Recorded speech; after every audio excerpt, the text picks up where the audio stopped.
Hey guys, welcome back. This is Snazzy, our all-time favorite. Today we are gonna see what if Goku joined Marines. So let's move on to the video. Hours were spent planning out on how to get Luffy to infiltrate the greatest and most feared prison known to pirates. All the while avoiding any suspicion that Hancock and the Kuja women were involved in any way with the Straw Hat. In the end, Hancock had been able to propose to the Vice Admiral assigned to make certain of Hancock's arrival at Marineford on the condition that he take a short detour to impel down. Thankfully, Luffy's relatively small stature in comparison to Hancock's was what gave the young pirate the opportunity to be smuggled aboard the Marine ship without notice. Hancock was reluctant to the idea at first, but eventually conceded that it was the only way to safely harbor Luffy on board within the folds of her long cloak. The most challenging obstacle of all was the inclusion of Goku in all of this. Hancock cold tea smuggled the both of them on board the hostile ship like she would Luffy. Hancock made the suggestion for the Saiyan to simply stay on Amazon Lily until the events with Ace's rescue was settled, but Goku would have none of it. I can in good conscience let you guys go to such a dangerous place without my help, and from what you told me, this prison is a really nasty place where some of the most evil and powerful criminals are kept locked up. And then there's the entire Marine force that you have to watch out for. Goku looked down at his clenched fist and back up to face everyone. No way, I am coming with you. Goku words brokered no argument and his eyes gleamed with determination to see to it that his new friends were safe. Then it is decided. Nyan told everyone. In a few days the Marines will come here and escort Hancock down to Mainford to help them out in their battle against Whitebeard, so we need to make sure everything will be set up when the time comes to help Luffy get his brother back. So in the time being I want all three of you. Nyan looked towards Goku, Luffy, and Hancock to not worry and enjoy yourselves. She grinned. Marigold, Sandersonia, and I will take care of everything. Why do we have to do it, said Marigold and Sandersonia, who immediately regretted ever asking by the glare they received from Nyan. Thanks old lady. Luffy grinned at Nyan. Come on, let us go do something fun. Luffy said looking towards Goku. They were about to dash off when Goku turned towards Hancock. You want to join us, Hancock? This caused the Empress to blush a little. Me? You want me to come with you? She fantasized of Goku taking her down towards the island where a bunch of roses were and picked a bunch of them and gave it her. Here you are, my beloved, Goku said while kneeling down. This vast amount of roses on this island compares to a third of your beauty. He grinned while saying this, now holding her hands with his. I want to stay here with you and never leave your side. This made Hancock tear up a bit. Oh Goku, that's all I ever wanted to hear you say. She was about to embrace Goku when she snapped out of her fantasy dream. Yeah, the more the merrier. Right, Luffy? Goku flashed his son. Goku grinned at Luffy, which made Hancock have a horrified face, thinking it was just going to be the two of them. She sighed but responded anyways. Yeah sure, why not? She smiled. Even though it's not us alone, at least I get to spend time with him, Hancock thought to herself, which made the Empress's face turn even more red than she already was. Huh, are you okay? Your face is turning into the color of a tomato, Goku asked unintelligently. This made Hancock freak out. And no, I am fine, let's go, she sarcastically laughed, so they wouldn't ask her any more questions. Goku just shrugged and told them that they all should go to many places that would seem interesting to everyone. It was a blast. They got to go down to the village and see the many wonders it had to offer. At the end of the day they went to watch a play that was reenacting the scene where Hancock and her sisters victoriously escaped from the celestial dragons. Luffy just fell asleep right before the play could even begin, so Goku and Hancock were the only two watching the play. Hancock knew that there were people were watching the play as well, but she felt as if it were only Goku and her watching. She enjoyed that idea very much. After the play ended, Goku and Hancock started to feel drowsy. Goku felt like he was going to knock out any second, so turned towards her. Hey Hancock, I am starting to get tired myself. I think I am going to head back to the palace now and bring Luffy with me. You want to bring you back as well? Goku asked, but you're getting tired. I don't think it would be best to fly back in your state of mind, Hancock told him, but Goku just grinned tiredly. Don't worry, I wasn't going to fly back, he said. Then how are you going to? Before she could finish, Goku asked if she trusted him, which she obviously did. He told her to grab his shoulder and not let go. Goku grabbed the sleeping Luffy and tossed him onto his shoulders. Okay, we'll be going now, Goku said while putting his two fingers to his forehead, then closed his eyes as if concentrating for something. Wait, what are you? Hancock was about to say before instantly disappearing from the village, and now back to the palace where Sandersonia, Marigold and Nyan were. The three screamed, nearly having a heart attack when Goku, Hancock and Luffy appeared out of thin air. Hancock was at a loss of words for what she had witnessed. When she regained her composure she asked Goku, how did you do that? Oh, I just used a technique that allows me to transport to any place I want, as long as I find Kai energy near that place, otherwise it would be worthless. Goku said casually, but you can call it instant transmission. Goku smiled while giving a thumbs up.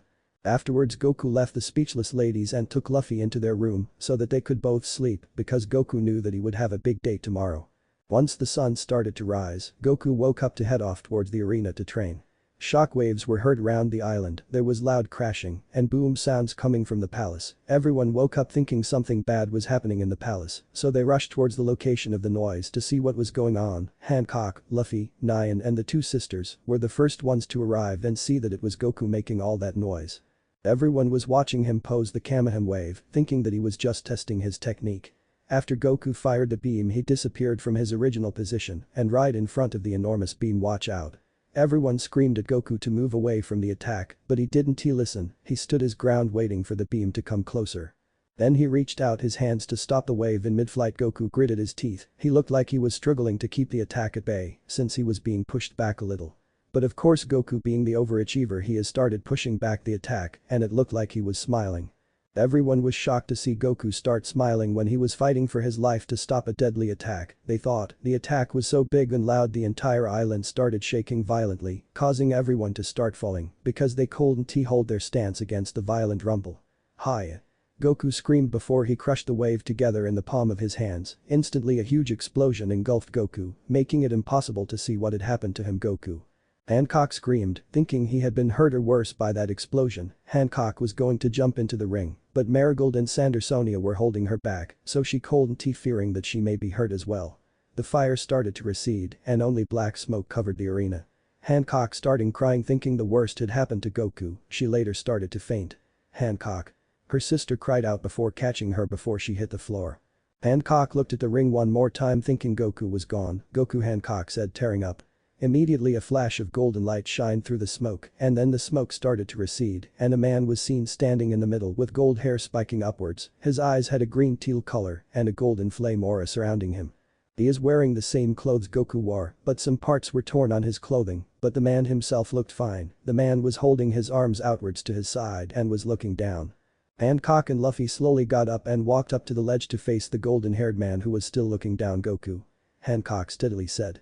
The man looked up at both Luffy and Hancock with a serious expression and then grinned at both of them. Goku. Hancock and Luffy screamed with joy seeing their friend hadn't died from the attack, the crowd even cheered for Goku in surviving the attack. Hancock ran towards Goku at a very fast speed smiling on the way.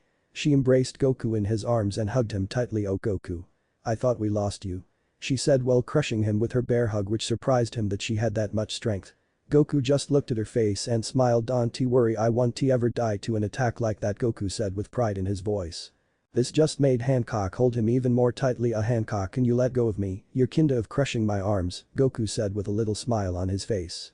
Hancock soon realized what she was doing and let go of him immediately and started blushing hard. She was using her hands to cover her face the best she could, but it wasn't really helping since she was covering the side of her face. She just then started smiling at Goku, who had no idea what she was doing before, but just grinned right back at her. Last time on the story of the Dragon Pirate. A flash of golden light shined through the smoke and then the smoke started to recede and a man was seen standing in the middle with gold hair spiking upwards, his eyes had a green teal color and a golden flame aura surrounding him. Hancock and Luffy slowly got up and walked up to the ledge to face the golden-haired man who was still looking down. Goku. Hancock steadily said. The man looked up at both Luffy and Hancock with a serious expression and then grinned at both of them. Goku. Hancock and Luffy screamed with joy seeing their friend hadn't died from the attack. Hancock ran towards Goku at a very fast speed smiling on the way. She embraced Goku in his arms and hugged him tightly. Oh Goku. I thought we lost you. Goku just looked at her face and smiled. Don't worry, I won't ever die to an attack like that, Goku said with pride in his voice. This just made Hancock hold him even more tightly. Hancock, can you let go of me, you're kinda of crushing my arms, Goku said with a little smile on his face. Hancock soon realized what she was doing and let go of him immediately and started blushing hard. She was using her hands to cover her face the best she could, but it wasn't really helping since she was covering the side of her face. She just then started smiling at Goku, who had no idea what she was doing before, but just grinned right back at her. Quick note, Goku changed from his Super Saiyan form back into his base form. Goku looks around the arena to see that it was completely destroyed from the Kamehameha wave that he used. Wow, I was just using 30% of my power and I caused all this. Goku said while grinning towards Luffy, Hancock, Nyan, Marigold and Sandersonia who had their mouths wide opened in shock. You mean you were using 30% when using the Kamehameha wave against yourself? Sonia asked in disbelief. Yup. Goku smiled. The five were looking at Goku in amazement with his tremendous amount of power. The Kuja sisters and the Kuja elder just had to know how much power he contained. Goku, could you kindly tell us how much power you possess? Elder Nyan asked. Goku just looked up at the sky, scratching his head. Well, that's going to be difficult to tell since I can transform, but I guess I can try and see how much power I have, he said to the Kuja sisters and elder. Please move back to a safe distance, I don't want anyone to get hit by the debris, Goku told everyone. Immediately, the entire crowd and the Kuja sisters along with Elder Nyan and Luffy moved to the stands so they could get a clear view without being in danger. Goku placed his arms near his sides and took a deep breath in. Alright, let's do it. Goku yelled out. Suddenly the golden aura returned back to Goku, his hair spiked up gold, his eyes turned a teal-green color.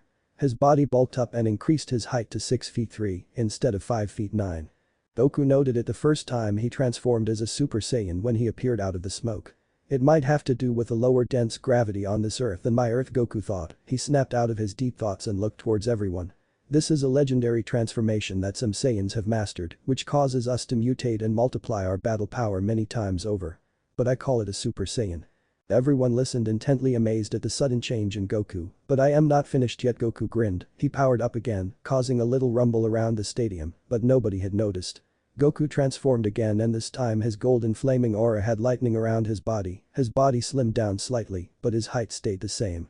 This is what is known as a Super Saiyan that is ascended past a Super Saiyan, Goku said, or you can just call this a Super Saiyan 2, Goku smiled. Everyone nodded, understanding that he must have transformed into an even greater power than before. This is when Luffy said it looks the same to me, confused as to what the differences were. But nobody paid attention to his comment except Goku, who heard it. Goku grinned. Don't worry, it gets even better, just wait now. Goku was starting to shake a little, and this, Goku said while gritting his teeth and clenching his fists together, is to go even further beyond. Goku said while gritting his teeth. Everyone was looking at Goku with amazement. He has a transformation that is much stronger than Super Saiyan 2. I wonder what he looks like, Hancock thought to herself. Heads up, if you want the best detailed look, just watch Goku transforming into a Super Saiyan 3 in front of Majin Buu for the first time, and just imagine Hancock, Luffy, Sonia, Marigold and Nyan's reaction as BBDS. Ah! Goku yelled. He was floating up in the air while transforming, clenching his hands tightly, shaking violently as he was powering up. Ah! Goku continued yelling, his flaming aura started to increase in size, and lighting was zooming around his body as if it was unstable. His hair started to increase in size a little, but no one noticed it yet. The entire island was shaking violently, making it impossible to stand for anyone. Trees were falling down, and the seas were crashing down heavily and uncontrollably. Buildings were swaying around at the shaking that Goku was causing. The arena was collapsing due to the shockwaves being pushed onto the surface, causing rock and dust to scatter around Goku and into the Kuja women, Hancock and her sisters, Elder Nyan and Luffy. Everyone ducked to avoid being hit, except Hancock and Luffy, who stayed to keep watching Goku's transformation occur. Buildings were now breaking off their foundations and were crashing down towards the bottom of the island. At this rate, Goku will destroy the island. Marigold said while ducking from the rocks that were coming towards their direction. Reach to high ground, fellow sisters. Hancock turned to her people, pointing to the palace for them to go there. The entire stadium was collapsing on them, so they all evacuated quickly to the palace to watch from a high and safer position. The stadium now was a pile of rubble as was dragged away by the landslide Goku had created. The only thing that was barely standing near him was the arena. Does Goku have no end to his power? Sonia cried out, fearing that her big sister may get hurt. Ah! Goku kept generating more power, causing even the palace to shake a little. Goku was surrounded by a golden ball of pure energy that was condensing around him. Veins were appearing around Goku's face, showing the amount of effort he is using to transform. Now his hair was visibly getting longer, and his bulk started getting a little bigger back to his normal build. It feels like the whole world is shaking apart. If Goku doesn't stop this soon, he might turn the island into rubble. Nyan screamed, "It's unreal." Marigold yelled, absolutely amazed and horrified at Goku's strength. Hancock and Luffy now were both staring at Goku in total amazement. Ah! Goku yelled for one last time before the golden ball exploded into a bright explosion shockwave that sent everyone flying and right back down to the ground. Ugh! Hancock opened her eyes and then opened her mouth in shock to see Goku now. Everyone was looking at Goku in the air with wide open mouths to see his new transformation. His bulk looked impeccable. His height stayed the same height as Hancock, now 6 feet 3, but everything looked different. His golden hair now was longer in size, his eyebrows were gone. His clothes glowed under the new transformation. Goku turned to the crowd. Heh, and this is my full power, a Saiyan that has reached new heights of an ascended Super Saiyan, or a Super Saiyan 3. Goku smiled towards everyone. But then Goku started to ascend down to the somewhat left arena that was standing and crashed down to one knee, putting one of his hands down to keep himself balanced. Goku. Hancock yelled, thinking he injured himself while transforming. She ran down the stairs and jumped into the arena to help him up, but he held out his other hand to stop her from doing so. Huff huff huff. Goku was taking in more breaths as it took a lot out of him to pull his ultimate transformation. Then Goku returned back to his Super Saiyan state and started getting up by himself. Don't worry about me, Hancock, I am alright. He smiled at Hancock, who had a worried look. It took longer for my transformation to appear, Goku said to himself, looking at his fist closing and opening it repeatedly. That was awesome. Luffy came running down towards the two with stars in his eyes, looking at Goku. Goku just smirked slightly at his friend's antics. Goku was about to say something when Hancock hugged him. I am just glad you're okay, she said, while holding him tightly, hoping she could hold on to him forever. Goku just smiled and hugged her back, which took the Empress by surprise and made her blush a little. And I am glad that you're okay too, Hancock, Goku said, smiling while looking at Hancock, who did the same and looked into his eyes and immediately felt a warmth rush feeling around her cheeks, and her legs felt weak when Goku looked and smiled at her. Goku, you grew taller. Does your transformation do that? Luffy asked him. Goku lets go of Hancock's waist, and Hancock was furious with Luffy for interrupting her and her beloved's moment together. No, actually this never occurred whenever I transformed in my world, it probably has something to do with the lower gravity I felt in your world, Goku responded to Luffy's question, not noticing Hancock giving Luffy the death stare. Goku turns to see the entire destruction of his transformation had caused. Goku turned around and bowed to Hancock. I am very sorry for the destruction I have caused on your island, please forgive me. Goku said with the most sincere attitude. Hancock just smiled. It's fine, Goku, my people can rebuild this, one to you, my fellow people. Hancock said, which caused her people to have hearts for eyes and fall head over heels for her, of course, Empress Hancock. They all yelled and immediately started repairing all the damages. In a couple of hours the Kuja villagers had finished repairing the arena for more uses. Goku went out again towards the arena. Hancock. Luffy. I am going to train some more. I'll come back in a few hours. Goku said before turning around and headed towards the arena. Goku is still in his Super Saiyan state. Wait. Luffy screamed. He came running down towards Goku. Luffy tried to stop before he hit Goku, but crashed right into him and started descending down until they crashed right on the newly built arena. Ugh, are you okay, Luffy? Goku asked him. Yeah, I am fine, Luffy said, knowing he was hurting a little. Anyways, what were you doing? Goku asked Luffy. I wanted to train with you so that I can get stronger and take on those people when we arrive at Impel Down, and I would like to train with you too, a voice said behind them. Goku and Luffy turned to see it was Hancock who asked to train with them. Are you sure? Because I was going all out this time in my Super Saiyan form, so I don't want to accidentally kill one of you, Goku said. You gotta let us train with you. You'd be the perfect opponent to test our skills, Luffy said. Well, Goku said while looking up to think about it. Okay, I'll help train the both of you. Goku said, but we do it my way, understand? Luffy and Hancock nodded. News broke out quickly to the Kuja villagers that their beloved Empress was training against Goku, so everyone left their things and went back to the stadium that was rebuilt, and they saw that the news was true and that their Empress was fighting against Goku. Everyone observed carefully to see how their Empress will do.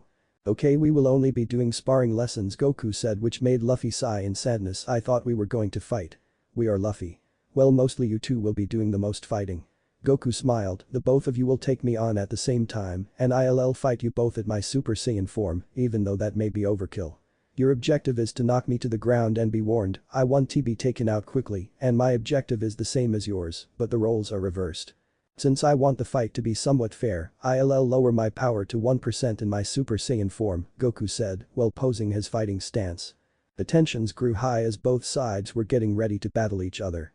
Nobody said a word until Goku spoke. Begin. Hancock and Luffy dashed towards Goku, who remained in his battle stance. A barrage of flying punches from Luffy and flying kicks from Hancock came flying towards Goku, who evaded every single attack that came from both of them, but Hancock and Luffy weren't done. They kept pressuring Goku to a corner so that he couldn't escape from them, but Goku jumped over both of them and landed behind them. Goku connected a light kick to Luffy. To him it would have felt like a light pillow hitting Goku, but to Luffy it felt like a sack of cinder blocks was tossed right on him. Luffy was sent flying and crashed towards the ground and caused some nearby rubble to fly up into the air and cover him momentarily. That's one down, Goku thought to himself as he turned to face Hancock, who was charging at him, sending more flying kicks his way. Instead of dodging all the attack as usual, Goku wanted to change things up and decided to use his hands to defend against her attacks. Goku kept blocking all of Hancock's attack with ease, and he started to smile impressive, "Your attacks are stronger than it was 5 minutes ago. I am definitely seeing a lot of potential and improvement, Hancock, well done." As Hancock was about to try and punch Goku, he caught both of her hands and held onto them, but to have the best defense, you need to master your defense. Goku was slowly moving towards Hancock, which made her blush slightly and zone out for a split second, allowing Goku to put his foot behind hers and trip Hancock. Her eyes widened as she realized she was going to fall and there was nothing she could do. But then Goku swiftly caught Hancock mid-flight before she hit the ground. "Looks like I have won, right?" Goku asked Hancock, who just sighed and smiled at him. "Yeah, I guess you did." Just like always, Goku just grinned. Immediately Luffy broke through the rubble and started screaming. Goku noticed Luffy had a light pink glow and steam was coming off of him and his power spiked. "Time for my real power." Luffy grinned second gear. Luffy dashes towards Goku, who was still holding Hancock. "This will take a minute," so Goku said, and immediately picked up Hancock and tensed his muscles and threw her as high as he could into the air. Hancock widened her eyes not because Goku tossed her into the air, but how high he threw her into the sky. Now Goku was standing his ground holding his hands out, going to take Luffy's attack head on. "Then show me your true power." Goku yelled. Blow for blow. Punch for punch. Luffy kept going, but Goku kept blocking every punch that was coming from Luffy and Goku didn't even move from his spot. "Hell, looks like I am finally landing a hit on you," Luffy said, unaware that Goku was intentionally blocking the attacks. "Then let us change that, shall we?" Goku smirked as Luffy tried to punch his face when his image started to disappear. After image, what the?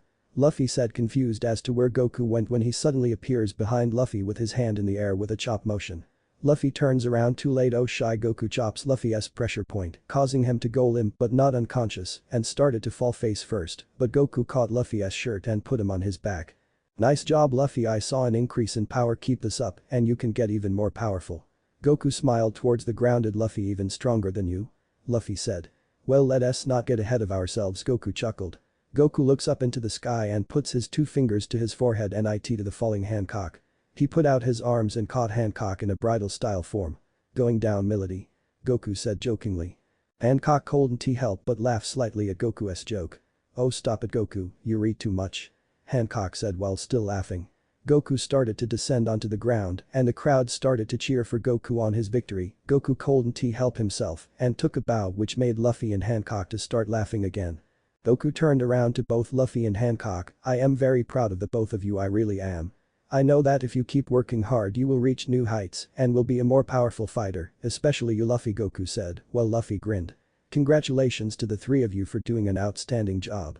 For your hard work I am deciding that we should have a party, but not just your ordinary party but a ball," Nyan said while walking towards the 3. "Dude." Luffy yelled out, excited to go. "I guess that means yes from the both of us," Goku said, smiling slightly. "Alright, we will set up the party and we will inform you on when you should arrive," Nyan said. "Till then, go and enjoy yourselves," Nyan said, smiling. After an hour, Kuja's servant came to inform that the ball will occur in a couple of hours. "Alright, thanks for the heads up," Goku said while doing push-ups with one hand. "You both are not going out like that, are you?" The Kuja servant said in shock that they were going in their training gear. "Oh no, I have specific orders to get you 2 in proper attire for this ball, so you 2 please follow me," the servant said. Goku and Luffy walked into a tailor shop to get their new clothes for the event. The ball had started and all the Kuja women were entering into the wearing beautiful dresses, but once Hancock came out and every Kuja woman had hearts for eyes. Hancock was wearing a red dress with one strap on her shoulder, strands of gold swirled around the bottom of the dress, a slit on one of the bottom side of her dress, allowing her to reveal her leg. The back had a revealing look but had been covered with a very expensive linen cloth so it could cover her mark from appearing. "You look amazing, Empress Hancock." The Kuja women screamed with hearts in their eyes, but Hancock smiled and waved her hand to the women so they could settle down and get back to the party. Hancock walked towards her snake throne and sat down cross-legged waiting for Luffy and her beloved to come. Eventually Luffy appeared in a brown tux and started towards the food aisle and started eating as much as he could. Hancock saw Luffy and walked towards him. "Luffy, where is Goku?" Hancock said, hoping that Goku would show up any second. "Oh yeah, Goku said he was coming soon, he just wanted to do something real quick." "Okay, thanks," Hancock said while still wondering what was taking him so long. She had wanted to dance with Goku and she knew the ball was the perfect place to do it. "There he is," some Kuja women said as they pointed to the door. Hancock turned around and was starting to blush hard when she saw him. There was Goku. In his Super Saiyan form, he was wearing a fitted black tuxedo with a red tie and a white shirt and black shining shoes. Gold cuffs were on his arm jacket and he was holding something in his hand. He started smiling when he saw his friends were there as well. He was walking towards Luffy and Hancock. Hey. Glad I found you too. I was worried you two might have not showed up. Where did you go anyways, Goku? Hancock asked. Oh, didn't Luffy tell you? I was getting a rose to put on my jacket and I decided to get some for everybody, Goku said, while lifting the paper wrap that was full of roses. Goku gave every Kuja villager a rose as sign of friendship in his mind, but to every Kuja women they were blushing when he was giving it to them. You also need one, Luffy, since you didn't put one on your jacket, Goku said while giving Luffy one. Thanks, bud. Luffy grinned. Goku turned and walked towards Hancock and presented her the biggest rose she had ever seen. This one's for you because of all the kind things you have ever done for me, and Luffy, consider this as a token of my appreciation, Goku smiled while giving it to Hancock. Hancock was blushing still, and this was making her face turn even more red. She accepted the rose and Goku bowed as a gentleman would do.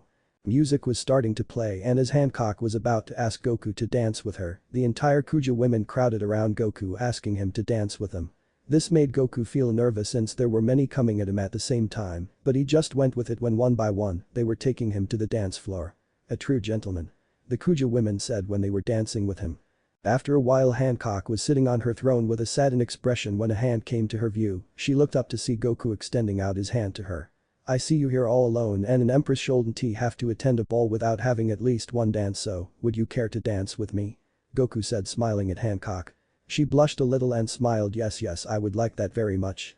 Goku and Hancock started to walk towards the dance floor and started dancing to slow music. Goku was holding Hancock's slender waist in hand, while Hancock was holding Goku's waist and muscled shoulder. She placed her head on his chest, and they slowly started dancing. Everyone was watching them dance.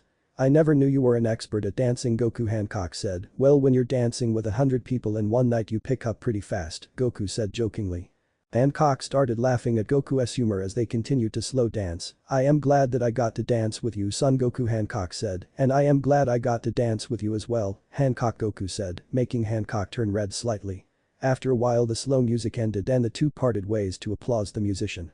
Nyan went up on the stage to thank everyone for coming and that the ball was officially over. So everyone went back to their homes for the night. Goku and Luffy went back to their rooms to change out of their tux, and Hancock and her sisters went to their rooms to do the same. Goku was going to take a bath, but the shower was outside his room and right next door. He was wearing nothing but a towel covering his private parts and walked to the next door. It was the steam bath that he fell through that caused this entire quest to start. Goku smiled, remembering all the past things that occurred here that lead him to where he is now. Goku stepped into the steam bath and was sitting on the edge taking a relaxing bath. After a few minutes of relaxation, he got up and wrapped his towel around him and headed towards the door. When he was leaving the door he stopped, seeing Hancock in a towel in front of him. She looked like she wanted to take a bath as well. Oh. I am sorry, I didn't mean to disturb you, Hancock said while turning red in embarrassment. That's okay, I was done anyways, Goku smiled, not knowing that she was feeling embarrassed. He moved past her and walked towards his room, leaving Hancock in the middle of the doorway. Luffy fell asleep when Goku got there, so Goku quietly slipped in and put on his clothes, leaving his upper body exposed. He was going to sleep when he heard the door open up and saw that it was Hancock wearing nothing but a loose red shirt. She walked into the room quietly, trying not to wake up Luffy. Goku, are you awake? Hancock whispered. The room is dark, so she couldn't really see. Yeah, I am awake, in my room, Goku whispered back. He turned on the light so Hancock could see clearly. She walked into his room and sat next to him on the bed. So what do you need? Goku asked, not sure what she was doing in his room. Hancock saw that he wasn't wearing a shirt and noticed his muscular build up close. She closed her eyes and sighed and then reopened them. Goku, I need to know what makes you strong? Hancock asked.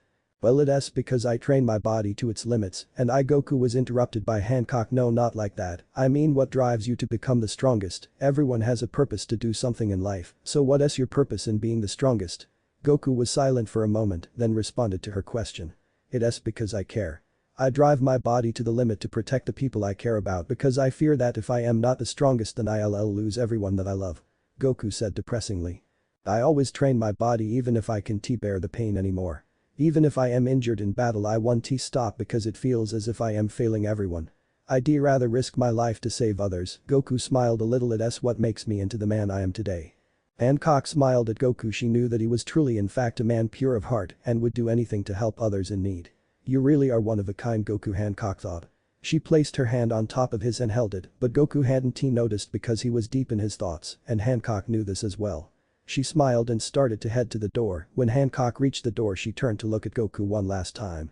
I am glad you're on our side, Goku. I hope that soon you'll stand by my side, Hancock thought to herself, turning red a little at the thought of it. Hancock fantasized Goku and her were getting married. Goku was wearing the black tuxedo, and she was wearing a lovely white and silk soft wedding dress. They got married, became king and queen of the Kuja island, and everyone was there cheering them for them. That put a large smile on the Empress' face. Good night, beloved, Hancock said before she left the room. The next day came and the Marines came to escort Hancock to help them in the war against Whitebeard. Hancock tried to ignore the oddly ticklish feeling in her back where Luffy strapped himself underneath her robes. The Marines quickly hurried by their commanding officer to prep the ship for departure. Boa Hancock raised her voice again, earning the attention of the Vice Admiral once more. Before we depart, there is one more request that I would ask. The Vice Admiral clenched his teeth. More demands? Outwardly, he said. Fine, but I would prefer to not delay our departure much longer. Hancock felt an added pressure around her midsection, and her eyes darted to her back momentarily with a glare. Ignoring the uncomfortable feeling, Hancock snapped her fingers and her sisters Marigold and Sandersonia dragged a chained individual on board the marine ship. The individual in question was none other than Goku, who had his hands bound together by sea stone cuffs. Heads up, he's not a Super Saiyan this time. The marine officer raised a curious brow. He was somewhat surprised to see the sight of a man of all things in the company of the Amazons, who were well known for their animosity towards men. What is the meaning of this? He questioned, eyeing the bound individual. My people found this man wandering about our countryside not too long ago. Normally we would be killed him on sight, but we figured that with you and your men already here, we'd offer him to you. The Vice Admiral's eyes narrowed with slight suspicion. That's awfully kind of you, but it seems somewhat off character for you. Last time we met, you wouldn't even heed the call for the Shichibukai at my request, and now you're even offering us a pirate. What changed? He asked. Our time apart allowed me to see the benefits of keeping our current relationship with the Marines intact. This is simply a gesture of my people's goodwill. Or was I wrong to assume that your jurisdiction of apprehending pirates has changed? Hancock said. The Vice Admiral grimaced at the woman's words, but eventually settled on accepting the Empress's good gesture, a sign that she was willing to comply with her duties as a Shichibukai. Very well, my men will take him off your hands. We're making a trip to Impel Down anyway, so we'll simply drop him off there. Without having to give the order, several other Marines quietly escorted Goku down to the ship's brig, where he would be kept until they arrived at Impel Down. Hancock spared Goku a worried look, but quickly masked it to her usual expression of indifference. Goku was unusually quiet, at least by the standards that anyone who truly knew the man. As the guards locked the gate to his cell. The cell was small. It was only large enough to hold a single occupant and came with the barest of necessities. Squeezed against the wall was thin sheeting for what looked like a bed of sorts. Having finished with his appraisal of his temporary lodgings, Goku turned to his station guards with a quizzical expression. What happens when I have to use the bathroom, cause I really need to go. The guard merely pointed towards the lone metal bucket placed in the furthest corner of the cell. Oh man. They couldn't at least put some proper plumbing in here. Goku thought with dismay. The Saiyan knew right then and there that it would be a long couple of days until they arrived at this Impel Down place. Time for battle. Save Ace in Impel Down Part 1. Back on the Marines ship, Luffy, Hancock and Goku are sweeping over the waves towards Impel Down. Luffy had successfully gotten undetected and Goku was successful in get on board as a prisoner. Now they had to wait a couple of days until they reached their destination. Let that be a lesson, dimwit, Hancock said to the grounded Marine. My meal should weigh at least 100 kilograms, anything less, and I'll petrify you all, do you want that to happen? Hancock said while she arched her back backwards, lifting her chin and pointing down on the grounded Marine. No. Our deepest apologies, it will not happen again. The Marine shouted to Hancock. Eat up, Luffy. You're going to need all your strength if you want to get your brother back. Hancock said while presenting him a vast amount of food in front of him. Luffy started to drool and thought he was in food heaven. Man, this stuff is delicious. And the Sea King ham just makes everything taste even better. Luffy said while stuffing his face with food. Hancock was sitting in the corner thinking about something, not really paying attention. Hey, what are you doing in the corner? Aren't you going to eat? This Sea King ham is crazy good, Luffy said with food still in his mouth. I am fine really. Somehow I feel satisfied already, Hancock said. She was thinking how Goku was doing, was he alright? She wanted to go into the prison cage and see for herself. Goku on the other hand was just doing fine, he was just practicing some meditation that he had learned from his old teacher Kami, and it was a way to keep eternal peace, to keep that person one with the world. He would meditate day and night. Every day the Marines would give him a small portion of food compared to what Hancock and Luffy were getting, but he didn't really mind. After a while Goku felt cramped in the small cage and started to do some training. Every time a Marine would walk in to see how he was doing, Goku would stop and crawl up in a ball in the corner, pretending he hadn't moved. Stupid pirate filth, you think this is bad? Just wait until we get to Impel Down, you're going to rot there, a Marine smirked before leaving Goku alone. Once Goku sensed the Marine was gone he went back to his training. "Woo. I am stuffed," said Luffy, rubbing his bloated stomach that was so good. Hancock had a horrified face because she realized that Luffy was talking out loud. Luffy, please don't forget that you're a stowaway," Hancock said, trying to quiet Luffy down. Knock knock knock. Hancock, is there someone else there with you?" a Marine said, knocking on the door. "Are you sure you heard correctly, Junior Lieutenant?" one of the Marines asked. "Yes, I definitely heard you. I am stuffed from inside, doesn't he sound like an empress would be likely to say." Immediately the door opened and Hancock stepped out with a tray full of empty plates. "Whew. I am stuffed." All the Marines had their mouths wide opened in shock that the Empress actually said it. "Take these plates from the meal that I ate and I want this amount of food 5 times a day," Hancock said. The Marines were in shock. "That much? But we'll run out of food in no time," they shouted. "Do I look like I care?" Hancock said casually before heading back into the room. "She's the worst. But so beautiful," the Marines all said. 6 days remained until Ace's execution, and with Whitebeard's mass destruction on destroying Marine ships, the Marine headquarters are now even more on edge. Every powerful Solider that has made a name for themselves is now arriving to serve under the name Justice. As for the Shichibukais, they were discussing their own battle conference. 4 days have passed by, and the ship has finally arrived at Impel Down. "Hancock, we've arrived," one of the Marines shouted from the other side of the door. "There are more battleships than there were from the Snail Call," Luffy said. "Quickly, we have to go now, Luffy," Hancock said, and Luffy nodded and hid himself inside Hancock's robes. Hancock walked out to meet the other soldiers and was waiting for someone to escort her to where she is needed. Marines were coming out and were dragging a weak and quiet Goku down the ship and threw him onto the ground and were laughing. Hancock was about to run and pick up Goku, but he glared at her, motioning his head, telling her, "Don't take this trash down in the prison," a general said before slapping Goku in face, causing Goku to fly backwards a little. He didn't even try to fight back, he just tried to get back up. "Ha. Look at this wimp, thinking he can take on our general," a Marine said before he kicked Goku in the stomach and pinned him down, beating up Goku until he started to bleed. Hancock couldn't take it anymore and had to look away from seeing her beloved being beaten to a pulp. "Enough," the general said, "He's learned his lesson, now take him away." The Marines picked up the bloodied Goku, who was still remaining quiet, and was escorted away. It was 33 more hours until Ace's public execution. Goku was tossed into a cell that was next to Ace, but didn't he know since he never seen him before. Goku was silent until he heard a voice next to him. "So what are you in here for?" the voice asked him.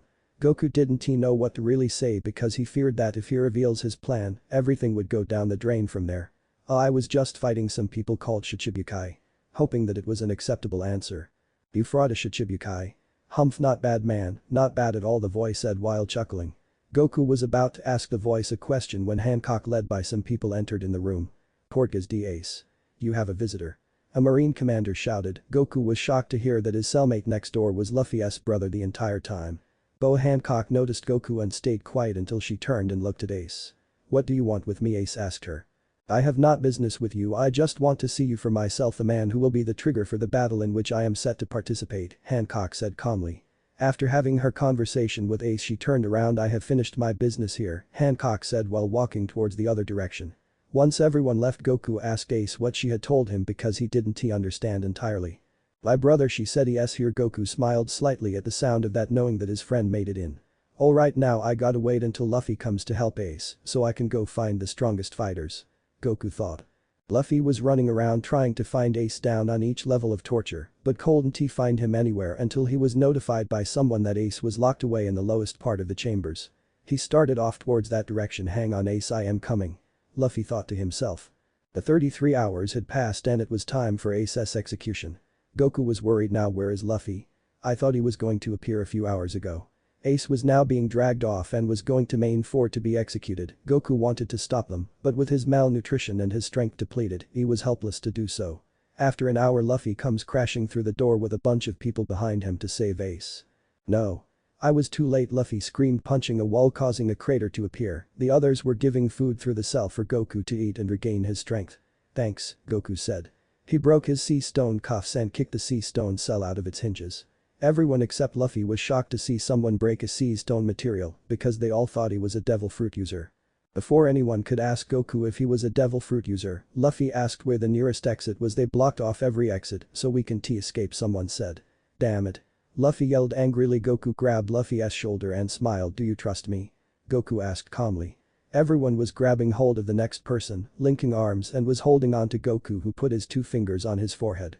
He was trying to find a source of energy to it to, and when he found a massive Kai energy around one place, he it them out of the prison. Goku transported them to Mainford where the execution was beginning. Luffy and everyone ran towards the battlefield to see Whitebeard and his crew were there as well. The battle was close and everyone knew that it was impossible to avert it. While everyone was getting into place, Goku flew into the air trying to hide momentarily until he thought it was necessary to attack. Both sides were not backing down. The pressure was so tense, all it would take to push it over the edge was one gunshot boom. The battle had begun. Left and right pirates and marines were facing off 1v1. It was a ferocious battle that made Goku even more excited on wanting to battle the strongest people there. Immediately Goku darted his eyes left and right, seeing Boa Hancock twirl around kicking every pirate and marine that stood in her way. He grinned as he sees his friend Hancock gracefully and elegantly take down everyone, as if they weren't there. Goku turns to see his friend Luffy running, trying to save his brother, but were immediately stopped by a couple of marines. Get the hell out of my way. Luffy swats the marines off to the side and starts running towards the stage where Ace was held. Okay, I guess now's the best time to go. Goku thought. He's in base form. Goku starts flying down towards the ground where hundreds if not thousands of marines were. He slammed onto the ground, causing a small but devastating earthquake. Goku disappears, then reappears next to every marine, hitting their pressure points, causing them to go limp. He was doing this for a while until he noticed a guy with cigars in his mouth charging at him. His name was Smoker. Goku jumps into the air dodging the sword attack. As Goku was coming down, he tried hitting the man, but his punch went through Smoker. What? Why didn't you get damaged? Goku asked. Fool, you can beat me because I am made out of smoke. Your weak attacks are pathetic, nothing can hurt me. Smoker smirked as he relentlessly started attacking Goku. If I don't find out his weakness soon, I'll miss my chance to take on the strongest fighters. Goku was flying back, dodging every attack with ease, but what really Goku was doing was sensing a weakness in his body and found it. As Smoker was raising his sword up to slam it down on Goku, he felt an immense amount of pain around his stomach. He looked down to see Goku's fist connecting with him, but his fist had a wide aura around it. What did you do? Smoker said as he fell on his knees looking up at Goku. You said that my attacks were weak, so I had the clever idea of condensing part of my power into my fist, and it looks like my plan worked. Goku said. Smoker thought to himself, does this man have Busoshoku Haki? Before he could ask, he went limp when Goku hit his pressure point. Sorry, I would like to battle you again, but I am in a hurry to find the strongest fighters now, Goku said as he dashed away. Goku reached the center of the plaza, and he was floating high above the ground. Now however, he was in plain sight of the execution stand and was lowering himself closer to it. The 2 old men on top of the platform looked up and gasped at the spiky-haired man. Many of the marines down below looked up and saw him as well. Hi there, Goku waved at the man in the seagull hat. Who are you? You're not one of Whitebeard's subordinates, the man stated. The other gray-haired man that was sitting next to Ace stood up. My name's Goku, I'd like to ask you not to kill Ace. The 2 men stared straight ahead at the spiky-haired man in disbelief. I know he has probably done some bad things, but give him a second chance. Everyone deserves. Suddenly Goku felt a presence right next to him and backflipped away in midair to dodge. He was just in time as a bright light appeared where he just was, and when it formed, it was a man with his leg outstretched as if he'd just kicked. That was no normal kick, I could barely even see it, Goku thought as he stared at the man in yellow. Kizaru, the fleet admiral started. Ooh, you dodged my kick. This one's scary, his voice dragged as he spoke. The Saiyan stared for a second at him before turning back to the seagull man. Please, we could stop all this fighting now if you just allow this man to live. Look at all the people who care about him, Goku pointed back with a smile at the war going on behind him. Goku turned back to the man floating in front of him, but suddenly the guy was gone again. Goku was trying to follow his movements and raised an arm to block a kick that was coming from his right. He did not expect the amount of power that went into it though, and was shot across the plaza and onto the ground. Oof. Goku shook his head and sat up like he never got hit in the first place. Lucky punch, was Goku said. That made them all stare at him in disbelief. He's fast, but I am faster, Goku thought. The Admiral appeared in front of him, swinging his leg, but Goku had disappeared right in front of him. Within the second, Goku was directly behind him and lashed out with a fist, but it went straight through the man. At first Goku thought he had killed the Marine just doing his job, but then he realized his fist was surrounded by light, not blood. Goku propelled himself backwards and grinned. That's an amazing power you have there. Admiral Kizaru stared back at the newcomer with slight confusion and amazement. Who are you? I am Goku, the Saiyan raised his fists and concentrated his Kai towards them. If a normal punch won't work, what about one coated in my own energy? Goku thought. Both of his fists became covered in a light blue veil, and he shot towards the Admiral, throwing a left punch again at the man's chest. Not expecting the punch to work again, Kizaru was lifting his arm and was charging some light energy at the end of it to shoot at Goku. But Kizaru's face flushed with pain and surprise. The punch shot the Admiral flying into a building, creating a giant hole in the side. Kizaru came out of the giant hole looking down at Goku. This man fighting me, how can he use Haki so easily? It didn't even seem like any Haki I've ever seen before. It must be been a form of armament. Whatever it was, it is going to be a pain to fight him. Kizaru thought. As he was about to jump out, Goku instantly disappeared and reappeared in front of Kizaru and uppercutted him, knocking him back into the large hole, but this time causing him to fall unconscious. Goku was starting to get really excited with the amount of strong people he was facing. He hoped that when he reaches the other Shichibukais, they would be just as tough as he heard. Goku wasn't paying attention when a swordsman was coming his way, but it wasn't any ordinary swordsman, it was the Shichibukai Mihik. Goku soon saw the man coming and tried to dodge, but it was too late. The slash from the sword had connected on Goku's arm. It surprised Mihik that it didn't cut deep through Goku's arm like it had always to any other person before. Shit, that was too close, Goku said, holding his arm to see if there were any life-threatening injuries. When he found there was none, he looked up to see not Mihik alone, but there was now 5 other people who were with him. Goku knew then and there that they were the Shichibukais that he had heard from Hancock telling him before. Just who are you? A man with pink feathers and sunglasses, Doflamingo, asked him. Goku just looked at them, observing them, just wondering what made them the strongest people in the world. Oi, did you not hear me? I ask, who the hell are you? Doflamingo said again, this time annoyed. I am Son Goku and I heard that you 6 were called Shichibukais, am I right? Goku asked. That's right, and if you know what's good for you, you may as well start leaving because we are the strongest people that this world has ever seen. Doflamingo yelled. Goku just grinned. Then do you think the 6 of you can versus me? I just want to test your strength, that's all, but be warned I am not going to go easy on you, Goku said, which left the 6 Shichibukais in shock and then start laughing. They want to versus us at the same time.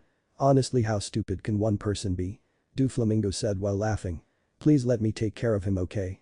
He told the other 5 and they just nodded.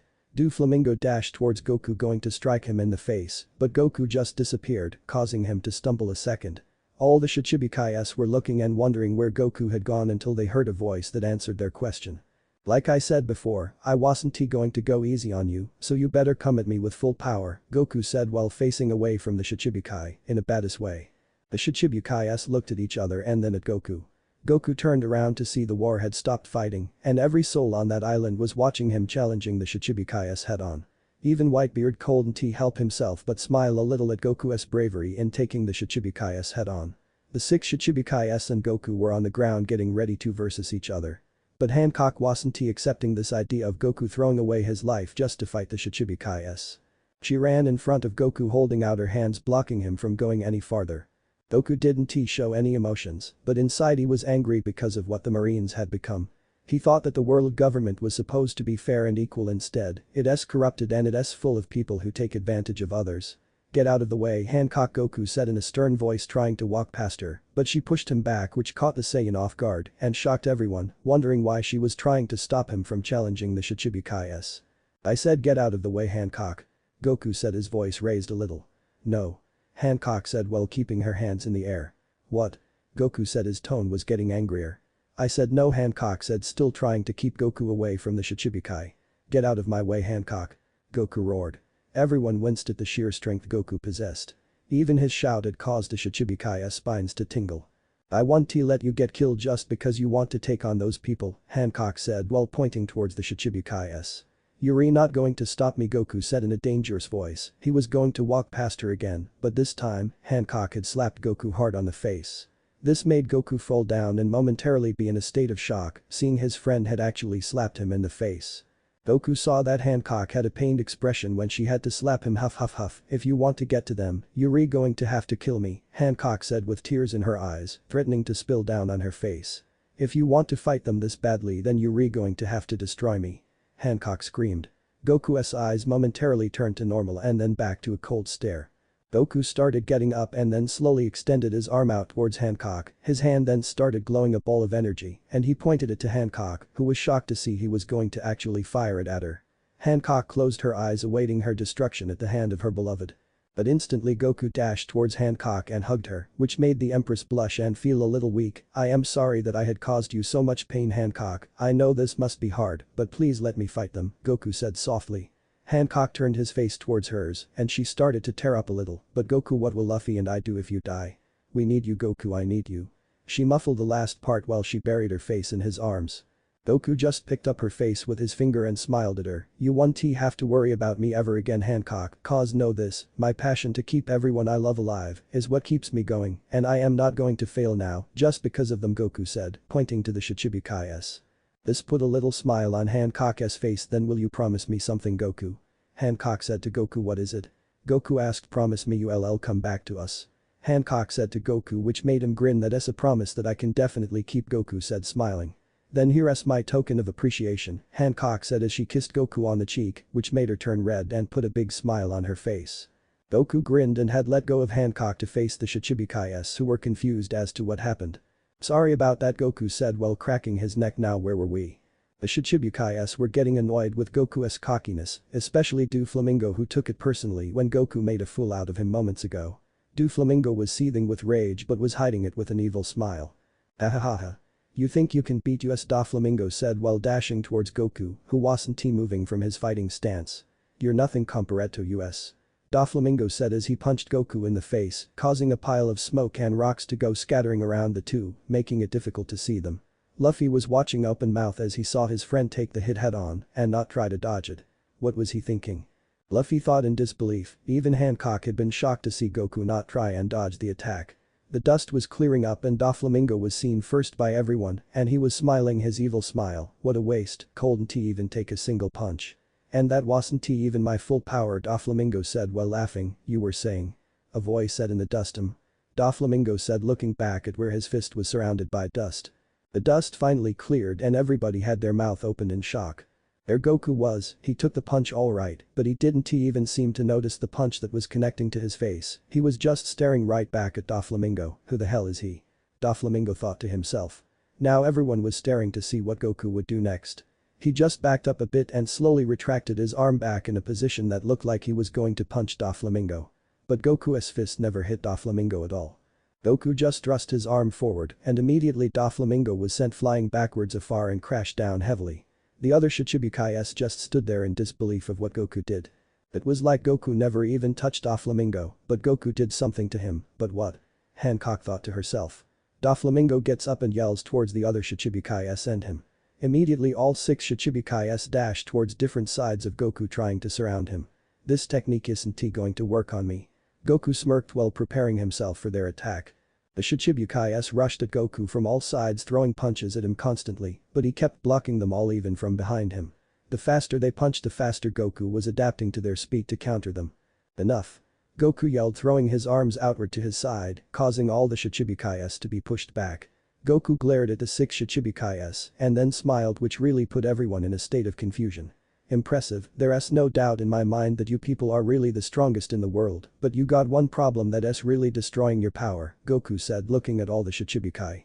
They all just stared back at Goku wondering what it is that was destroying their power. You lack teamwork. I can see it in you all. You all want to take me on, but it's not to defeat me, it's to see who is the stronger warlord, am I correct? Goku asked staring at all the Shichibukais who weren't saying anything, but knew he was right. I thought so. Goku said. Who is this guy? He's not only stronger than them, but he's teaching the warlords of the seas how to work together to take him on. A marine whispered to his other comrades. Wait a minute. I know him, he's the guy we brought to impel down to be locked up. Another marine said. What? How? It's impossible for anyone to get out of that prison, especially him, since we put him on the lowest torture chamber, a Marine said. All the Marines were wondering who Goku was and how he can easily take on all 6 warlords of the seas simultaneously. Their thoughts quickly died when they continued their battle with the pirates. If you work together you will be able to fight efficiently and makes you 80% more powerful than you are already, and I know this as you should too. Goku said. Yes, right, one of the warlords said, it's time we work together for once at least to take him on.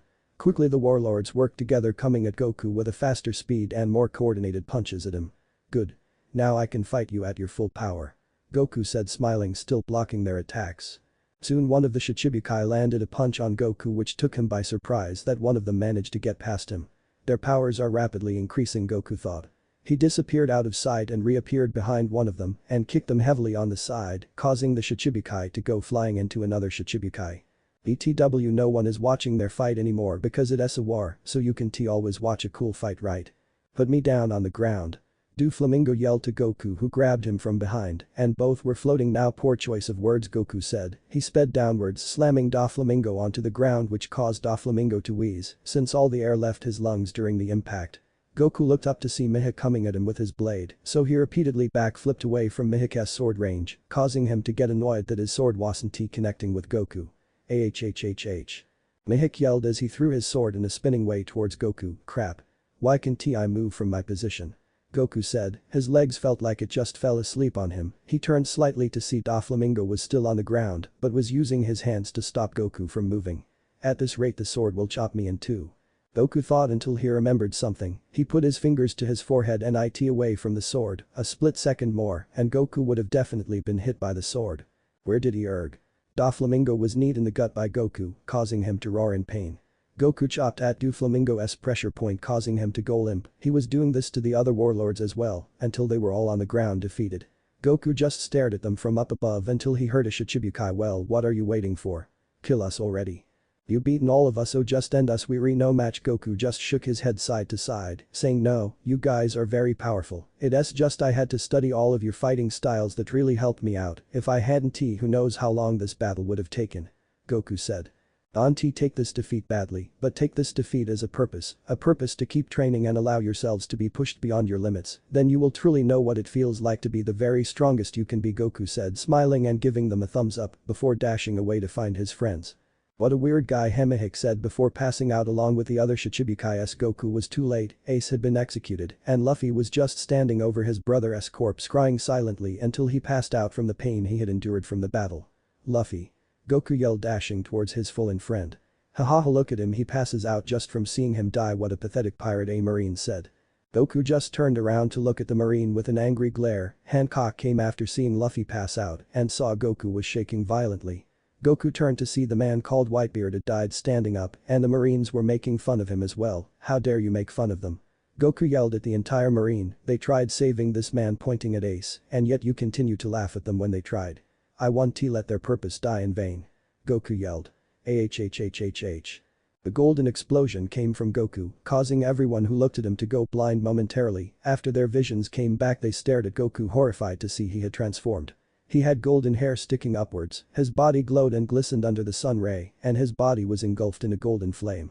Even though Hancock has seen Goku turn Super Saiyan before, it still brings chills down her spine whenever she sees him transform. He turned to Hancock and gave her Luffy to hold. Hancock, I need you to listen very carefully, you must leave and run towards the docks and take Luffy there with you, got it? Hancock just stood there in shock, still amazed at his transformation. Goku was getting angrier. This is the last time I am going to tell you, get out of here right now, Hancock. Goku yelled. This snapped Hancock out of her daze and she quickly ran towards the ship carrying Luffy over her shoulder. He dashed towards both of them at the edge of the docks where they were waiting. All of Whitebeard's crew were evacuating the site as told by their captain. Goku gritted his teeth and pulled his hands next to him. Kamihami, Goku said, have a taste of this. Hi. Goku fired a 50% powered Kamehameha at large building that was behind the Marines and the elites and completely annihilated it. It caused them to lose their visions again momentarily, and once they got their visions back, they saw that every pirate including Hancock, Luffy and Goku were gone. Skipping the dialogue at Mainford, they were just amazed at Goku's power. Sorry readers, I just got lazy in this part, please don't hate me for it. Goku it back to Amazon Lily where he teleported in the middle of the city. The Kuja village ran up to see what was going on and was horrified to see their empress in bad shape and Luffy in a worse shape. Goku had taken some hits here and there in the battle, but he would manage. Luffy was put into the Kuja village's best care and was being treated for his injuries. Goku was staying by Luffy's side the entire time until Hancock came into room. Goku noticed she had been bandaged up from the attacks she endured from the war and then returned to look after Luffy. "That's fine Goku, the Kuja people say that he will be fine in a few days, you can go and get some rest now," Hancock said. Goku just ignored her and still was staying by Luffy's side.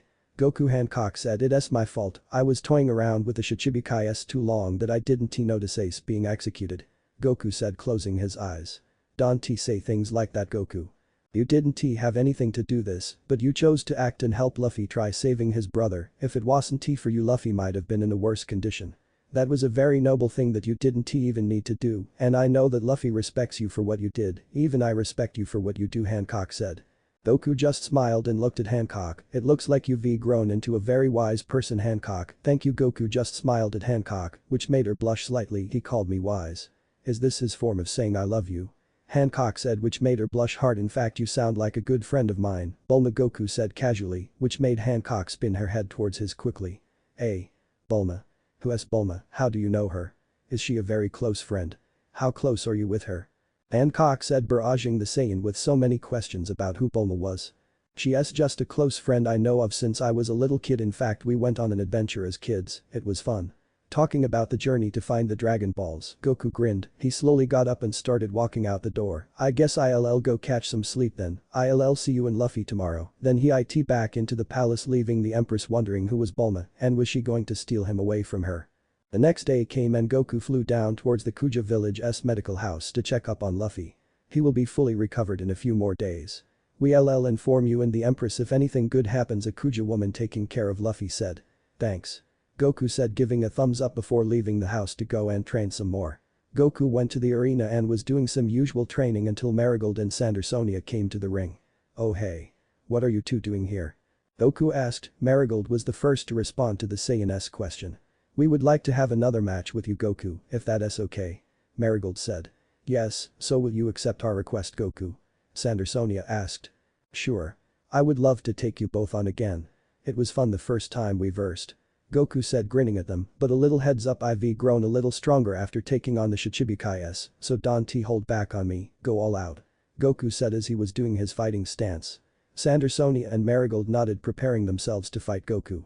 Marigold took out her axe and then brought out a second axe to use, lit herself on fire, and started spinning like a fire tornado. Sandersonia let out her hair to turn into snakes and started to dash across the opposite side of the Saiyan. This just made Goku even more excited for their battle. He waited for one of them to start the fight, but they never did. I wonder what they're up to." Goku thought. His question was soon answered when Sandersonia's snake hairs made a sonic boom-like shout towards Goku, which then Marigold stopped spinning to send the spiraling flames towards Goku. It crashed towards Goku and caused a huge explosion, causing the island to rumble underneath them. The explosion was loud enough that it brought everyone rushing towards the stadium to see what was going on. Everyone saw that it was Marigold and Sandersonia who made the noise and not Goku this time. Hancock arrived to see what was going on and soon figured out that Goku must be fighting with Sandersonia and Marigold again. Dust and smoke was covering the arena and Sandersonia and Marigold immediately realized that Goku was in the sky up top. "That was some power, but a unique technique, I must ask, what was it?" Goku said, coming back down onto the arena.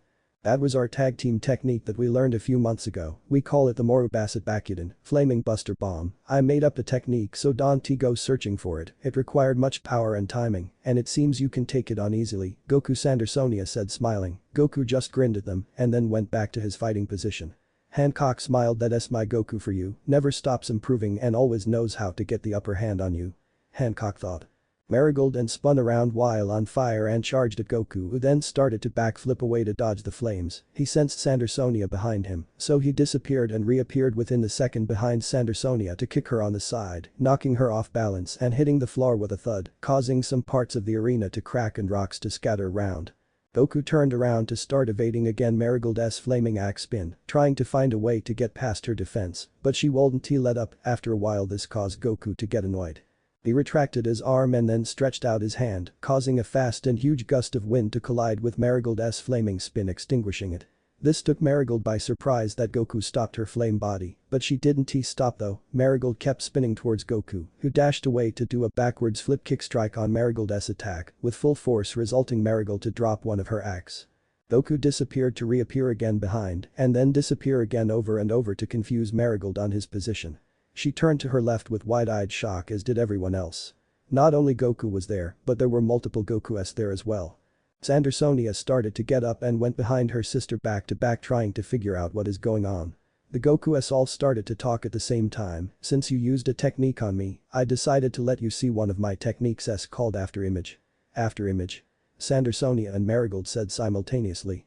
Yes, it's a technique that can be performed in the real world, since it merely requires moving faster than the eye can see. I learned this technique from a fighter in my world a long time ago as a child. Let's see if you can figure out which one is the real me. All the Goku said simultaneously. This shocked everyone wondering which one is the real Goku. Even Hancock had difficulty in figuring out which one he was. Marigold and Sandersonia were trying to see who would be the real Goku. They looked all over until they decided to attack the one all the way back. They thought he would be there since it was the farthest. They struck at him and Goku made a shocked pain look. Sandersonia and Marigold grinned, thinking they got him. Then Goku grinned, which caused them to be confused. You guessed wrong. Immediately the image started to disappear. I am right here. Goku said.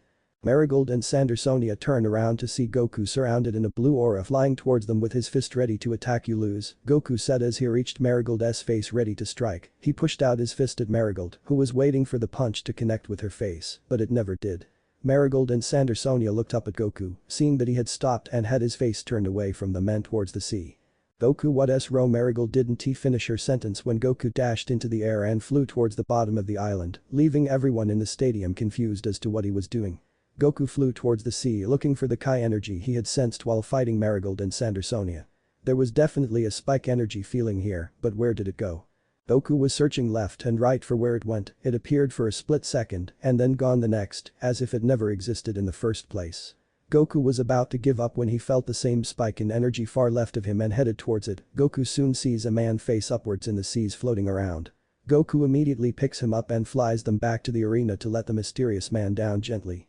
Sandersonia and Marigold rushed towards Goku staring at the unconscious man with surprise. Goku, who is this man? Sandersonia asked. I am not sure, but I sensed his Kai when we were fighting. He is barely conscious but alive. Goku said. They noticed he has black hair with some grey streaks. He was wearing only white pants. He had a tan color skin with a small bag on his side. He looked to be in his late 30s, but with a strong build. Goku tapped the man on his face, trying to wake him up. Oi, you okay? Goku said as the man started waking up. Where am I? Who are you? The man asked when seeing who were in front of him. We would like to know the same thing, Sandersonia hissed as she and Marigold were getting ready to strike him, but were stopped by Goku holding his hands out telling them to hold it. Sorry about that, Yuri at the Amazon Lily Island, and I am Son. Goku turning around holding out his hand smiling. Yuri Goku. That means Yuri, the one who took on the Shichibukais at the same time and lived to tell the story, the man said. Yes, but before we keep going I would like to know, what is your name and where did you come from? Goku asked. Oh, excuse my rudeness, my name is Kayamori Toyoshima and I came from an island that is over there, pointing towards the front of the island and outward seas. There is a small island over there that I live in. I was out on my boat just catching some fish to eat as usual when a huge storm came and knocked me off my boat and I guess I fell unconscious afterwards and I ended up here. Kayamori said. I don't know if there is a person with this name in anime, I was just making one up. I heard you were really strong, and it must be true if you could stand up to that many Shichibukais at once, Kayamori said. May I see your strength? Kayamori asked Goku. You want me to fight you? Goku asked in confusion if the guy was serious. Even though he had an impressive amount of energy, it wouldn't been enough to take on Luffy, let alone Hancock. Oh heavens no. I don't want to fight you yet, I just want to see your strength and see how you easily took on the Shichibukais, Kayamori asked. Goku just nodded and went towards the jungle and came back with a huge boulder the size of Marigold and Sandersonia. Goku prepared himself as everyone, but Kayamori backed up a little as he was going to destroy it. Goku charged at the boulder, kicking it side to side and used some chops here and there at a fast pace, but a good enough pace for everyone to see what he was doing. Goku stopped and turned away from the intact boulder, but immediately the boulder started sliding off one on top of each other in perfect slices. Until the large boulder turned into slices of it. Goku turned towards Kayamori and smiled. Is that a good example of my strength? Kayamori just stood there and smiled back. Yes, that was an excellent example, Goku, thank you. I now understand how you managed to beat them this easily. I also know that you learned martial arts based on the techniques you used based on those attacks, only elite martial arts masters can pull off those moves. Ah, so you must be a martial arts fighter too, right? Goku asked. Well, you got fighter correct, but I learned something different to martial arts, it's called capoeira style, Kayamori said. Capoeira style? I've never heard of it. What style of fighting is that? Goku asked. Well, why don't you find out in our battle if you accept the challenge, Kayamori smirked, going in his fighting stance. Goku smirked back and readied his fighting stance as well. Are you sure you want to fight me? I am on a whole another level and I don't want to hurt you too badly. Hancock was watching this entire thing from up top. Kayamori thinks he can take on my Goku, please, he may as well surrender, she thought. Kayamori stopped positioning his fighting stance. Oh yeah, I forgot. Goku, would you like to know what I have in my bag? Kayamori asked as he was pulling something from it. This perked Goku's interest and walked towards Kayamori to see what he was going to pull out. Kayamori pulled out a powdered substance and held it in his palm for Goku to see. What is it? Goku asked. Here, I'll show you. Kayamori said as he blew on it, causing it to fly towards Goku's face. Goku inhaled it and immediately regretted it. It was burning his lungs and he couldn't breathe. The world was spinning around him and he was wobbly trying to stand on his 2 feet. Goku suddenly fell on one of his knees, holding his throat, desperately trying to get air to come into his lungs, and the other on the floor to keep himself balanced. Hancock, Marigold and Sandersonia were wide-eyed, shocked, thinking that Kayamori poisoned Goku. Goku. Quick, sisters, protect him at all costs. Hancock yelled towards her sisters. Yes, big sister. They said, as the three were about go into the ring. Goku was standing up and he looked fine, as if he was gasping for air mere seconds ago. Goku was holding his chest and then looked at Kayamori. What did you do? Goku asked casually to Kayamori. Kayamori smiled and looked at Goku. Don't worry, I didn't try to kill you, I just wanted a fair fight. I used a powder that I created called Doran Hisui Fametsu, drain powder, made this up. Don't go looking for it, it lowers a person's attack, defense, speed, endurance, stamina, reaction time and other abilities for a while. I made this powder for both a devil fruit user or a non-devil fruit user. It weakens that person to that of a castrated man, weakened state. The powder is in your bloodstream right now and the effect is temporary, so you will return back to normal soon. Kayamori said. I see, then I guess this fight will be determined by our skills in combat, then Goku said. This will be the ultimate battle between two different fighting masters of two different forms of fighting styles, martial arts versus capoeira style. Goku did some practice attacks to see how much power he has left. He did some punches and saw that they weren't as powerful or as fast as he was accustomed to. So Kayamori wasn't lying, my punches and kicks have the same power as a regular human would have, Goku thought as he looked at Kayamori, who ready to fight Goku. Even though I am much weaker now than I was before, I am just a little bit stronger than Kayamori, but that won't make any difference. This battle will only be won by the better fighting skill that we both possess. Goku thought. Everyone in the stadium was murmuring about who would win this fight and which fighting style would claim dominance over the other. Even Hancock, Marigold and Sandersonia were wondering who would win this fight. The crowd went silent when both men went into their fighting position, getting ready to battle. The fighters were staring at each other until Goku dashed slowly at Kayamori, who did a cartwheel to the side and dodged the attack. Kayamori crouched on the floor and picked himself on the side to do a roundhouse kick to Goku, who pulled his arms up to his side to block the attack. It connected with him, but Goku felt an immense amount of pain in his arms. Even my blocking was weakened by that powder, Goku thought. He did a chop motion towards Kayamori, who did a dance motion to counter it with a kick to Goku's arm, which sent Goku crashing down on the floor. Goku got up and kept repeatedly punching at Kayamori, but he kept changing motions that were similar to a dance. Kayamori dodged and weaved through Goku's slow punches like it wasn't there. Goku went for a strong punch, which Kayamori moved back and charged at Goku and headbutted Goku in the chest, causing Goku's face to flash with pain as he fell onto the floor. It looked like Goku was really struggling to keep up with the capoeira fighting style. He couldn't react fast enough to get out of the way, and his defense was severely drained because of the powder. Everyone worried that Goku was going to lose immediately to Kayamori's fighting style. But Goku slowly got off the ground and smiled. That SM fighting style you got there, Kayamori, Goku said. But I think I found a way to land an attack on you. Goku smirked as he readied for another attack. Oh really? Kayamori asked. Yup. Goku said as he dashed towards Kayamori once again to kick Kayamori, who again cartwheeled out of the way, but this time Goku didn't stop there. He lashed out his leg behind him, hitting Kayamori, who was sent flying onto the ground in surprise. Goku just smiled as Kayamori was getting up slowly and was holding his side in pain. How about that? I learned how to counter the capoeira style, Goku said. It was difficult at first since I couldn't react as fast as I could before, but once I learned the fighting style it was getting easier to find your natural movements. You can T-react once you're in a position because it takes too much concentration to keep yourself stable to that one movement. Am I right? The crowd was cheering for Goku and his quick-thinking skills against Kayamori's fighting style. Kayamori just smiled back. Well done, you figured out the one weakness to this fighting style, but he dashed towards Goku's side, causing him to instinctively pull out his arm to block it, but Kayamori moved to the front of Goku's face and did a front flip kick, slamming Goku's head downwards onto the arena, causing some dust to form into the air. IV also found a weakness in the martial art style. Kayamori looked down on Goku, who was still on the floor. The crowd of Kuja women and their empress were in shock. Not only did Goku find a weakness in the capoeira style, but Kayamori found a weakness in the martial art style. Goku was barely getting up. He was up on one arm trying desperately to gain some momentum and pick himself upwards. Kayamori was about to slam his palm onto Goku's face when Goku did a front flip jump and caught Kayamori's arm with his legs. What? Kayamori said in shock when he saw Goku still fighting on. Ahhhhh. Goku leaned his head downwards and did a handstand before slamming Kayamori onto the ground, face first, causing the arena to crack under the force of the slam and then backflipping away from the dust forming around the arena. Goku stared into the area waiting for Kayamori to appear outwards so that they can resume their battle. Kayamori appeared out of the dust and was smiling at Goku. I am very impressed, Goku. I know you're the self-improving type, but you must have excelled to unimaginable heights when at full strength. Even at your weakest, you know how to change the odds to your favor. Goku just laughed a little. I would have said the same thing to you as well. You're actually making me use me head to take you on. Goku face turned serious afterwards, but that doesn't mean we have to stop here. Let us go all out, no holding back, Goku said.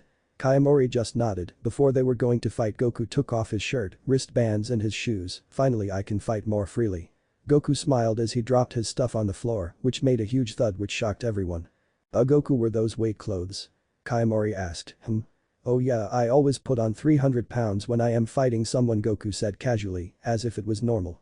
Everyone except Kayamori was open-mouthed, shocked at hearing he always wears 300 pounds of weighted clothes every day. Goku's speed increased a little, but it wasn't enough to make a huge difference against Kayamori, since the powder still played a huge role in affecting his abilities. They were back to their fighting position and were ready to go at it again. The entire crowd was silent, all you could hear was a small breeze that was passing by. Goku and Kayamori went at it again, both striking each other with full force, causing the floor under them to crack due to the force they were creating. Kayamori back-slapped Goku in the face, causing him to fly back a little. Goku sent some weak Kai attacks towards Kayamori, who was dodging it with dance-like movement. Goku sent one last Kai attack towards Kayamori, who did a T-shaped form with his legs in the air to dodge it. Got you. Goku yelled as he dashed towards Kayamori and slammed his foot at Kayamori's side, knocking him off balance. The crowd was sitting in shock seeing how the fighters were holding up. Everyone couldn't believe that it was an equal match between the two and were now wondering who would actually win and claim dominance for their fighting style. Hancock was watching carefully, trying to see how Goku was doing in the fight. Goku and Kayamori kept slamming their fists at each other until parts of their faces turned purple with bruises. They ended it off with kick to Goku's face and punched Kayamori's face before moving away from each other. Huff huff huff huff. Both competitors were on one knee gasping for some air. Both were wondering what would it take to overcome the other fighter and get the win. Goku and Kayamori dashed towards each other to strike for another time, but this time Goku made copies of himself after image and surrounded Kayamori, causing him to look around, wondering which one was the real Goku. I am not falling for it, Goku. Kayamori yelled before he did a handstand with his legs out and was spinning faster, moving around each Goku image until he made contact with the real Goku. It took a lot out of Kayamori to do this technique, but it was just as bad for Goku since he got hit by the attack. Goku soon realized what he needed to do to beat Kayamori. Kayamori dashed towards Goku with a front flip kick, but Goku put his two fingers to his forehead and it back and forth around Kayamori. Kamehame Goku appeared in front of Kayamori, gritting his teeth. Goku sent a small stream of energy at Kayamori which hit him directly. An explosion covered the entire arena, causing everyone in the stadium wondering what happened. Hancock got out of her snake throne and ran to the ledge trying to find where Goku was. The smoke cleared up and Goku was seen still holding his hands out in the Kamehameha position, gasping for air. Soon Kayamori was seen still standing and he looked up at Goku and was smiling and then collapsed onto the floor due to the amount of injuries he suffered. The match was over. Son Goku has won and has asserted dominance for the martial arts style. Goku fell on his knees and smiled slightly at the unconscious Kayamori. You're an impressive fighter, Kayamori. I've never imagined any human to be this strong. You're stronger when it comes to the capoeira style, but I guess it was just my drive to win that pushed me to my limits now. I still have much to learn about other fighting styles. Goku laughed slightly and then started falling backward, smiling as passed out from the injuries. "Goku?" Hancock screamed before running into the arena and picking up the unconscious Saiyan. She noticed him smiling while unconscious, and it made her smile a little even passed out, and yet you know how to put a smile on your face. Hancock turned towards her sisters. Marigold, take Kaimori into the palace, and Sander, Sonia, take Goku into the palace as well, we'll treat his injuries in there. Yes, big sister. They said before carrying both fighters into the palace. Goku was put into Hancock's room to treat his wounds, while Kaimori was put into a separate room to treat his wounds. Elder Nyan examined Goku and Kaimori and came to a conclusion that they were both in shock because of the amount of punches and kicks they took from each other and that it would be difficult to tell when they would wake up. But surprisingly to everyone, Goku was starting to wake up and was trying to get up. Goku, please sit back down and rest. You just fought just a few minutes ago. Hancock said, trying to reason with Goku to sit back down and rest, but he won't have any of it. I am fine really. I think the powder effect ended so I have my strength back, so I'll manage. How long was I battling with Kaimori anyways? Goku asked. Elder Nyan was the first to respond, about an hour and a half. So that's how long the Doran Hisui Finmatsu lasts. Goku said to himself. He turned towards Hancock and asked where Kaimori was. Oh, he's in the other room, getting his wounds treated right now. Why? Hancock asked. I just need to see him afterwards. That's all Goku said before leaving through a window, telling them he was just going out just to think of something. I wonder what's on his mind right now, Nyan said as Hancock watched Goku fly away from the palace. A few hours passed and Kaimori's wounds were treated and he was waiting for Goku since Hancock told him that Goku wanted to speak with him afterwards. Hancock and her sisters were watching from a sideline to see what would happen next. Goku came flying down towards Kaimori and smiled as he walked towards him. Hey, thanks for taking the time to meet me, holding out his hand. Kaimori smiled and shook Goku's hand. It's my pleasure. Now what is it that you would like to ask me? Kaimori asked. Goku closed his eyes, clapped his hands together and bowed towards Kaimori. Please teach me the capoeira style. Goku asked, which shocked Hancock and her sisters that he wanted to learn from Kaimori. Eventually Kaimori spoke and said that he would be glad to teach Goku the capoeira fighting style, but it would mean that Goku and him would need to go to his island for that type of training. Awesome, thanks Kaimori. Goku said. They all departed back to the palace and went into their rooms to go and sleep. Goku couldn't wait for his training that he wished morning would come already. He eventually passed out from tiredness but was still thinking about the training he will endure at Kaimori's island. The next day came and Goku and Kaimori were going to leave when Hancock came rushing down towards the bottom of the island and her sisters along with Elder Nyan were following Hancock, trying to stop her from doing whatever she was going to do. Wait, Goku. Hancock yelled as she rushed towards Goku and grabbed his guy and looked up at him with small tears in her eyes. Don't go, Goku, please stay here with us. Hancock said as she put her head into his guy. Goku just smiled and told Hancock that he needs to do this, that he needs to learn the capoeira style so he can grow stronger than he is already. After a while Hancock accepted the fact she couldn't do anything to change his mind. Please be careful, Goku, Hancock said, worrying that he might injure himself while over at Kaimori's island. Don't worry, I am always careful, well, most of the time, Goku said jokingly, to which Hancock slightly giggled at his humor. I'll see you all again real soon. Goku said as he took Kaimori off of the Amazon island in search of Kaimori's island. I'll see you again. Is that his form of a proposal?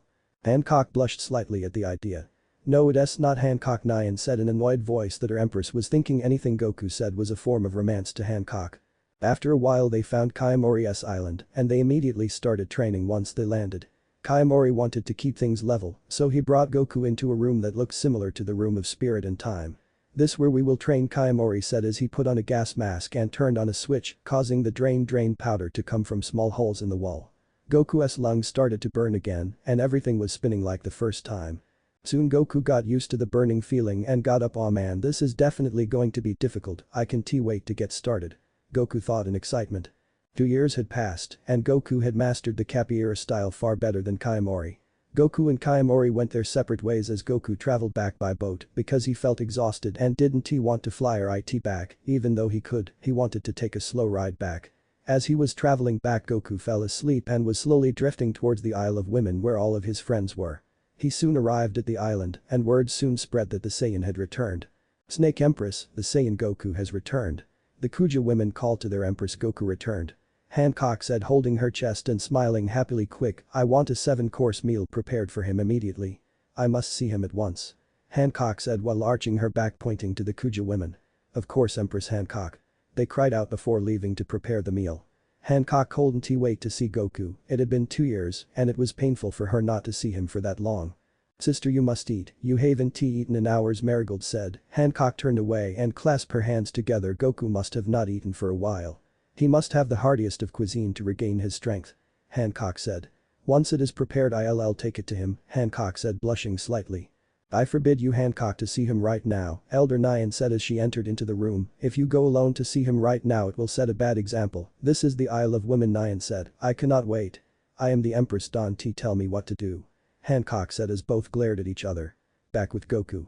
Goku started waking up, got off the boat and stepped on the island. It's good to be back, Goku thought as he was smiling. Goku.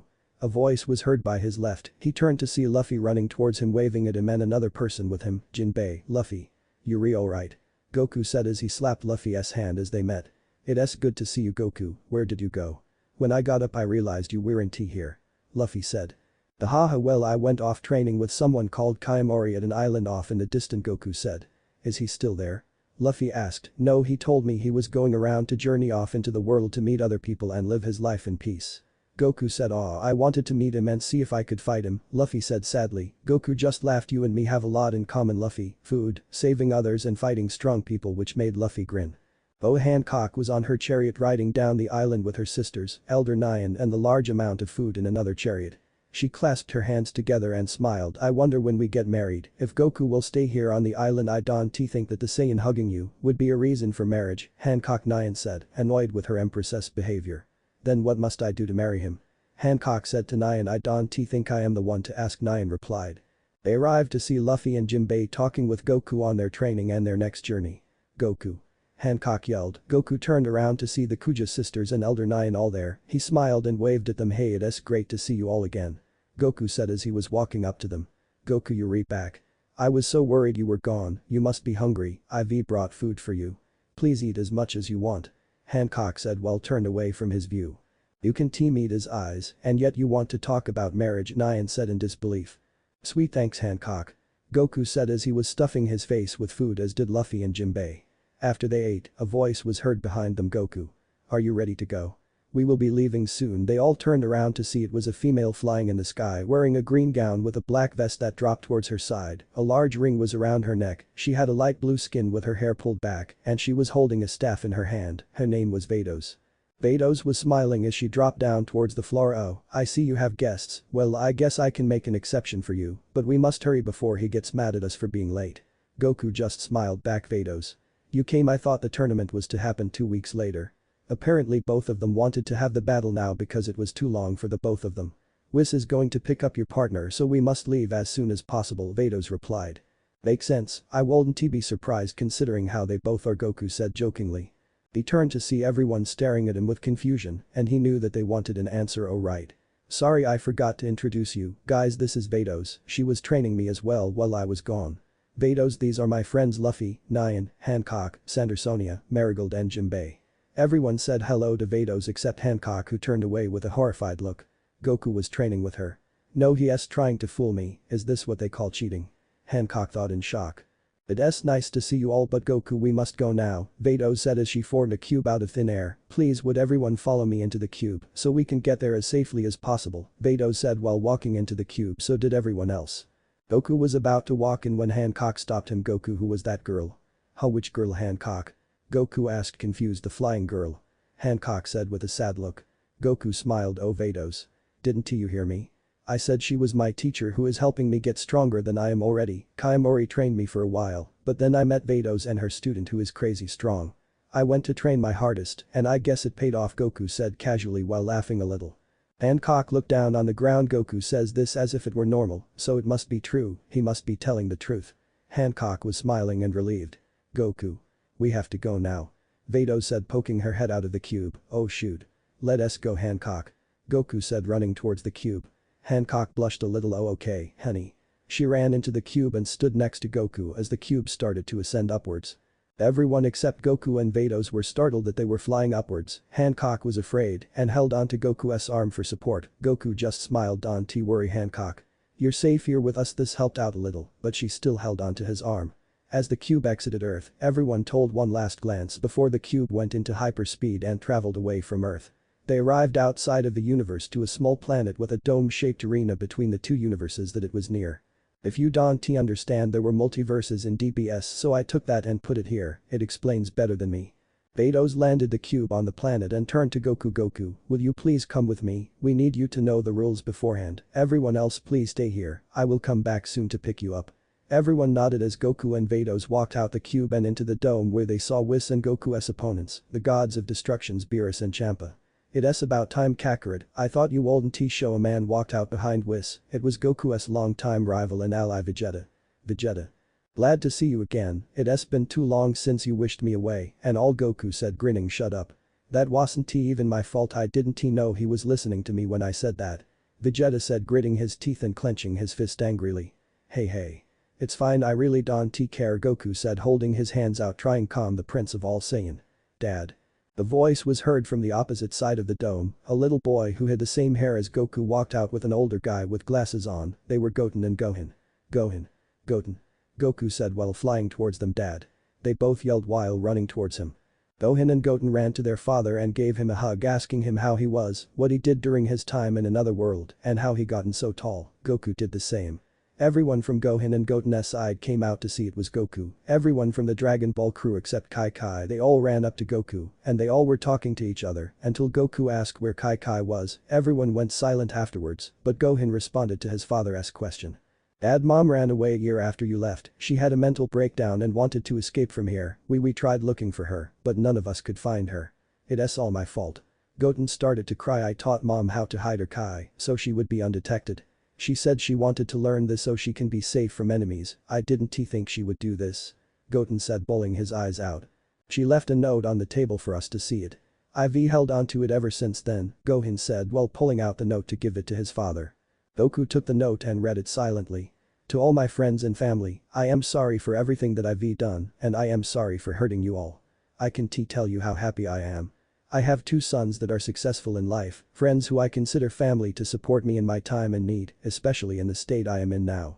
But this is something that I need to do, every time I look at any one of you I am reminded of that incident and I can't bear it anymore. I am glad that I was surrounded by loving people who never gave up on me through time and time again. Thank you and I hope for the best to you all. P.S. Goku, if you are to ever come back and read this someday, I am glad that I was your wife and I want you to promise me something. I want you to enjoy life like you did years ago, meet new people, protect others as you did for me and our sons. Knowing you, it could give you a good time finding new challenges, and don't worry if you find a girl that falls for you, who wouldn't want a guy like you, my dear husband. I love you all. Goodbye Kai. Goku stayed silent and then handed the note back to Gohan and bent down towards Goten, who was trying not to cry anymore, and softly hugged him. It's okay Goten, I don't hate you for what you did, nobody blames you for what happened, and I forgive you. Goku said, smiling at Goten's face. I accept what your mother did, and I accept her choice. If this is what she needs to do, then I want to stop her. She supported me on my choices, so I want to go against hers. I wish I just could see her one last time to say how sorry I am that I left her in this state. Goku turned towards Gohan. Thank you for taking care of Goten in my and your mother's absence. Goku said, smiling a little, and Gohan nodded. After a while everyone felt better and started up again. Goku, who are they? A voice was heard behind them. They all turned around to see Hancock in front while Luffy and everyone else was behind. Who is that? Tien, Yamcha and Master Roshi said in unison as they gazed upon the Pirate Empress Bo Hancock. Goku just smiled as Hancock and everyone walked up towards each other. Hancock. Luffy. You got in, Goku said. Guys, these are my friends, Goku said, pointing to the DBZ crew, saying their names. And these people's names are Luffy, Sandersonia, Marigold, Jinbei, Nyan and Hancock, Goku said, smiling. Hancock blushed slightly and cupped her face. He said my name 6 times today. Is this a form of an engagement? Hancock said quietly, but the DBZ crew heard it except Goku, of course, he didn't hear it. Hey Hancock, your face is turning red like a tomato again, Goku said unintelligently, not noticing her feelings towards him, which left every DBZ crew in shock. I know Goku can be an idiot sometimes, but this is just plain ridiculous, Master Roshi said in disbelief, which everyone in the DBZ crew nodded. Once everyone got settled in, it was time for Goku and Vegeta to hear the rules and enter the battle against Beerus and Champa. Oi Goku, just to tell you I've gone far beyond a Super Saiyan 3 and probably gotten stronger than you, Vegeta smirked as he transformed. A red aura was surrounding him, his body was slimmer and his hair and eyes turned red. I have turned into the most powerful being our race could ever dream of, Vegeta said as Goku looked at him with his mouth open a little. I have turned into a Super Saiyan god. Vegeta said proudly. Super Saiyan God. Hancock said confused at a Saiyan transformation that surpasses Super Saiyan 3 and its predecessors, Bulma said smiling when Hancock looked towards her. A transformation stronger than Super Saiyan 3. Incredible, I didn't know that such feat was possible. Hancock said in disbelief. I know, but it seems my husband took it to another level. Bulma said proudly. Hancock looked at Goku wondering what will happen next. Goku stared at Vegeta and then smirked back. I guess we both learned something new, then huh Vegeta? Goku said as he transformed into a Super Saiyan God as well, which left Vegeta silent. But I know we both ascended past this form, didn't we? Goku smiled. Yeah, you got that right, and it looks like they don't know it, yet Vegeta smiled looking at the gods of destructions. The One Piece crew cheered that their friend learned how to transform into a god form as well. Hancock cheered the most. I wonder what it's like to be married to a god. Hancock said, making her blush slightly at the thought of it. Enough talk. We will start our battle now, Beerus said to the Saiyans who flew onto the ring to get ready for the fight. It was going to be the fight of the millennial. The gods of destruction versus the Super Saiyan gods. Goku and Vegeta got into their fighting stance, as did Beerus and Champa.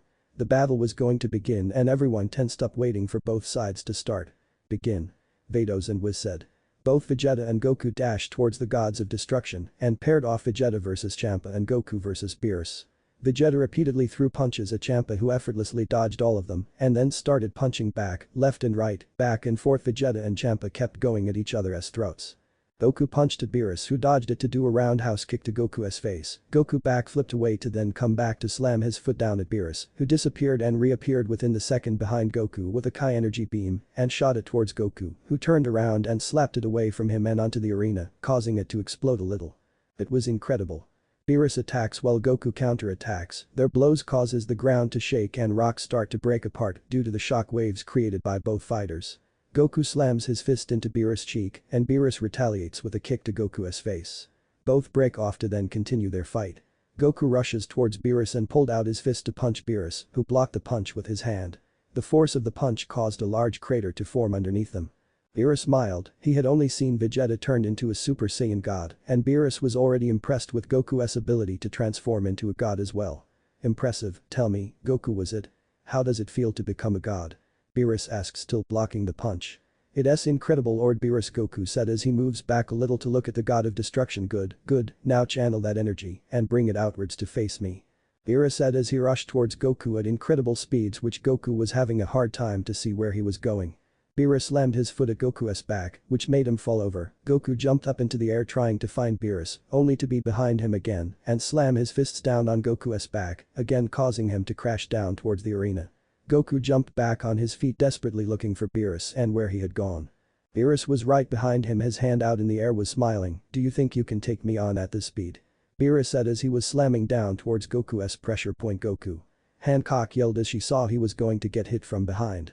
But Goku pulled his arm backwards and caught Beerus' arm right before it made contact with his shoulder. Beerus was surprised to see that Goku had stopped his attack without even turning around. Everyone stood there in shock to see Goku smiling as he caught Beerus' attack. The Saiyan turned around and looked at the god of destruction. Let us not get ahead of ourselves, Lord Beerus, after all this is just only a warm-up, Goku said, which caused everyone except Beerus, Vados, Whis, Vegeta and Champa to be in a state of shock hearing that their fight was only a mere warm-up. Goku flies back to where Vegeta was and signals him, to which Vegeta nods. They both go into their stance form and start to transform again. Haya. They both yell as a blue flame aura to shine brightly, causing everyone's vision to blur. Once the flash ended and everyone had their vision back, they stared at the Saiyan warriors with wide mouths opened in shock. Goku and Vegeta were standing there with a blue flaming aura surrounding them. Their build was back to normal and their hair and eyes turned blue. Beerus and Champa just stared at them as Goku and Vegeta smirked at them. This is our most powerful form. You may think that Super Saiyan God was just it, but you were sadly mistaken, Vegeta said proudly. This form allows us to have a balance of Kai control and a calm mind. This is what we call Super Saiyan God, Super Saiyan, or Super Saiyan Blue for short, Goku said smiling. They had a transformation even stronger than Super Saiyan God. Impressive, I didn't know they had it in them, Champa smirked on. Underestimate them, brother. Last time I fought with Vegeta, I had to use 73% of my power to beat him, Beerus said, not taking his eyes off the two Saiyans. Let us go. Goku yelled as the Saiyans rushed towards the gods of destruction. Their battle would continue. Goku once again took on Beerus, who flew upwards to pull out his hands and send dozens upon dozens of Kai energy blasts towards Goku. Goku dashed away from the Kai energy blasts as the blasts were causing large explosions around the arena and large rumbling was occurring as well. The blast debris was flying towards the crowd that Vados and Whis made a shield for them to be safe and still be able to watch. Goku rushed towards the Kai blasts and sent out some of his own energy blasts, hitting some of Beerus' attacks, causing a huge explosion that blurred everyone's vision momentarily. Goku dashed towards Beerus and punched him, which he blocks with his arm. Beerus tried punching Goku in the face, but he blocks it with his fists, causing both of them to move back a little. Goku and Beerus caught each other's hand and started to see who submit to the other in a test of strength, but nobody was backing down. Goku and Beerus were causing the ground to shake. Rocks were breaking apart and started floating in the air. Ah! Goku yelled as he punched Beerus in the face, causing him to fly backwards a little. Goku took a quick glance at Vegeta to see how he was doing, and Vegeta was doing no better than he was. Vegeta tried to punch Champa in the face, but Champa merely blocked the attack with his palm. Despite it being blocked, it pushed Champa back a little, which took him by surprise in the amount of strength Vegeta had put in that punch. Champa was getting annoyed. He flew up into the air and put his finger in the air, and a huge ball of energy appeared. "I had enough of you." Champa yelled as he threw his attack towards Vegeta's sphere of destruction. Champa yelled as the attack was sent hurling towards Vegeta. "Crap. Final shine attack." Vegeta yelled as a massive green Kai wave came from his hand towards Champa's attack. It caused a huge explosion, making the place start to shake violently. Vegeta was gasping for air as it took a lot out of him to pull off that attack at such close distance. He looked up to see Champa clapping. "Well done. It seems my brother wasn't bluffing when he told me not to underestimate you, Vegeta. I guess we should also fight serious. Don, do you agree?" Champa said. Vegeta smirked. "Good, cause it really was a bore or training session." Vegeta and Champa dashed towards each other and started to repeatedly punch each other in the face at full force. Final flash. Vegeta shot an enormous amount of energy out of his hand and straight at Champa, who moved to the side to dodge it. The explosion caused parts of the arena to shatter and fly towards the crowd again. Luckily the shield was there to protect them, but it sustained a lot of damage from the attack. Whis and Vados repaired the shield and increased its strength 10 times to withstand any attack that comes its way. Back to the fight. Champa dodged the attack and opened his mouth, causing a sonic screech that was ear-deafening for all the fighters. "Idiot. Tell me when you're going to do that." Beerus shouted angrily to his brother as he was covering his ears in pain. "Sorry, but I am just having too much fun, brother. These strong opponents are making me feel excited," Champa said, grinning. Champa dashed towards Vegeta, who positioned into a defensive stance. Champa disappeared and reappeared behind Vegeta. Vegeta turned around in shock when he saw that there were multiple Champas surrounding him as they were pointing their fingers at Vegeta. "Do you think you will be able to stop this?" Champa smirked as all of them fired a full-powered energy beam at Vegeta. "Vegeta." Goku shouted as he dashed towards Vegeta, grabbed him and it away from the attack, and near the edge of the arena, the explosion was intense as it shook the entire planet momentarily. The shaking stopped and Vegeta and Goku were getting up to stare at the two gods of destruction smiling at them. "Impressive, you both managed to escape my attack. Oh, this battle is just so fun. Don't you think, brother?" Champa asked, to which Beerus nodded and moved forward a little. "Indeed, for going this long against us, allow us to present you our most powerful form. I am sure both of you will be shocked with the results," Beerus said with a smirk on his face. He walked back next to his brother and suddenly Whis and Vados shot an energy beam at the two, causing them to slowly slide closer and closer until they started to merge. The gods of destruction had morphed into one being for their fight against Goku and Vegeta. "As you can see, I have become the most powerful being in the two universes. This is your reward for taking us on for this long." The being spoke. "Call me Chera," said the fighter. They turned into that form. "It has been quite a while since we've seen them morph into that, right, Vados?" Whis said, turning to Vados, who nodded yes, "but we must time their form, otherwise they'll become unstable and stay in that form, and you know how bad it was the first time, right, Whis?" Vados said, to which Whis nodded, remembering the first time they morphed and stayed for a long period of time. "Cheris. You'll have exactly 45 minutes before you revert back to normal," Vados said to Cheris. 45 minutes? I think that's too long, don't you think?" Cheris said with an evil grin, looking at the two Saiyans. "Oh crap," Vegeta said. 10 minutes had passed and Goku and Vegeta were barely standing as they were facing the strongest opponent they had ever met. Cheris punched Vegeta in the gut, causing him to spit out blood a little and sending him flying onto the arena hard. Next, Cheris dashed towards Goku, who tried to move away but was stopped. Goku looked down to see that he was trapped because Cheris wrapped his tail around Goku's waist. He looked up to see Cheris smiling as he held out his hand in front of Goku's face. Goku gritted his teeth as he knew that he was going to be directly hit with Cheris' attack. "Now, do you think you can withstand this attack?" Cheris said with a smirk. "Destruction." Cheris yelled out. Immediately a purple aura burst out of Cheris' hand and into Goku, and then right out, causing a burst of energy to explode from Goku. The dust was covering the two, making it difficult to see them. The dust soon cleared up and Goku was still standing, but was looking up with his mouth opened, and a little bit of blood was drooling out of his mouth. His eyes looked like they were gone, and he didn't move an inch after being released from Cheris' grip. Goku. Everyone yelled thinking he had been killed by the attack.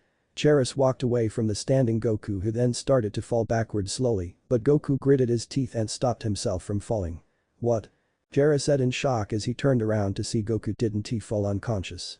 Goku was severely hurt but stood up and turned around to stare at the morphed gods of destruction coldly. The crowd cheered that their friend had survived the attack. Impossible. Even though I didn't use full power, that blast should have knocked you unconscious. Cheris said, pointing at Goku. Not yet, Goku said, which made everyone silent. I am not going down like this, no way. I worked hard to get to where I am now, and I am not falling now, Goku said, looking at Cheris. I drive my body to its limit to protect the people I care about. Goku said. I always train my body even if I can't bear the pain anymore. Even if I am injured in battle, I want to stop. Goku smiled a little. So don't count me out yet, Goku said as he smirked at the shocked Cheris. But before we go any further, Goku said as he looked at Vegeta getting up.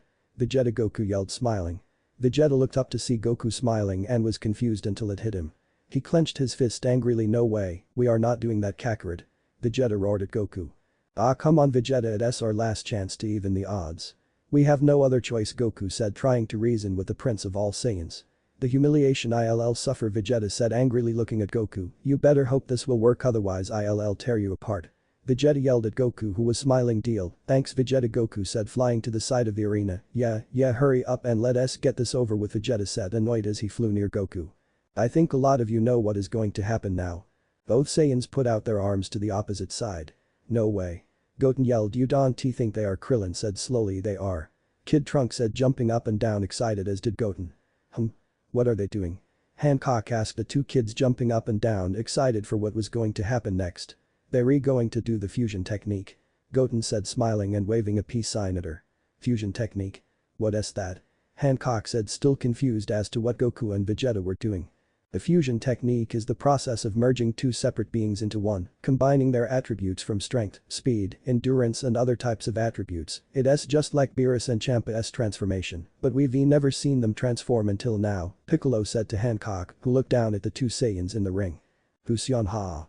Goku and Vegeta yell as they perform the technique correctly, and their index finger touch tips, causing a bright light to engulf the two Saiyans and shine brightly, causing everyone to cover their eyes. Once the light dimmed, everyone looked at the man standing where Goku and Vegeta before in complete shock. The man standing in the arena was a split between Goku and Vegeta. He wore a vest with a reddish-orange padding around his neck and shoulder. His hair is similar to both Saiyans, blue, but has one lock of hair hanging. He possesses Goku's peach skin color and body structure, as he is tall and slender, but mostly possesses Vegeta's facial features. His body was enflamed with a blue flare that both Goku and Vegeta possessed. They were still able to transform as Super Saiyan God Blue. I am not Goku or Vegeta, I am Gogeta. It's over, Cheris, I've come for you. Gogeta said to Cheris, who stared at him. Looks like I perfected this technique and was able to control my god powers well fused. Now we will see who is the strongest, Gogeta said, gritting his teeth. Ah, Gogeta yelled, generating more power, causing the flare to expand around his body. Where is he getting all this energy? Cheris said, surprised with how much power Gogeta is producing. I have 30 minutes before this technique reverts back to normal, so I better make this quick, Cheris said to Gogeta. Vegeta smirked. What luck, my technique ends in 30 minutes as well. I guess we'll see who is stronger before the time runs out. The battle would now continue. Gogeta and Cheris rushed towards each other, started throwing kicks and punches at each other and blocking it at the same time. The shock waves were pushing everyone back and caused the ground to violently shake. Then the ground started to break until it started to break inwards, making a large hole, only getting bigger every time Gogeta and Cheris punched or kicked each other. Their powers are on a whole new level. Piccolo said, covering his face from the amount of force being pushed onto him. Vegeta and Cheris were still going at it blow for blow, relentless, trying to one-up the other. Gogeta dodged a punch that was directed to his face and retaliated by crouching down to pick himself up to his side to do a roundhouse to Cheris' chest, causing him to fly back a little. I knew learning that move would come in handy, Gogeta thought. Gogeta dashed towards Cheris to then disappeared and reappear behind him to kick his neck multiple times, causing the god of destruction to stumble a little. He ended it off with a backflip kick to Cheris' face and moved away to turn his view from Cheris. Gogeta held up his hand and turned around to face Cheris with a serious look. Soon a rainbow-colored sphere appeared on Gogeta's hand, getting denser with energy. Gogeta wanted to end it with one blow. Stardust Breaker. Gogeta yelled as he threw the orb at Cheris, causing it to break and cause a powerful explosion to surround Cheris, as he desperately tried to block it, but with no success. After the explosion receded, everyone looked down to see Gogeta was still standing and was cheering, thinking he had won the battle, but Gogeta was searching around trying to find a Kai, but Cold and Ti didn't mean to kill them. Gogeta thought he overdid it. Gogeta Cold and T react fast enough to what was about to happen. Cheris reappeared out of nowhere and struck at Gogeta's throat, causing to start falling over, gasping for air, but Cheris wouldn't have any of it. He grabbed Gogeta with his tail, pulled out his hand in front of him and gritted his teeth. Cheris looked angry. He was enjoying the fight but had a look of anger. "I have had enough of you and your pathetic fusion." Cheris yelled, "Now die." Destruction. The purple aura came from Cheris' hand and into Gogeta, causing an explosion from him. Gogeta was still up and slowly looked at the morphed god of destruction and taunted him. "Why you'd have to do better than that to beat me," Gogeta said weakly, causing Cheris to be enraged. Destruction. Cheris yelled again, causing another explosion from Gogeta, but didn't stop there. Destruction, destruction, destruction, destruction, destruction, destruction. Cheris yelled repeatedly, causing multiple explosions from Gogeta. "No." Luffy said, afraid that his friend could be killed from the multiple attacks. The explosion stopped and Cheris let go of Gogeta, who wasn't moving at all but was looking up with his mouth opened. Blood was drooling out of his mouth and onto the arena and his vest. His eyes looked like they were gone and then fell face first onto the arena. Cheris closed his eyes, put his arms behind his back and walked to the far side of the area, thinking he won the battle. "Oi. Vados, one of you have to count to 5 before calling a KO, so hurry up." Vados flew onto the ring and started the count. 1. Vados started slowly. Gogeta wasn't moving. There was vital signs he was still alive, but to everyone else who Cold and sensed their godly Kai, they thought he was unconscious or worse. 2. Vados said. Now everyone was getting up, a little worried about their friend and why he hadn't gotten up by now. 3. Vados said. Everyone was begging their friend to get up, not to fight, but to see if he was okay. 4. Vados said. Now everyone went full-scale panic mode, thinking Gogeta wouldn't get up and he would lose his match due to a knockout. 5. Vados slowly said before Gogeta mustered all his strength to pick himself up on one knee, gasping for air. "Gogeta has gotten up before the 5-second count, the match will continue," Vados said in an announcer's voice. Cheris was now shocked, seeing Gogeta was still up. Cheris was losing it. "Impossible. Even though I used less than half my power on that blast. I sent multiple of those attacks, you should have been knocked unconscious, even dead." Cheris said in shock, pointing at Gogeta barely getting up. Gogeta was feeling weak and he knew it, but yet he still smiled. "I am pretty sure that this side is from Goku, but I am glad I was able to go toe-to-toe with you, Lord Cheris, but, sadly, I haven't gone full power yet," Gogeta said as a red aura started forming with his blue aura, causing Lord Cheris to step back and wonder what Gogeta was going to do. This technique would be too much for Goku to handle in his state, but since I am fused as SSJ God, I'll be able to somewhat use it efficiently, but nevertheless, Gogeta said slowly as the blue and red aura started to form around his body more furiously. "An incomplete technique, it has only a 10% chance at working. If I fail, then it'll mess up my body and I'll die, but still," Gogeta said with fire in his eyes. Gogeta started to charge up, causing the arena to start shaking violently. Krillin was frozen with fear to what he is seeing with his own eyes. "I can't believe he can still use the Kaioken form, even after the beatdown he took from Cheris a while ago," Krillin said with fear. Hancock turned to him and shocked. "Kaioken. Goku used that against my sisters the first time we battled. He never said anything about it killing him." Hancock now worried that Goku could potentially kill himself trying to power up in the Kaioken form. She clasped her hands together and silently prayed he would successfully do the technique correct. Gogeta stopped powering and then smiled a little before looking at Cheris. Kaioken. Gogeta's body mixed with the godly Kai he had already with the Kaioken power, multiplying his powers exponentially. It worked. A fusion between Super Saiyan Blue and the Kaioken form, Gogeta said smiling. "If I had messed this up, I definitely would have been killed in the process," Gogeta said, to which Hancock sighed a relief that her Goku would be okay. But Gogeta wasn't done. He charged his power even more, causing more shaking in the arena. Kaioken x20. Gogeta screamed as the red and blue aura grew even larger, covering the entire dome with its marvelous color. Cheris had an evil smile as he started powering up as well, and their battle continued. After a while, Gogeta was gaining the upper hand on Cheris. He was already a Kaioken x50 when he cupped his hands together and pulled back as much energy he could. Kamehameha. Gogeta yelled as he sent the energy attack at Cheris, who took the energy attack head on and crashed onto the arena hard. Gogeta grinned, but then started to feel the strain of the Kaioken was doing to his body. Please not now. Vegeta thought as he crashed onto the arena as well on his knees and arms gasping for air as he was still using the Kaioken form. Is he alright? Sonia asked seeing him fall onto the arena. The DBZ crew was quiet, they knew immediately that the strain had finally caught up with Gogeta and he couldn't bear it no more. He was desperately trying to get up and get some momentum going. He noticed Chera slowly getting up too.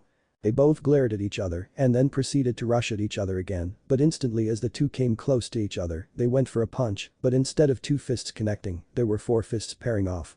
The four powerful beings have returned back to normal and split, but it looks like the four fighters haven't noticed it. Goku and Beerus connected with their fist as did Vegeta and Champa, nobody moved and they all were gritting their teeth. Goku still in Kaioken X50 blue form moved his other fist towards Beerus' face, as did Beerus to Goku's Vegeta, and Champa did the same. Right before they made contact two staffs went in the view of all the fighters face stop, that's enough Whis said, this match is officially over Vado said. The fighter's free fist was so close to their opponent's face it was nearly grazing it. How dare you stop our match Beerus said slowly not taking his eyes off Goku still holding out his fist. Yes Don't you know it's rude to interrupt an exciting battle like ours, Champa said, turning his head towards Vados and Whis. The four of you are at max power, and if you landed a fist at each other one more time, there would definitely be catastrophic events like ripples in time and space at both universes, so this match is over, but the winner has been decided between me and Whis Vados said. The four fighters backed up a little and looked at Vados and Whis who looked at each other and nodded. They turned towards to face the entire crowd and were about to speak, we have seen the battle, and it was a glorious one, fusion technique against fusion technique, but the two fighters who had truly won were Goku and Vegeta, as they had the most technique used and had more skill as they continued their fight. So congratulations Son Goku and Vegeta, you are the winners. Vados said smiling clapping her hand so did Whis. The DBZ and One Piece crew were erupting with cheers for their friends on their victory. Goku still in Kaioken blue form just closed his eyes and grinned, while Vegeta in SSJ blue form folded his arms and smiled a little. Beerus and Champa just walked over to Whis and Vados and stayed silent as their opponent celebrated their victory. Goku finally let down his Kaioken blue form and he started to twitch. Everyone looked up at Goku in shock, he was in a lot of pain as his muscles started to increase in size and the strain was too much as he fell backwards onto the floor from his injuries. Goku. Hancock yelled as she saw him falling on the ground writhing in pain. Always pushing yourself overboard Kakarot Vegeta said picking him up. Goku just smiled slightly why yeah I guess I should stop doing that huh Goku said laughing weakly before the pain came back causing him to grit his teeth. Vegeta flew Goku to the stadium where everyone was and dropped him on the floor. Luffy and Hancock rushed over to their fallen friend and knelt down beside him. Are you okay Goku? Hancock said with a little tear in her eye. Goku just smiled weakly, not really. A few seconds later Vegeta came over with a brown sack and pulled out something. Here Kakarot eat this Vegeta said holding out a bean to Goku's face. Thanks Vegeta Goku said as he ate the bean and the Saiyan's muscles expanded quickly before retracting again, all of his wounds healed. He started to get up. He did some fast punches then swift kicks much better, Goku said smiling, leaving the One Piece crew in shock, seeing their friend on the floor mere seconds ago to now being fully healed by a bean. Goku noticed their looks and explained as quickly as he could. The thing I took just a second ago was called a senzu bean. It allows the person who ever ate it to be instantly healed. Goku said as the One Piece crew nodded as they understood. Hancock rushed over to Goku's side. Are you sure you are alright? Hancock said with a worried look, but Goku just flashed his Son Goku grin. Hancock, I am fine honestly, I've been through much worse shape than this Goku said, holding his arm on the back of his head, chuckling a little. Anyways how's everybody else? I saw our attacks were coming towards the stand, so I tried to end the battle quickly so that nobody could get hurt. Goku said looking at everyone. Hancock could see it in his eyes. She knew long ago that Goku loves to test himself against stronger foes, but first and foremost, Goku was a protector. Even now, he fought to protect his friends and loved ones from his battle. She saw the man in the Saiyan and once again she knew just how deeply her affections were for him. Everyone was getting ready to leave when Goten asked his father if he was ready to come back home, but Whis intervened into the conversation. I am sorry but Goku you can't come back to your universe what? The DBZ crew yelled at what Whis had told them. Yes, when you were wished away, it seems it deemed you a person born and raised in Universe 6, not 7, and bringing you back to Universe 7 would be considered illegal in space laws Whis said. Heads up I am having the Earth not extinct in Universe 6 in my story, so bear with me if you have a review for that. Goku sighed as he turned to see his DBZ friends have a saddened look as they know Goku won't be able to come back to their world.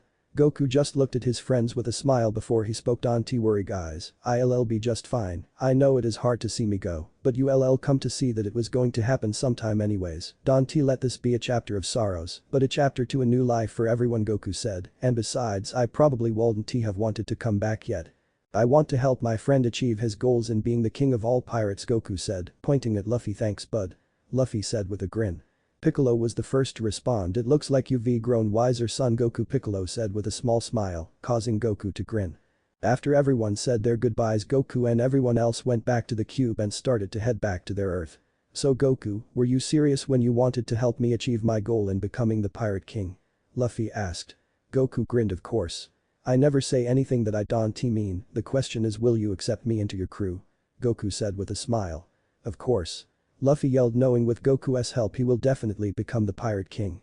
Hancock crossed her arm into Goku's and smiled, but before you two go you will stay one more night before you head out, deal? Hancock said. Luffy agreed and Goku agreed. Why are you grabbing my arm? Goku said, not understanding what Hancock is doing. They traveled back to their world and waited for day to come to start off their journey once again to find Luffy's crew and help him become the Pirate King.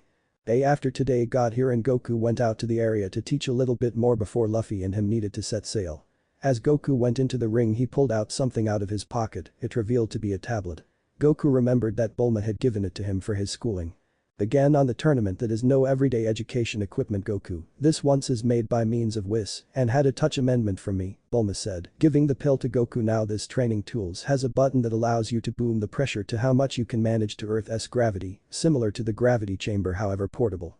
It is only on your arms and legs, Bulma said smiling, so if you don't assume 10x Earth's gravity is efficient, you can trade it to how a whole lot you want. Goku smiled. Thanks Bulma, however, may not Vegeta get mad that you're supporting me get stronger, and now not him, Goku stated, which made Bulma snicker. Goku, you do realize that this training gear became his right?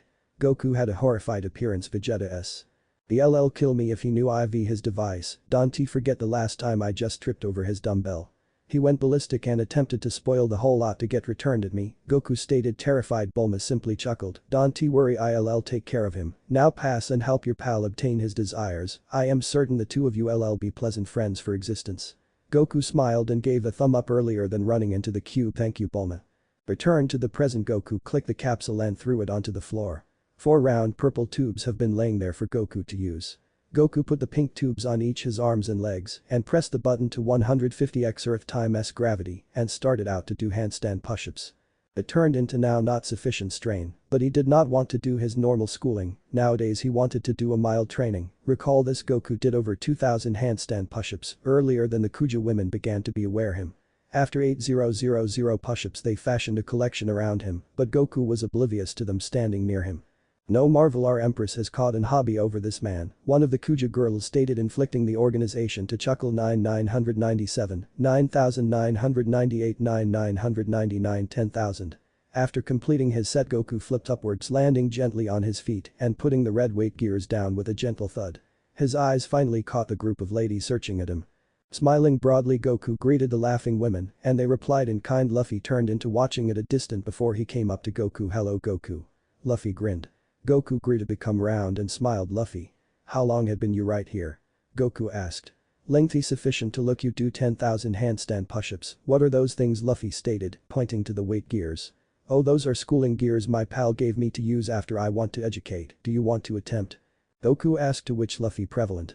Goku decreased the education equipment weight for Luffy to apply. They are now not terrible, they seem too clean for you Goku if I will use them, Luffy said. Well, that's due to the fact I reduced the strain for you. Here they're plenty extra tough when you upload extra pressure, Goku stated as he elevated the weight to 3x times Earth's gravity, inflicting Luffy's arms to fall to the ground. What the heck? I am able to barely elevate it up, Luffy stated, gritting his teeth trying to pick it up, however slightly made it up to his knees. Don't worry. It took me a while to get used to the stress being introduced, Goku stated, reducing the strain for Luffy. How an awful lot weight become it for you to triumph over? Luffy said, stretching his palms to relieve the pain. Round 100x Earth's gravity, Goku stated with a small smile, inflicting the both of them to burst out guffawing. After Goku's light training each, Luffy and Goku went to the palace to get something to eat. After ingesting, Luffy went to take a sleep for a while at the same time as Goku went all the way down to the bottom of the island with roses and sat beside it to do a little meditation. He become enjoying himself. For as soon as he felt he became at peace with the world and after his meditation, he stayed to revel in the scenery.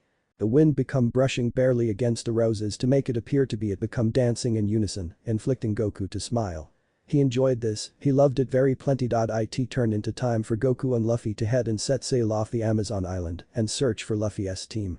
Luffy, Hancock, Sandersonia, Marigold and Elder Nyan were all there getting prepared for the two to get geared up, but Goku wasn't visible with them. I ponder where Goku went. Nyan stated. Good day. Sorry I am past due. The four of them regarded up to look Goku flying towards them. He slammed down his feet causing a bit crack to appear underneath him as he looked as much as his buddies display off. Sandersonia rolled her eyes and smiled inflicting Goku to grin.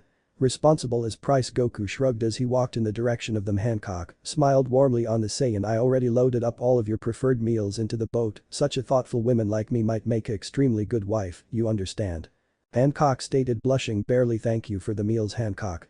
And yeah I would clearly assume any guy would be fortunate to marry you. Goku grinned oblivious that Hancock changed into implying for her to be his spouse. Hancock fell backwards conserving her hand to her head and become turning purple. Her sisters caught her before she fell to the floor. Are you okay? Goku said no longer information why she had fallen lower back for no apparent reason. Hancock just appeared and smiled on the Saiyan. Sure I am very well, she said. Luffy put on his hat and grinned at Goku. Okay, permit us pass. Goku and Luffy boarded the ship and began to leave the island. Goku and Luffy agreed to come round to pier. The whole Kuja village was there waving at the two guys. Goku and Luffy smiled and waved back on the island. See ya. Luffy yelled I hope to see you again. Goku yelled as he waved at the Kuja women. Hancock agreed to become away. He stated he desires to see me once more. Is this his signal of a proposal? Hancock said turning pink slightly. For the remaining time no. Elder Nyan said furious with Hancock. Lower back with Luffy and Goku. Goku and Luffy now had been ready to attain Sabati Archipelago to unite with Luffy's group members in order that they might visit their subsequent vacation spot, Fishman Island, which became below the sea, so in the time being, Goku asked Luffy what his team members had been like. Nicely, my team is Zoro our swordsman, Sanji who is our cook dinner, Chopper our physician, Nami our navigator, Robin is an archaeologist and changed into a former employee inside the criminal employer, formerly run by means of a preceding Shichibukai, Broke our musician who is additionally a skeleton, Usopp our first-rate marksman, and Frankie our shipwright who is additionally part robot. Very in reality cool humans when you meet them. Luffy grinned not actually explaining who they were, however Goku failed to thoughts. They sound first-rate Luffy. I should see them proper now to look how strong they re. Goku said with fire in his eyes. They aren't as robust as you, but they may be sturdy-willed, that is for sure, Luffy said. They went into the ship to sleep as the day grew to become night. Speedy. Goku cold and sleep for a while. He could not get his thoughts to forestall considering Luffy's team and how he is going to gift himself in the front of them. Goku decided to consider it later and in the end went to sleep. Day got here and their ship got here into the seashores of the island, wherein his team became to meet up in 2 years. Goku and Luffy had put on their coats to guard their faces from being seen because everybody in the world nonetheless thinks the Straw Hat Luffy is lifeless. Goku would not want to be seen either on the grounds that he was helping Luffy on getting his brother lower back and he also destroyed the world government HQ, which became in reality big deal. Goku and Luffy cut up trying to cover greater ground. Goku walked up right into a bar looking to see if any of Luffy's group had been in there, but wasn't he. He became approximately to leave whilst a poster caught his attention and all you could consume buffet challenge. Goku yelled waiter signal me in. As he rushed over to the table. If Goku had walked out and entered into the next bar, he could have seen Nami and Usopp speaking to each different 3 2 1 go. The waiter stated as he blew the horn telling all of the competition to begin. Goku commenced to shovel all the meals into his mouth as each spectator watched in amazement on the stranger's appetite. With Luffy he changed into in a confrontation with a person who was impersonating him and his group. You bumped into me on motive didn't you? The impersonator said do you recognize who I am? I am one of the pirate elite worth 400 million. Beg for mercy and I'd allow you to stay, the impersonator said with an evil smile, pointing a gun at Luffy. I am sorry, but I am in a hurry proper now. Luffy said okay. I apprehend the impostor stated oh he is so going to get it now one of the impostor's crew said. The impostor pointed the gun at Luffy's head and shot it. Luffy dodged the bullet and pulled out his fist to punch the impostor right within the face, inflicting the impostor to fly backwards and hit the ground tough. The impostor become knocked out bloodless in addition to his team once Luffy took care of them and then commenced his way looking for his group once more. Goku walked out of the bar rubbing his belly and smiling too horrific they ran out of food, I should have long passed for 8s. Goku commenced to walk around and located a floating boat carrying 3 people in it. Wait a minute, they appearance acquainted, but wherein have I seen them before? Goku concept to himself as he saw them leaving his view. Nami, Chopper and Usopp have been the ones using the boat. After some time Goku heard an explosion and ran to the scene to see his pal inside the center of a warfare among pirates and marines. Luffy's cover were discovered and Goku knew that there has been no factor in having his cover on as properly. Goku took of his coat and flew closer to Luffy. "You start a warfare without me, Luffy. I am harm," Goku stated, grinning at Luffy, who smiled back. The marines and pirates first all combating to appearance up at Goku with their mouths opened in shock. "It's him. The man with 390 million on his head, Son Goku." They screamed 390 million. What do they suggest? Goku confused with what they meant. "It is how an awful lot you have in your head, a bounty if you want to call it like that," Luffy said. "Truly best 390 million. And I thought I would be considered a greater serious danger," Goku smirked, causing Luffy to smile. "Do not like your bounty? Get used to it, because on the give up of the day you all nevertheless criminals," a voice stated down under Goku and Luffy. They appeared all the way down to a bloated individual with a scar over their face looking up at them. "PX5, take them down." The character yelled at a robotic which had opened its mouth to price and power beam at them. "A pacifista. They'll be worn out for certain." The pirates yelled as they saw it hearth more than one beams at Goku and Luffy. Luffy simply sighed and held onto his hat and moved his head speedy to stay clear of the assaults. Goku dodged the attacks, after which slapped one strength beam downwards to the floor, inflicting a massive explosion. The marines were stunned to peer them circumvent the pacifista's attack with relative ease. "Our turn," Goku and Luffy stated in sync as they rushed closer to the robot. "Second gear," Luffy said as his frame became a light purple and steam changed into coming off him. "Jet pistol," Luffy said as he slammed his fist even as Goku slammed his leg into the robot's face, inflicting it crash onto the ground hard and then explode into 1,000,000 pieces. They took it out in one hit. All and sundry yelled as they noticed the two take the pacifista with no trouble. "Sorry, we ought to move now," Luffy said as both Goku and Luffy ran far away from the fight. "Wait, come lower back," the man or woman yelled, looking to forestall them, but cold and tea. Sooner or later Goku and Luffy noticed people strolling closer to them and Luffy turned into smiling while he noticed who it was. "Zoro. Sanji. It's been too lengthy," he yelled when he saw his team members nearby. Any other pacifista seemed among Zoro and Sanji, however they took it down without difficulty as properly. "Get out of our manor," they stated as Sanji kicked it and Zoro sliced it to the ground, inflicting it to blow up as nicely. "Luffy, you quantity 9 to make it back," Zoro stated. "Then my buddy right here is the 10th to make it here," Luffy stated as he pointed to Goku, whilst they had been nonetheless strolling away. Zoro and Sanji checked out Goku and he saluted his arms from his head and grinned at them. "Quality to ultimately meet some of Luffy's team," Goku said as they continued to run.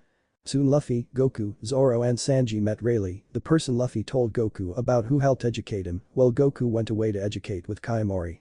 "Rayleigh. You're here," Luffy said thankfully. "Yes, I am here to check up on you and it looks as if you've got grown stronger the final time I saw you," Rayleigh stated smiling. "Now it's time for you and your pals right here to go and rejoin your crew," Rayleigh stated, pointing at Goku, Zoro and Sanji. "Good enough. Thanks for the entirety," Luffy stated. He raised his fist into the air. "I am going to do it. I am going to turn out to be Pirate King," Luffy yelled on the pinnacle of his lungs, inflicting Rayleigh to have tears in his eyes and smile. "Yes, go immediately for the top," Rayleigh yelled as he raised his fist within the air as well. He jumped down to forestall the marines who were on pursuit of Luffy and his friends. Rayleigh pulled out his sword and smiled on the marines. "Dark King Rayleigh," the marines yelled. "My pupil is set to prompt, please recognize that. I might advocate that you do not intervene," Rayleigh stated, smiling still. At Luffy's deliver Brook, Nami, Usopp, Nico, Robin, Chopper and Frankie had all made it lower back and started to speak with every different, discussing what they did all through their 2 years being separated. "What's up?" Luffy yelled as he saw his pals all within the ship together. All of them regarded up to see their captain and their faces glowed a heat smile as they saw their captain go back to them. "Luffy." All of them yelled as Luffy grinned at them and turned into waving. Zoro, Sanji, Luffy and Goku got to the deliver, greeting every person as did absolutely everyone else. "Who is this man, Luffy?" Brook said, pointing at the Saiyan status at the some distance right. "Oh, he is my buddy and his name I." Luffy become interrupted via Nami, who become tugging on his arm trying to get his attention. "No time for introductions. The marine vessels are nearby and they will block our course if we do not pass now." Nami yelled at her captain. That leap commenced Luffy and they all went to start going, but as they had been avoiding the marine vessels were of their way and become aiming cannons at them. "Oh no, they're right here," Nami said as they readied their cannons at them and fired. Rattling, Goku stated as he ran inside the middle of the institution and cupped his arms together. Kamehameha. Goku stopped charging the Kamehameha wave when a gaggle of purple arrows intercepted the cannonballs to the ocean. "Slave arrows," a voice said. Each head grew to become to appear a far smaller ship was among the two larger ships. Goku and Luffy smiled once they saw who it became. It changed into a bunch of Kuja ladies and their buddies Sandersonia, Marigold and Boa Hancock. Any of the Marines shouted toward the Kuja deliver Hancock. What is the meaning of this? Do you would like to intrude with our task? Hancock responded with a bored tone who placed a battleship inside the center of my route. Again at Luffy's deliver Nico Robin turned into the primary to respond. It's the Kuja Mark Kuja. Nami replied sincerely burdened with what her buddy had intended, but Robin spoke back to make clear it.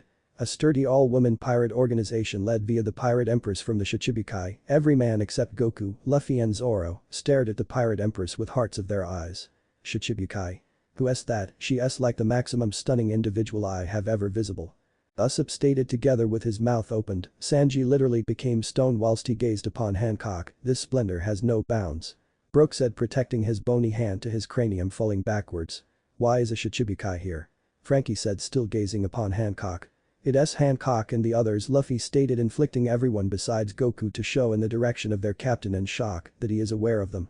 After explaining that him and his friend were at the Isle of Ladies for a while, they turned to peer that the Marines were nevertheless inquisitive about the Kuja people. Hancock grew to become her head to Luffy's ship and smiled. Luffy, Goku now could be your threat.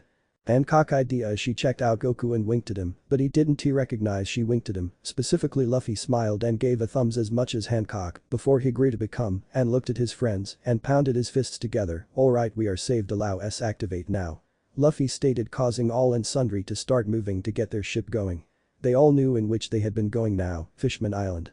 Goku regarded up to peer a coating that appeared like jelly, engulfed the entire deliver he become approximately to strike it, wondering it changed into an enemy however Nami told it become just coating that turned into letting them pass beneath sea to visit their vacation spot, he understood and withheld himself from attacking it. They went below the ocean and they went on to their next adventure. Luffy yelled on the top of his lungs fortuitously yeah. Let us go to Fishman Island. Luffy stated as their ship sunk quicker down into the abyss. When they felt it turned into safe they went lower back inside the middle of the ship to in the end have a real reunion with each different.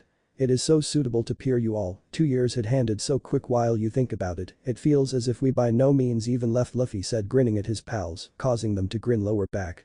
So I see you all got more potent the last time I noticed you, Luffy stated as his crew nodded. Frankie broke into the communique. Luffy before we go any similarly who's that guy?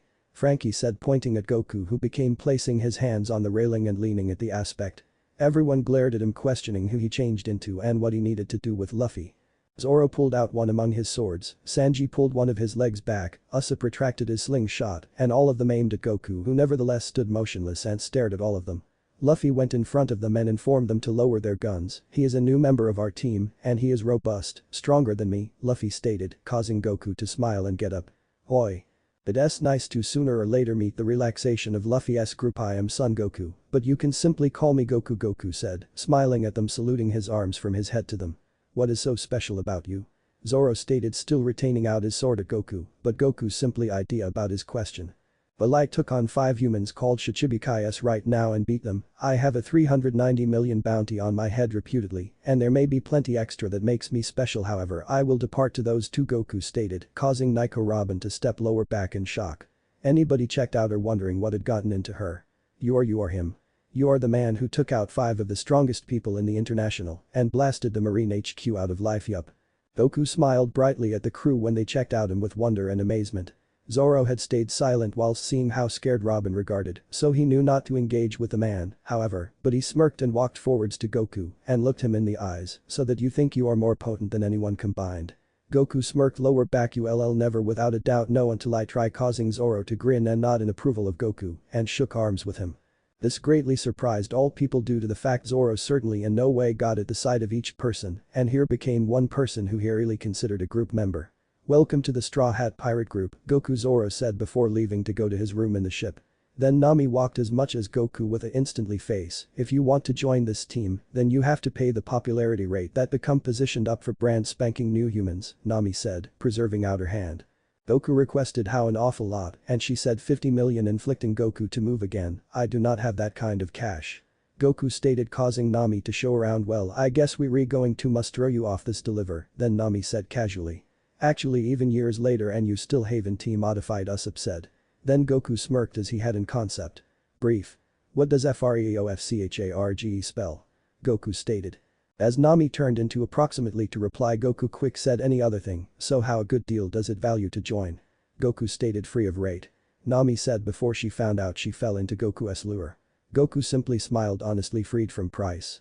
I concept you were critical before, I bet Yuri is surely exceptional individual, in spite of everything Goku stated, causing anybody even Nami to start giggling, as he outclassed her with money. Goku smiled, as every person began to talk again, whilst fishes started out to swim past them meals.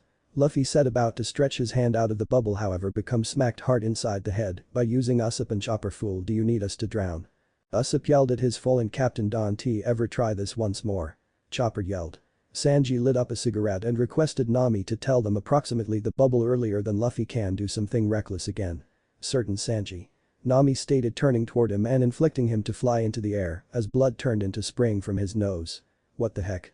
Goku yelled as he saw his new group member just fly into the air due to the fact the blood spraying changed into so powerful.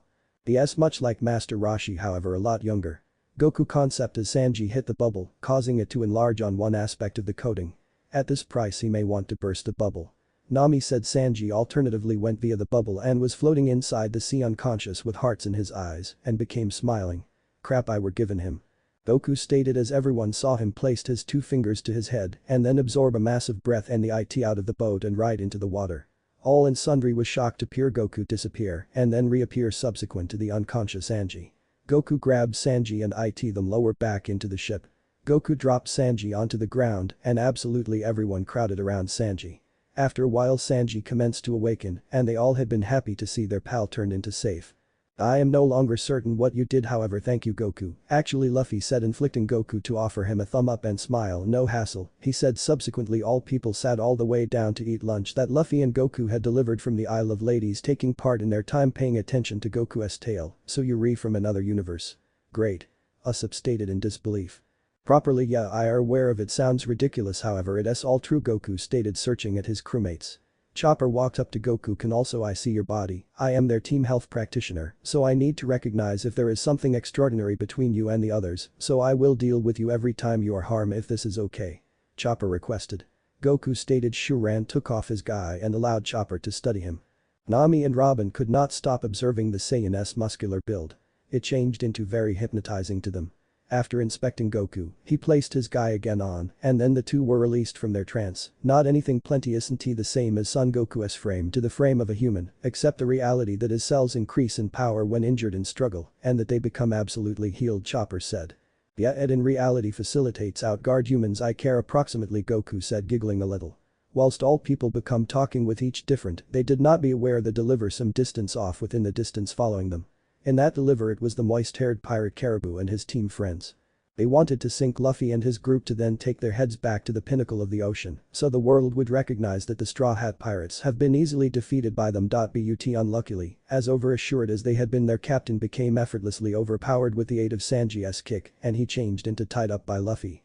The Straw Hats seemed up to see a sea cow flying close to them supporting them out by way of dragging the enemy ship away from their bubble ship and they instantly knew who it changed into. It was Momu from their preceding adventures before Goku. Nami yelled out thanks to Momu for helping them out. As soon as the whole lot cleared up Nico Robin walked closer to Goku with a coat and smiled at him.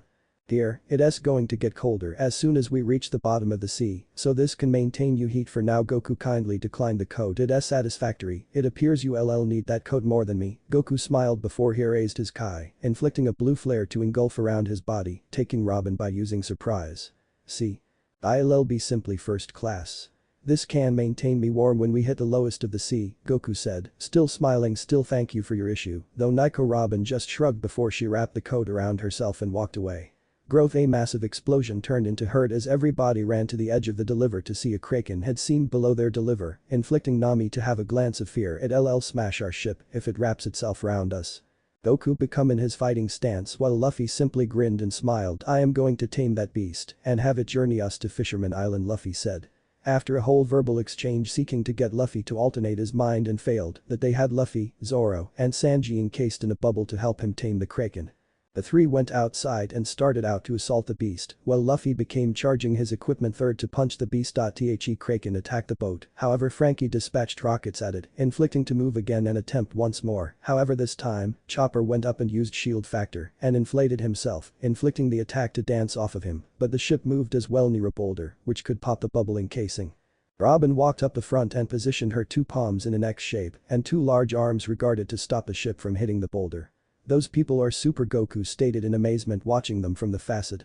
Luffy changed into perform charging his tools 0.33 and punched the Kraken proper in the face, causing it to fall downwards into the bottomless pit as well as dragging the three into it as nicely, so everyone became the deliver closer to them and tried to seize up with them, however Colton T. "At this point we want to be capable of discover them," Brook said as the sea became more and more dark. Frankie became on the lights in front of the sunny ship. Goku changed into seeking to sense their Kai energy and instructed them to maintain going downwards in view that he observed Luffy's Kai however barely.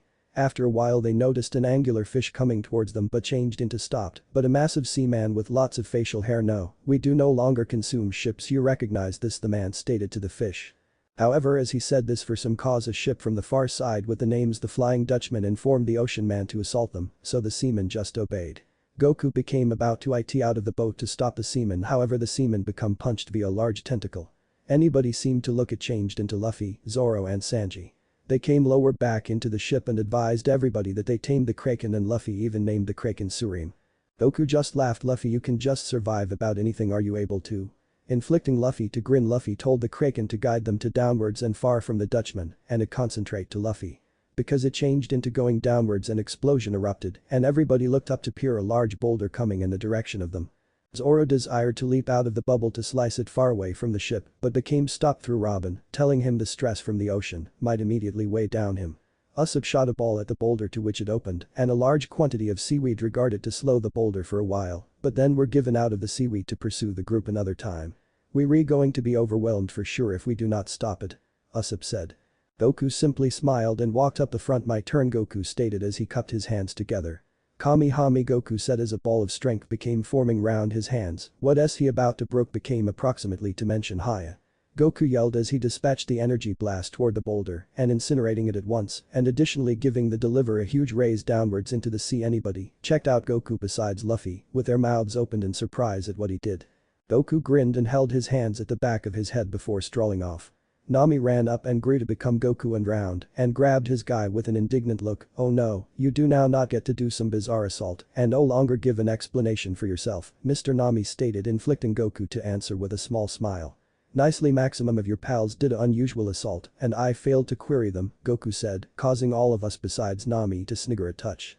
Nami just sighed and Goku decided to tell them that the assault he did became called the Kamehameha wave that lets in someone's inner strength to pop out as an outer electricity blast. After a while, they encountered every other group that desired to assault them, but the One Piece crew determined to run away using coup de blast to complete blast, a blast the use of air that reasons their bubbling casing to get smaller every time they use it. They blasted far from the crew and the bubble burst opened, causing the contemporary to tug the group away from the ship and causing them to momentarily fall subconscious. Quickly Goku and a number of the crew, Nami, Robin, Frankie, Brook and Zoro weren't with them at the time, awakened to be greeted to a mermaid that everybody besides Goku knew. "Kami. Long term no see," Luffy stated as he noticed his buddy helped them out. "It's correct to look you all once more," Kami said and then checked out Goku. "Oh, who's this good looking fellow, a brand new teammate?" Kami said smiling. Goku smiled, returned and bowed to her as a greeting. "Hi there, my name is Son Goku and I am a new member to my buddy Luffy's group. A gentleman as properly." "I am amazed," Kami stated, laughing a little at how Goku greeted her quickly. Kami brought the guys out of her room and right into a bubble encased elevator that became on top of a turtle to be escorted to the pinnacle to be greeted to a more than one quantity of mermaids. Sanji commenced to cry as he noticed the various beauties in the front of him. "What came about to you in the past years?" Usopp said in disbelief as he saw his pal crying. "This is where I am going to die," Sanji said, still tearing up as he noticed the mermaids had been smiling at him. Goku smiled as he greeted the mermaids much like he did with Kami and they all smiled at him, a real gentleman however, but a fierce pirate. "What adorable combo," the mermaids said in unison at Goku, who simply smiled barely. Luffy requested Kami, in which Jinbei changed into seeing that they informed every other to meet every different right here inside the Fisherman Island. However, Kami instructed Luffy that he isn't here right now. "It's too bad, I surely wanted to see him," Luffy said lamentably but concealed it with a small grin. Subsequently a royal journey got here with 3 guys to the island, asking the mermaids in the event that they had seen an illegal institution of people input into the region, however they all declined, saying they failed to see anyone. They were hiding the team, the 3 guys were approximately to leave when Sanji began spraying blood once more, dropping half of his blood. He couldn't help himself. Notifying the men that the unlawful institution was at the island. The crew finally got here out and asked the 3 men if they might donate blood to assist keep their crew, but they denied them this. Kami took the 3 men's experience and instructed Luffy to get Sanji on the trip so that they may go to a port complete of humans. Sanji's blood type is rare. Figo ILL addressed them Luffy. Goku said trying to get Luffy and his group to move it, sooner or later they hopped on the royal experience and that they left Goku to fight the 3 guys. The 3 men were about to chase Luffy and his buddies when Goku seemed proper in front of them and stopped them from doing so. I can help you pass, no longer when my buddy's existence is on the line, Goku said lightly, but the 3 men have been angry, considered one of them charged at Goku. He slammed his fist into the man's face, inflicting him to fly returned and hit the opposite 2 with such force. The mermaids watched him in amazement as he took out the 3 with one punch. The big sea monster rushed towards Goku with its enamel open, geared up to chew up Goku, however Goku just glared at it, making it first stall charging and start whimpering in fear. The mermaids had their mouths opened in shock. A sea monster stated its own defeat earlier than it even began. What was that? Son Goku is outstanding. The mermaid said, watching Goku turn to them. I am certain they might not hassle you for a while, but if they do allow me no and I will help you out, Goku stated, grinning at them, causing them to blush slightly. However Goku became oblivious to them blushing because of what he stated. Goku positioned his 2 palms to his head and waved his hand in goodbye to the mermaids earlier than he it away to Luffy and his buddy's role. Please be alright Sanji. Goku thought whilst it. As he disappeared, the 3 guys awoke and had a defeated appearance. Damn, we by no means were given a hazard to offer them Jinbei's message, one of the men said unluckily. Goku it into a room with Luffy, Chopper, Kami, Usopp and Sanji on a bed. Goku turned into relieved to listen that there had been human beings right here to assist donate to Sanji, and he turned into going to make a complete recuperation. Goku, Luffy, Usopp and Kami determined to get something to consume at the same time as Chopper determined to take care of Sanji, so the 4 of them decided to go to the Mermaid Cafe for something to consume. To their marvel, they located their friend Brook within the hands of 2 different mermaids, listening to his memories as an international well-known musician. Brook, you read very well. Usopp stated, walking towards him. Brook looked at him and smiled. I am so happy to hear you. I could die. Oh wait, I am already lifeless. Brook stated, giggling at his shaggy dog story, causing Goku and the crew to crack a grin. After their little reunion, Goku and the 5 of them went out of the Mermaid Cafe and onto a fish taxi. Before getting on, Brook noticed a poster showing the pirate Vander Deck and the pirate who tried to kill them before with the massive sea man. The mermaids explained how Vander's descendants might threaten them with marriage proposals, inflicting the mermaids to worry for his or her lives, so the Mermaid King, King Neptune, dispatched his 3 sons, the 3 guys, to discover the bandits and lock them away. The king did not want his youngest baby, his daughter, having to address those monsters, so that's why he requested his sons to look for him constantly, Kami said before everybody dropped the topic to start a brand new one. They asked why there was a pirate flag on pinnacle of a constructing, and she spoke back that it become Big Ma'am their protector. She had blanketed them for a massive call for of candy, so they agreed to this demand. It is why we have this candy manufacturing unit, Kami said, pointing on the manufacturing facility. I would love to look her at some point, Luffy said, grinning. As they persevered their journey, a mermaid named Madame Shirley, fortune teller mermaid, who has met Goku and his team, coming out in distraught. She swam to get anyone's attention, get Luffy and his group out of the country. I seemed into the future, and I hope I incorrect about this, however I noticed that Straw Hat Luffy will spoil Fishman Island. What? They cried. Lower back with the only peace crew, Goku and his friends had discovered their pal Nami, getting a bargain for everything in a clothier keep. As they have been about to leave, they noticed a big man driving a huge whale down to the area. It was King Neptune himself. He stopped the whale and commenced to talk, his voice boomed over the entire region. Straw Hat human beings.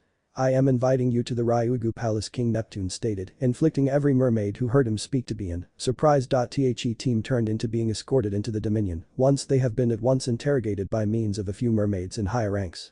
The Straw Hats pirates. They could easily kidnap a mermaid if they desired to, one in every of them stated. I am able to guarantee you we would by no means do anything like that after the way they dealt with us. No way, Goku said, looking to motive with the excessive rank mermaids. I understand, however we will never be sure. You may be a pirate who harmless as someday to being a kidnapper. The following another high professional said sooner or later, dropping their verbal exchange, and once more to being escorted to the Dominion. King Neptune told them that he had found one in every of their contributors' Zoro and turned into inside the palace expecting them. King Neptune also stated he turned into going to find Luffy's whole crew member, which relieved Luffy that they have been going to be located and brought back secure and sound. The king had delivered them into his large citadel and was going to ask them to a banquet but was going to invite where his daughter became first. His subjects instructed him she had left the palace after he had disappeared to get the Straw Hat Pirates. What? You did not protect her like I requested, didn't you? King Neptune said. His subjects fired again. Do you not remember that you all of sudden disappearing during any such time additionally makes the whole fort disenchanted, king? Think a bit. The king regarded down and sighed. I'll take excellent care from here on out, the king stated, leaving the only peace team bowled over to see the king being yelled at. Where's Goku? Brook stated as each person grew to become around to look. Now not handiest Goku, but Luffy turned into long gone Luffy. That fool, he must have long gone seeking out food, and I am guessing Goku became following him seeking to carry him back right here, Nami said sighing. But Goku saw Luffy leaving earlier then and became trying to see wherein he turned into going, but couldn't he trap up with him. He determined to turn into first rate to show around and look for a manner returned, however become completely lost. Oh boy, I am so useless, Goku stated, understanding that he's going to get it when every person sees he's gone. So Goku determined to perform a little exploring and found a huge door complete of axes and swords. Stuck in it, Goku's curiosity were given the grade of him and he wandered into the room which turned into pitch black. Ah geez, why is it so dark in here? Goku notion as he appeared forwards and saw a big amount of food inside the room. His belly growled as he patted his stomach. He remembered he failed to get something to consume on the Mermaid Cafe and he idea the king wouldn't he mind if he ate before the feast. He flew closer to the food, handiest to be tripped by something, an element within the dark, and crashed with a noisy thud. Who's there? A lady voice became heard earlier than a light transfer became on, blinding the Saiyan. Ah. An excessive amount of mild. Goku said, falling backwards in 8. Goku opened his eyes to peer a mermaid huge as King Neptune, however just a little smaller, looking at him with terrified eyes. It turned into the king's daughter, Princess Shirahashi. Who are you and what are you doing in my room? The mermaid said, looking to act composed, however Goku may want to see it a mile away that she changed into terrified. Have you come right here to kidnap me as properly? Because it might not paintings. I am the king's daughter, I am no longer Scar. The princess had tears in her eyes and gave the impression of she changed into going to scream. Goku just stood up slowly and raised his palms in the air flippantly. Hey, at first rate. Don't worry, I am now not going to harm you, I promise. Look. Goku stated as he held his fingers on the ground, showing he would no longer damage her in any way. Goku looked up and smiled. See, I won't hurt you. I am sorry if I got here into your room and scared you, however I used to be seeking out my buddy. You notice he went wandering round and I used to be looking for him, but I could not. After a while I saw this room and I noticed meals, so I could not assist myself. I am sorry if I scared you. I'll pass now in case you need me to, Goku stated, bowing his head closer to the princess and then made a movement towards the door. However, before going any, in addition, Goku noticed an axe flying towards the door and into the room on the princess. Be careful. Goku yelled as he became an outstanding Saiyan and flew right into the axe and become looking to forestall it from hitting the princess. This all turned into from the Vander pirate descendants, like I stated earlier. Then I am kinda speeding this chapter, so once more sorry earlier, Goku. Control to prevent the all from cutting her chest and threw the massive axe to the ground. Huff huff, are you alright? Goku stated, nonetheless sparkling in his excellent Saiyan shape. The princess stared on the small guy in disbelief that he had saved her even without understanding her in any respect and the sudden transformation he had carried out proper earlier than her eyes. She wanted to mention thanks to the man, however there have been voices coming to her room. So right away the princess grabbed Goku in her hand. Shh, be quiet please, the princess whispered to Goku as she concealed him in the back of her. It were her royal guards. They have been seahorse guards, a bit taller than Goku, but very susceptible as compared to him. Princess, are you okay? We heard you screaming and concept you have been in threat, one of the guards stated. Oh, I am best, I suppose I had a horrific dream. This is all, the princess said evenly to the guards. If it's all, then this is satisfactory, but we should let you know, princess, that the Straw Hat Pirate that stored Megalo, the princess Shark and Pal, is being held in cages in the Citadel's jail. It's mild sad surely, however they may be a difficulty of viable kidnapping of the lacking mermaids, and we fear which your real life is probably in hazard. I desire this didn't must happen, but we must. Contributors had escaped and we anticipate they stuck on and are trying to conceal somewhere, one of the guards said. Oh, I see, that is horrible news, the princess stated. Oh, it has been 5 minutes already, we can be going now, the shield said as they left the room. The princess allowed move of Goku and explained to him that a man named Vander had sent threatening marriage proposals to her and he or she denied, so he were on the hunt to kill her. This is why they all came into her room and why her father had her locked up inside the room for 10 years. 10 years. Goku stated, you need to experience bored being caught in here, Goku stated as he was eyeing the meals. No, I am absolutely good enough seeing that IV Megalo again, the princess stated smiling as Megalo got here in the direction of the princess, permitting her to rub the shark's nostril. Goku requested if he should, and the princess knew what he intended and she stated sure and he dashed over to the meals and started out ingesting. She watched closely as how an awful lot the Saiyan ate. For a small character you devour as lots as we do, the princess said laughing a touch causing Goku to grin back. Yeah, I simply get certainly hungry every so often. This is all well most of the time, no all of the time, Goku said before he started to retain eating. What is your name in any case, the princess stated still watching the Saiyan eat. He stopped for a second to inform her his name was Goku and she or he spoke back telling her call become Shirahashi. Shirahashi requested Goku many questions as he turned into achieved consuming like what the solar looked like, what sort of flora grew on land, were there many forests on land, had he seen many animals on land, and Goku spoke back to all of them. Woo. I am filled. Goku yelled patting his belly and grinning.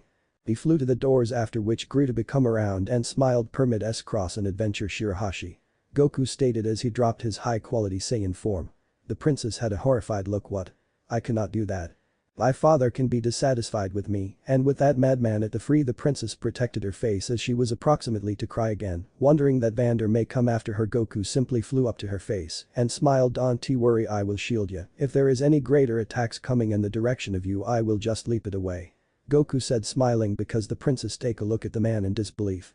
But Goku's pals Usopp, Nami, Brook, that they had held King Neptune and anybody down hostage. Zoro broke out of the cage and demanded from the three brothers who had arrived that they get an escort off Fishman Island and they agreed, but before doing so one of the brothers advised Zoro to tell their captain about Jinbei's message, do not combat with Hody and meet me within the sea woodland. Zoro instructed them he might tell his captain.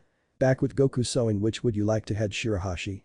Goku stated grinning on the princess. She checked out the person and decided where she wanted to go. I want to visit the ocean wooded area, however that could be selfish of me, the princess stated beginning to cry again. Growth. A huge sound was heard from the fort. Princess Shirahashi idea to herself that if there was another intruder in the castle. Back with Goku's pal. King Neptune begged the Straw Hat Pirates to visit Shirahashi and guard her, explaining that a person turned into after her and changed into seeking to kill her. Brook was the primary to behave. He had ran to wherein the King Neptune stated she might be. Oh man, I wager he has a few perverted intentions. Nami sighed as she noticed her pal jogging closer to the hallway. As they had been coming to the room, the door burst huge open and Megalo turned into coming out and the princess became hiding in his mouth even as Goku turned into on pinnacle smiling pointing forwards, let us visit the ocean forest. He yelled as Megalo went dashing forwards. Brook stopped as did each person else for the reason that their pal and the princess have been driving the shark outdoor.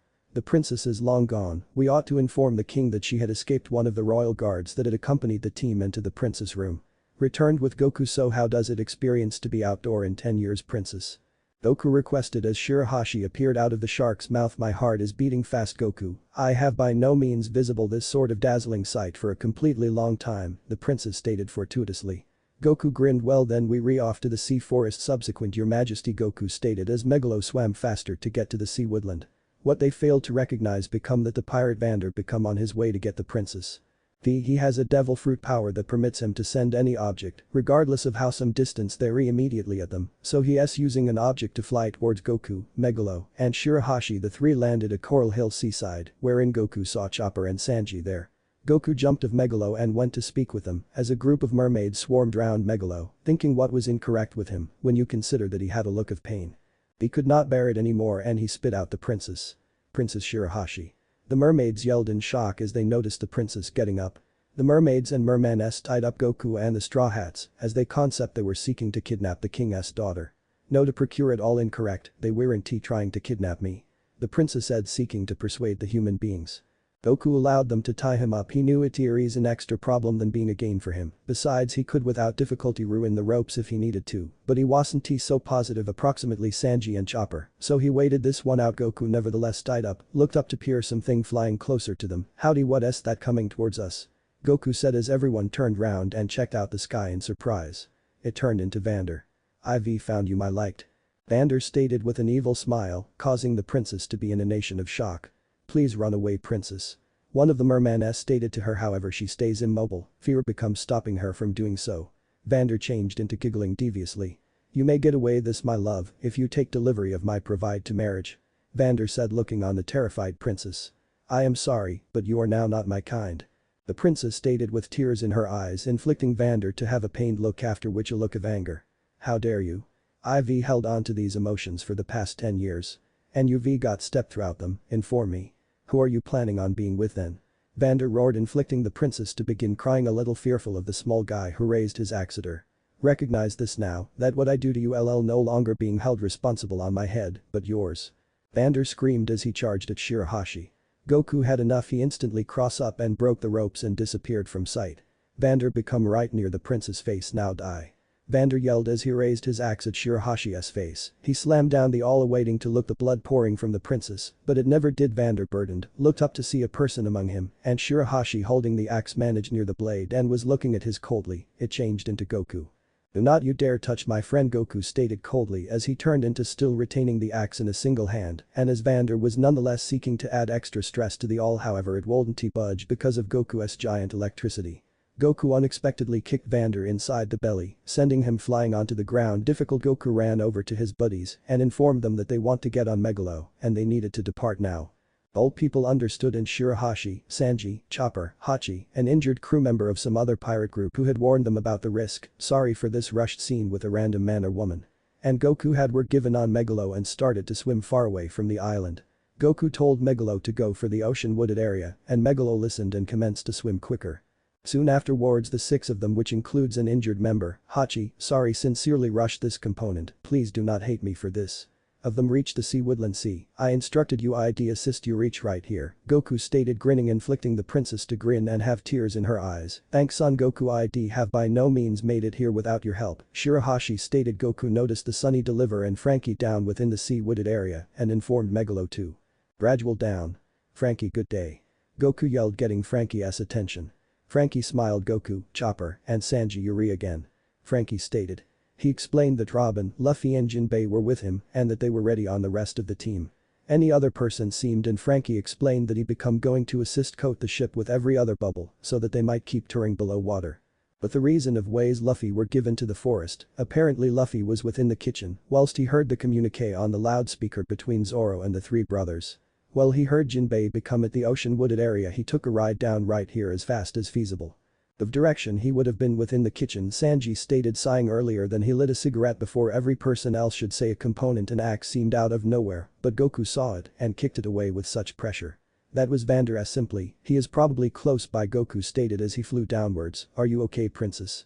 Goku stated and the princess smiled yes, thanks. Afterward Shirahashi went into the center of woodland and close to a grave, she clasped her fingers together and closed her eyes.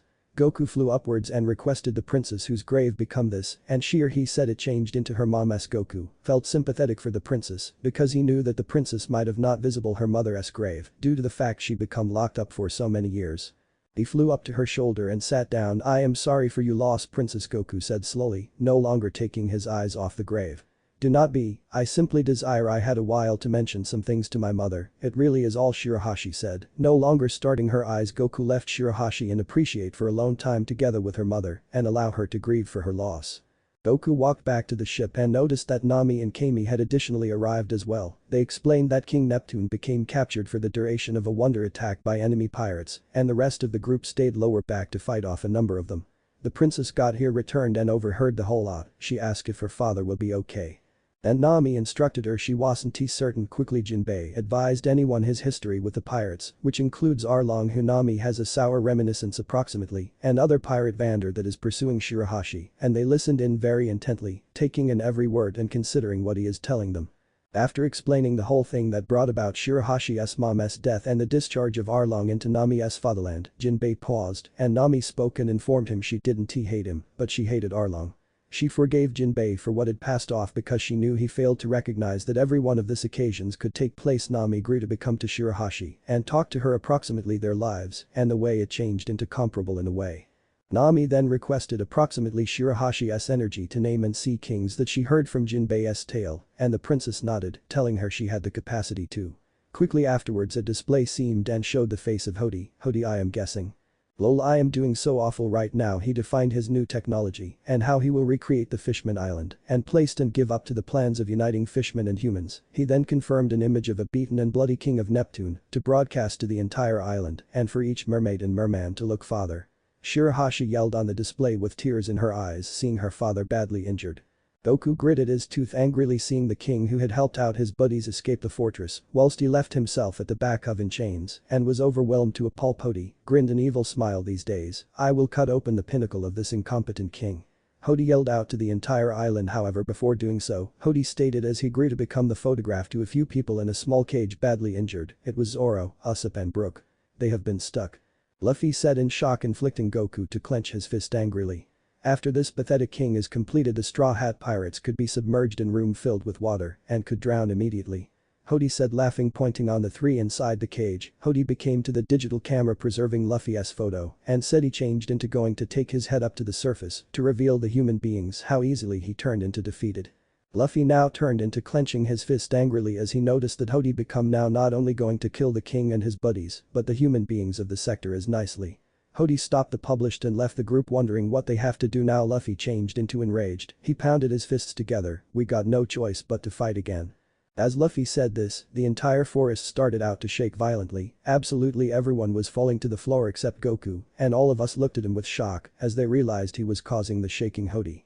Goku yelled as he was generating increasingly more electricity. His blue kai flare engulfed him and it elevated in length swiftly. Goku stopped producing strength and the shaking stopped. He became to Luffy and instructed him that they should pass and beat up Hody for what he has executed to their group and the princess. However, Jinbei told them not to for the reason that awful relationship among humans and fishmen would purpose it even extra problems. Luffy did not concentrate and tried to depart but changed into attacked by way of Jinbei. I can let you do this, Luffy. Jinbei said. Then I'll beat you up to get beyond you. Luffy stated, stretching his fist toward Jinbei. Happily, the conflict ended very rapidly because Robin got here out of the woodland and stopped the two from combating through restraining them along with her powers.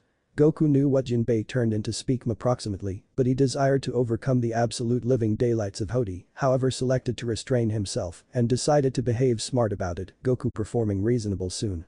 Jinbei and Shirahashi left with Megalo, leaving the rest of the group behind while they went to locate her father and brothers captured and additionally beaten to a pulp. Hody captured Jinbei, Megalo and Shirahashi and informed every person that he changed into the only who killed the queen, Shirahashi's mother, that day. However, to anyone's marvel, Shirahashi advised him she knew it was him due to the fact Megalo had visible at all and informed her. She saved it a secret from all people due to her mother's final dying request to not hate the person who had killed her. For 10 years she had kept this a mystery and by no means held a grudge in opposition to Hody. Hody simply laughed and took the king's head and slammed it onto the ground. That is the cease for you, king. Your treasured Straw Hat team isn't always here to shop the day. Hody stated as he become going to slam his fist into the king's head. This letter that your queen had signed may be destroyed by me.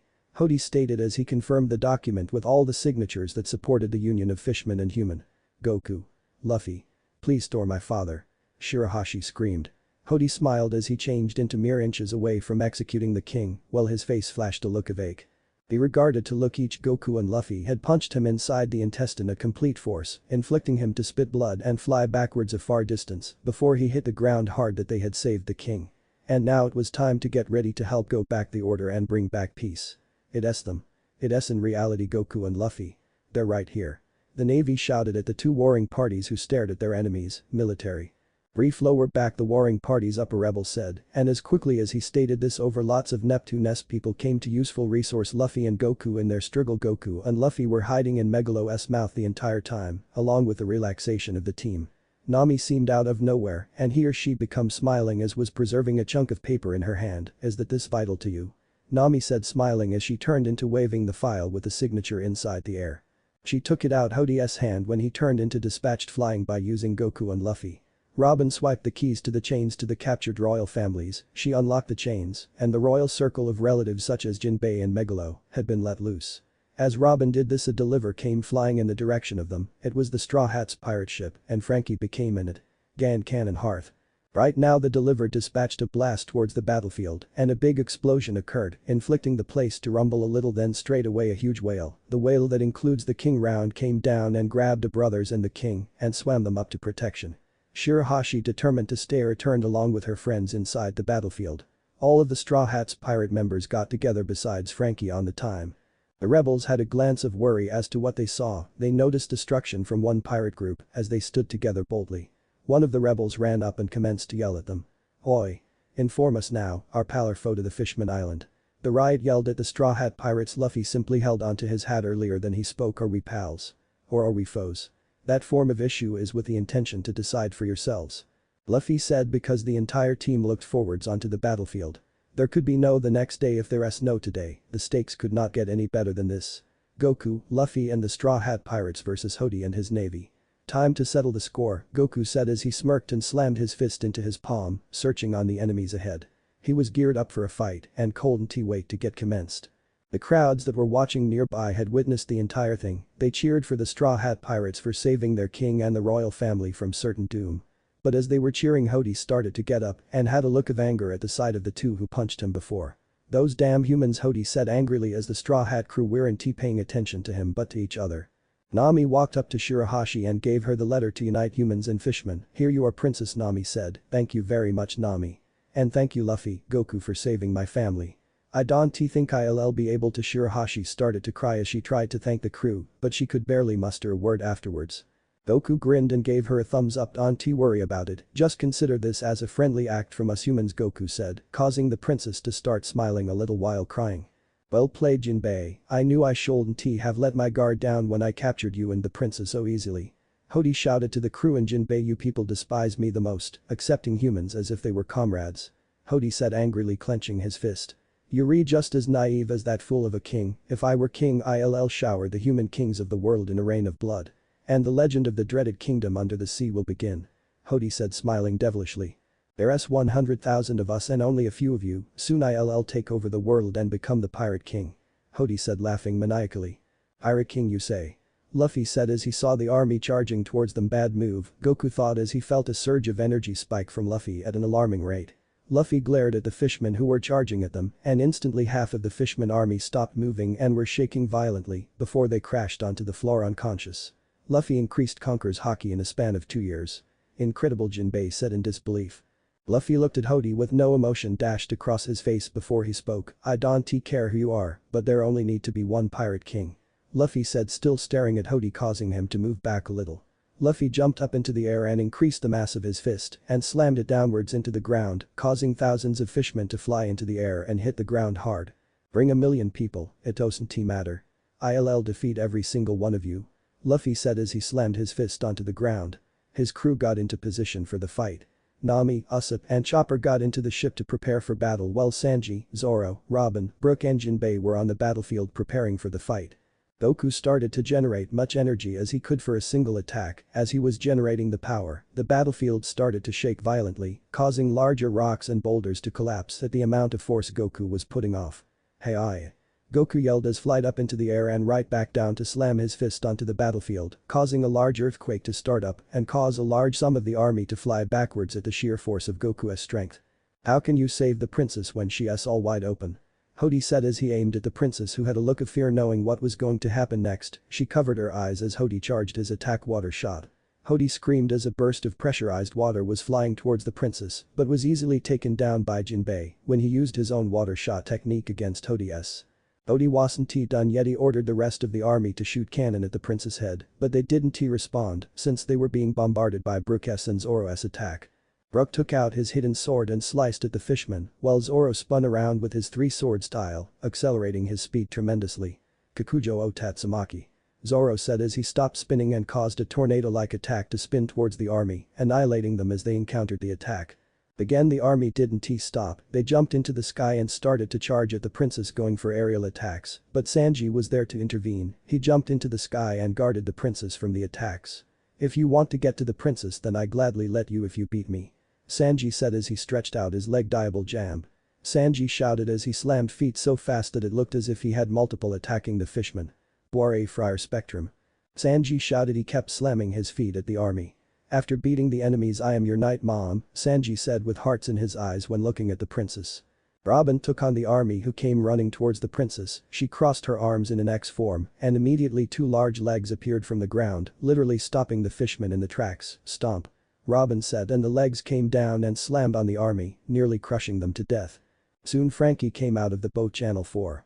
Black Rhino FRU Unit 4. Frankie yelled as he came out in a Psy bike and was taking on multiple enemies in a metal Rhino tank bike. Then Usopp, Chopper and Nami came out as well. Channel 5. Brachio Tank Unit 5 Launch. Frankie yelled as the three came out in metal tank that shot out energy beams at the army. Luffy had stars in his eyes and was jumping up and down when he saw the two machines coming out and causing havoc for the army. Awesome. Luffy yelled. Keep fighting, idiot. Zoro said angrily at his captain for stopping his attacks and was watching the machines. Soon after, Frankie brought the two machines together and kicked out Nami, Usopp and Chopper to do his next transformation. He combined the two machines together and made a massive robot Iron Pirate. Frankie shoot gun. Frankie said inside the robot. Luffy, Usopp and Chopper were looking at him with stars in their eyes as they saw the giant robot take a sword and start causing havoc on the army. Then he opened the hatch and started shooting cannons at the army, causing huge explosions to spread across the battlefield. Soon afterwards, Usopp, Chopper and Nami joined in the battle. Even with 100,000 men against them, they barely are showing any signs of fatigue. One of the crowd said in disbelief, and the crowd nodded in agreement. Hody was getting angry and started to scream at his army, "Be better soldiers." Ugh. Hody said as his face flushed with pain when he felt a fist hit him directly in the face. It was Goku. "How about you be a better leader?" Goku retorted as he sent a weak punch that would have felt like someone hitting Goku in the face with a pillow, but to Hody, it felt like a train just smashed into him at 70 miles an hour. Hody slammed onto the ground, taking Hody by surprise since he took multiple energy steroids too versus the Straw Hat Pirates. Hody got up slowly and started to send multiple attacks at Goku, but he was evading them as if they weren't there at all. As Hody went in for a final punch, his fist was caught by Goku, and Goku had a look of anger at Hody. "I won't let you get away with this, I'll never forgive you," Goku said in a low and dangerous voice that caused Hody to wince at the sheer harshness in Goku's voice. He sent a punch at Hody's face while holding on to Hody's arm so he wouldn't escape so quickly. "This is for King Neptune," Goku said as he punched Hody in the jaw, causing blood to spray. "This is for Shirahashi's brothers," Goku said as he punched Hody in the cheek, causing it to swell badly. "This is for Shirahashi," Goku said as he punched Hody in the nose, causing it to break and blood started to ooze from his nose. "And this?" Goku said as a bright glow of gold started to form around Goku. Goku started turning into a Super Saiyan and his flaming glow started to increase tremendously as he was crushing Hody's hand. "Is for Shirahashi's mother," Goku yelled as punched Hody right in the middle of his face as he let go of Hody's hand, causing Hody to be sent flying into a mountain at full force, causing the rocks to shatter in pieces on impact. Shirahashi's mother had been assassinated by Hody, so if I forgot to mention this in the previous chapter, I'm really sorry for confusing you. "Captain Hody." His crew yelled out in shock, seeing their captain being easily beaten by a human. "Amazing. Goku, he is incredibly strong," Shirahashi said in shock as she saw Goku transform and had beaten Hody in 4 punches to the face. Goku turned around to fly back to his friends who were staring at him in shock and with amazement at his new transformation. Even Zoro couldn't help but being surprised at Goku's strength. "Yes, going to get up, I barely used any power on those attacks," Goku muttered, causing everyone to stare at the Saiyan in shock. "Barely. It looked like you used your entire power on those punches," Usopp said, pointing at the golden-haired Saiyan who was just grinning at him. "Trust me, if I had used all my strength on him I would have destroyed this island along with him, and I sure as hell don't want to do that," Goku said, laughing a little before looking at Zoro and smirked. "Still think I can beat you all combined?" Goku said, implying to Zoro's question when officially meeting Goku for the first time. Zoro smirked back. "You'll never know until we try," was all Zoro said. As the crew was getting together, Goku was right. Hody broke through the rubble but was barely standing. He was staring at the Straw Hat, gritting his teeth and was seething with anger. Before going on, the island was turning darker as a large ship, as large as the island, was floating near the bubbling casing that surrounded the island so that water wasn't coming into the island. Everyone looked up to see it was Vander who had brought the ship near the island. He explained how he was going to crush everyone in the island, furthermore crushing the princess and the royal family in the process. He had touched the ship with his hand and aimed it at Shirahashi, but she started to swim away from the ship to drag it away from the island so that nobody could be killed because of her. Hody and Luffy, with the help of his crewmates and the bubbling casing around him, shot up into the air to try and stop the large boat from attacking the island and the princess. Even the crowds wanted to help but were blown away from the area by Hody idiots. "It's because of worthless scum like you that all fishmen are looked down upon," Hody screamed at the falling crowds. "Damn bastard," Luffy thought as he was climbing up to reach the ship. The princess had shot up into a corridor tube that had caused the boat to turn and follow her instead of crashing into island. Goku cold and T stand around and decided to go after Luffy but was stopped by Robin, who was standing in front of him. Stop, I know what you are trying to do, but you'll be crushed under the pressure of the water even in that transformation. Robin said, holding out her hands to stop Goku from going upwards, but he wasn't having it. Then I'll transform again. Goku yelled as he clenched his fists and the ground was shaking a little. Goku transformed again, and this time his golden flaming aura had lightning around his body, his build slimmed down slightly and his height stayed the same. He had transformed into a Super Saiyan 2. Robin and the rest of the crew was taken aback by the sight of Goku as he transformed once again, and they all knew that he must have gotten even stronger than his previous transformation. Goku, what did you? Chopper was about to say before Goku cut him off. No time. I'll explain later, right now I need to hurry. Goku shot upwards and flew straight out of the bubbling casing and was flying towards the ship. Boy, I am glad he's on our side, Nami said nervously as they witnessed Goku flying into the pressurized water as if was not there. Goku was flying up into the sea when he saw Vander being stabbed by his so-called partner Hody in the chest. Immediately the ship started to fall downwards towards the island once again, thankfully at a slow pace. He also saw that Luffy, along with Shirahashi's three brothers who had also arrived, had shot his hand towards Hody and punched him before he had reached Shirahashi. Hody roared with pain as Luffy's attack connected with him. Even though Luffy's attack had been weakened by the water, it was because of Hody's previous injury with Goku's attack that it had caused an enormous amount of pain. Hody gritted his teeth angrily. Fool. You have no chance at winning. Neither does Shirahashi nor your crew on Fisherman Island, Hody said. I would beg to differ. Goku yelled as he dashed towards Luffy, Shirahashi and the three brothers, causing Hody to move back afraid. How are you able to breathe underwater? Hody said in shock, seeing Goku was perfectly fine underwater, even under the pressured water that should have instantly crushed him. Goku's secret was he was swallowing the air bubble pockets that were forming every time he dashed under the sea. It tasted horrible, but it was Goku's only way to breathe underwater. Goku, here, take this instead. Luffy said as he sent a bubble encasing gel towards Goku. Goku put the bubble encasing around his head and his breathing was back to normal. Thanks, Goku said, giving a thumbs up before looking at Hody coldly. You talk big, Luffy. Trying to save everyone. But you're too late. Once this ship hits the island, I'll make sure to crush everyone in the world, including you and your friends. Hody said, pointing at the ship falling towards the island once again. Luffy. I'll leave Hody to you. I'll deal with the ship. Goku said as he started to dash towards the ship. Oh no, you don't. Hody yelled as he tried dashing towards Goku but was stopped by a punch by Luffy. Your opponent is me. Luffy yelled. The three brothers who were watching at the sidelines took a quick glance at the Saiyan flying towards the ship. Please don't destroy the ship. One of the brothers shouted towards Goku and Goku nodded as he heard them. That ship is very valuable to us. It was to be left under the sea until our promise was fulfilled. One of the brothers thought. Goku went to the underside of the boat and pressed his hands under the boat and was trying to keep it from hitting the bubble encasing around the island. But to do this he had to break his own bubble encasing to stop the boat. Goku was slowly stopping the boat, but it was still pushing the boat downwards because of the strong currents pushing downwards on him. Damn it. I'll lose my breath in a matter of minutes before I can stop this boat. Goku thought as he gritted his teeth and was pushing the boat upwards against the strong currents. No. No way. How can someone, especially a human, easily push that boat back up? Hody said, staring at the Saiyan pushing the boat upwards. Take this. Water shot. Hody screamed as he sent a water attack at Goku, who was still occupied with the boat. Goku, look out. Luffy yelled, getting Goku's attention and seeing the attack coming towards him. He stopped pushing the boat, causing the boat to again start descending towards the island. He cupped his hands together. Kamehameha. Goku yelled as a weak burst of energy collided with Hody's water shot and destroyed it, instantly causing a shockwave underwater. That took a lot of Goku's precious air as he yelled the Kamehameha wave at the water attack. Goku knew the consequences of using the attack, but did it anyways. He went back down to the boat again to stop the boat from moving any further. His eyes felt droopy, his muscles were shaking as not enough air was circulating through his body at this point. I'll drown, Goku thought as he gritted his teeth and was desperately trying to stay awake to keep the boat at bay. Luffy went after Hody once again, along with Shirahashi's help him went full throttle attacking Hody, trying to beat the absolute daylights out of him. Goku was fading fast as he was slowly losing consciousness. Goku, can you hear me? One of the three brothers yelled, causing Goku to slowly look at the blurry vision of a fishman calling out to him. Just use the last bit of your strength to push it over here into this air bubble, one of the brothers said, pointing to a large air pocket nearby.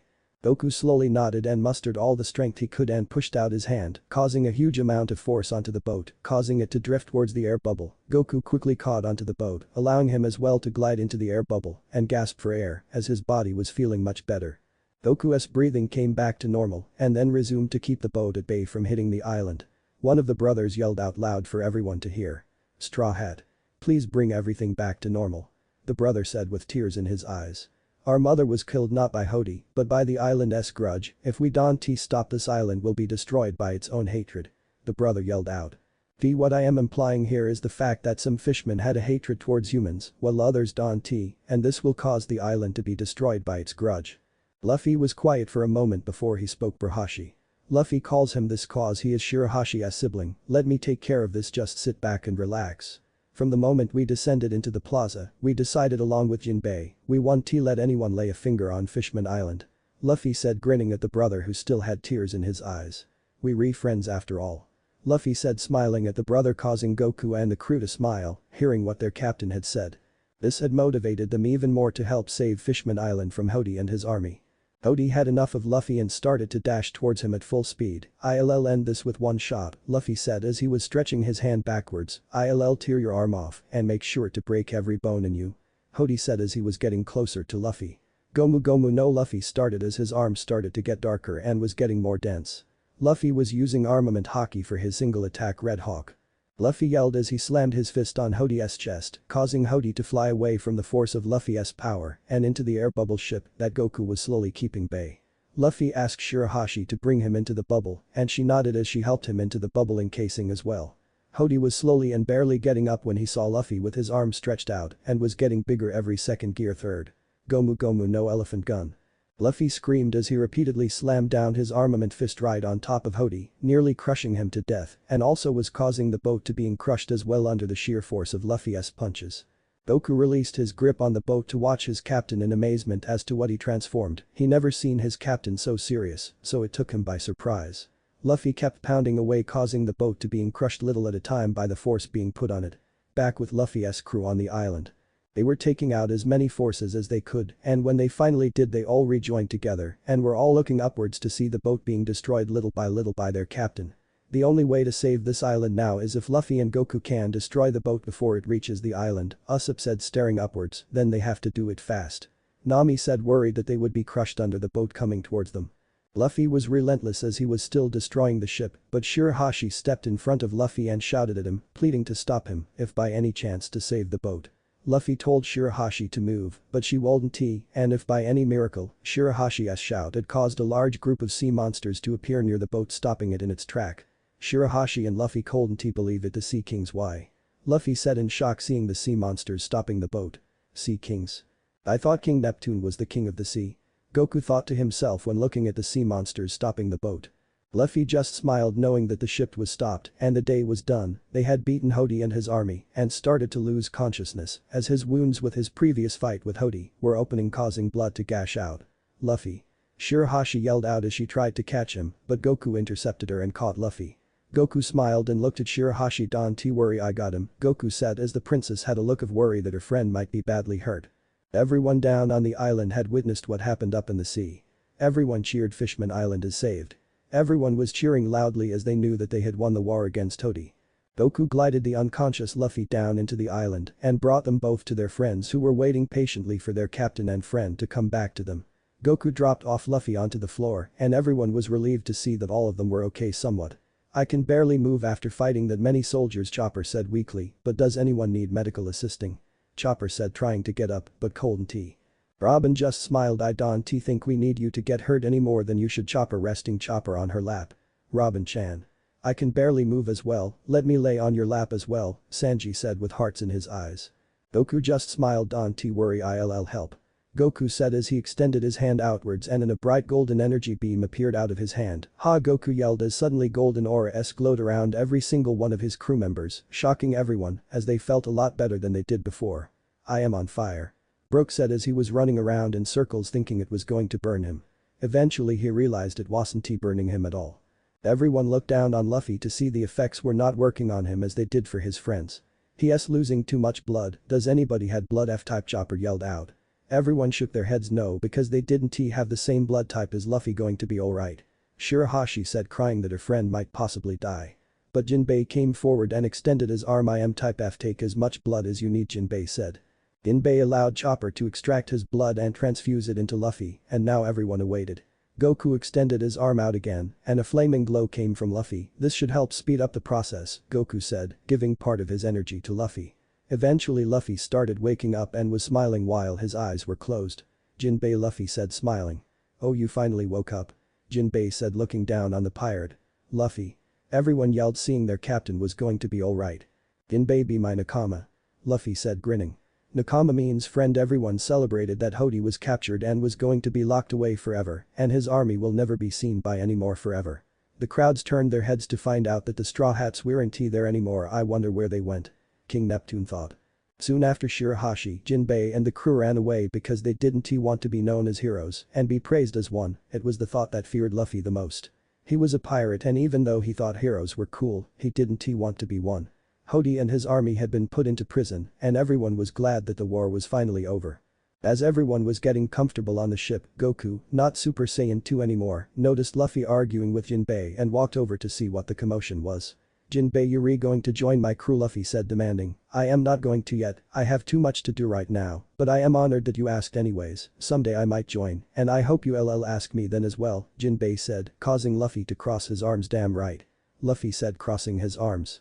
Luffy turned around to his crew and told them they should head out to the new world, and Shirahashi had a small tear in her eye. "You're all leaving so soon.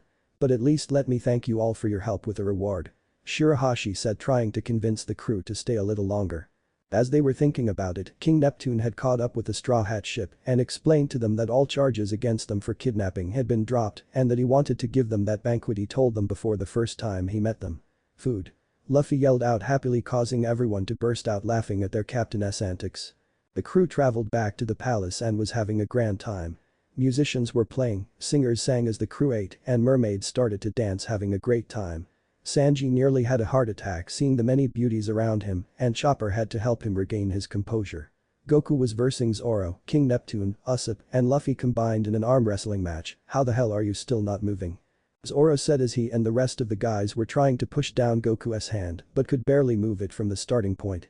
Goku just laughed. "Sorry, but it looks like I am going to win again." Goku, as he turned into a Super Saiyan and was slowly moved their hands downwards and landed their hands onto the floor, securing his victory. Eventually Goku and the rest of the guys went back to partying, drinking alcohol, except Goku, who really didn't feel comfortable drinking, so he just stood and watched his friends drink at least a barrel full of alcohol and was still up on their feet. Shirahashi had never drank in her life, so she felt dizzy after a few drinks and decided to go to her room above the dining hall to try and shake the feeling off. Robin went off to follow the king and ask him a few questions that she wanted to know, while everyone else was having a grand time. Goku stopped partying for a moment and his eyes widened in shock to feeling a Kai energy dropping at an alarming rate. What Goku was sensing was the return of a previous enemy who was trying to kidnap the princess. It was the wet-haired caribou, and he was trying to absorb the princess into his body so that he could later bring her back into the world and sell her for a high profit. Caribou had escaped from Luffy's cruise ship and snuck into Fishman Island, trying to kidnap as many mermaids as he could but was unsuccessful. Later he snuck into the palace and overheard a conversation between Robin and King Neptune and how the princess was a secret weapon and she had an ability that could be used for evil if it fell into the wrong hands. Caribou was smiling as he was slowly absorbing the princess. "Don't worry, as soon as I sell you for the highest amount, I'll be out of your way." Caribou smiled devilishly and the princess tried to scream for Goku and Luffy, but he gagged her mouth. "We don't want to ruin the surprise, do we?" Shirahashi had started to cry and was trying her best to scream out for help. Boom, a part of the floor broke, causing dust to form, and a man appeared jumping out of the hole and was staring at Caribou with anger in his eyes. "It was Goku, I was right. I felt a Kai energy dropping and it was the princess." Goku yelled as soon as the crew came bursting through the door to see it was Caribou. "Goku. Luffy. Please help me." Shirahashi thought as tears were flowing down her face. Caribou was angry that his plans weren't going accordingly because of Goku. He was going to strike at Goku when Goku widened his eyes, causing a blue glow to appear in his eyes. Immediately Caribou was sent backwards due to an invisible force he felt being pushed onto him. Goku dashed over and kicked Caribou and shot him straight out of the roof and causing Caribou to go flying.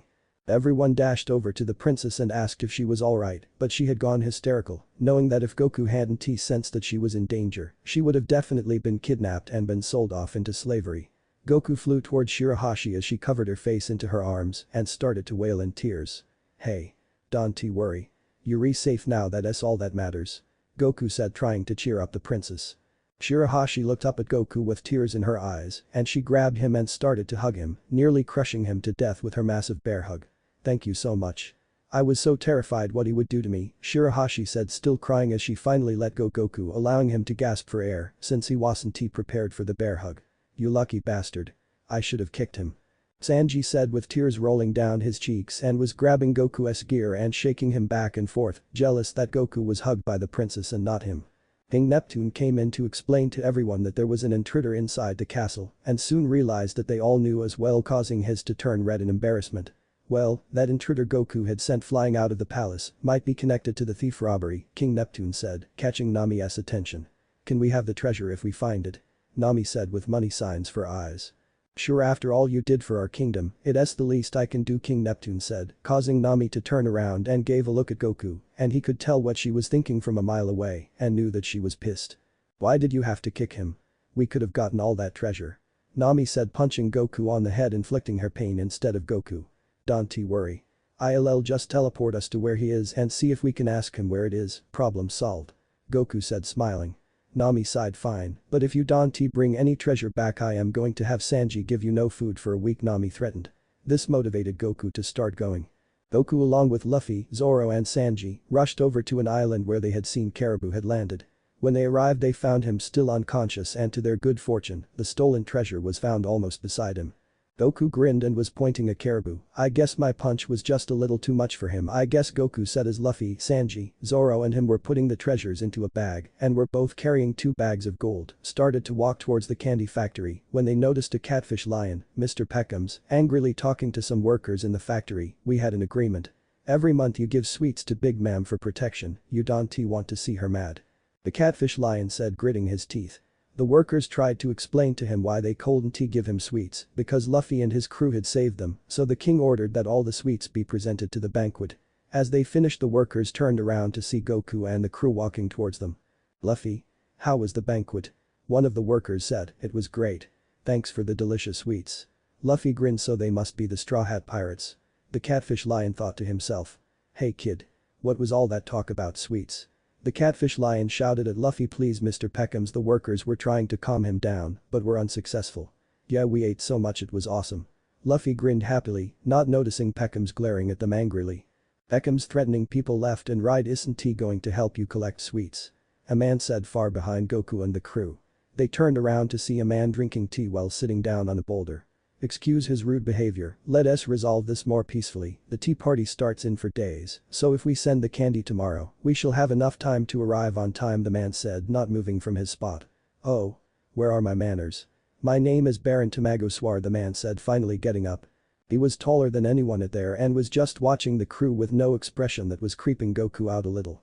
"Then we'll wait tomorrow for the sweets," Baron said, but the workers had spoke up. "I am sorry, but we just can't do that.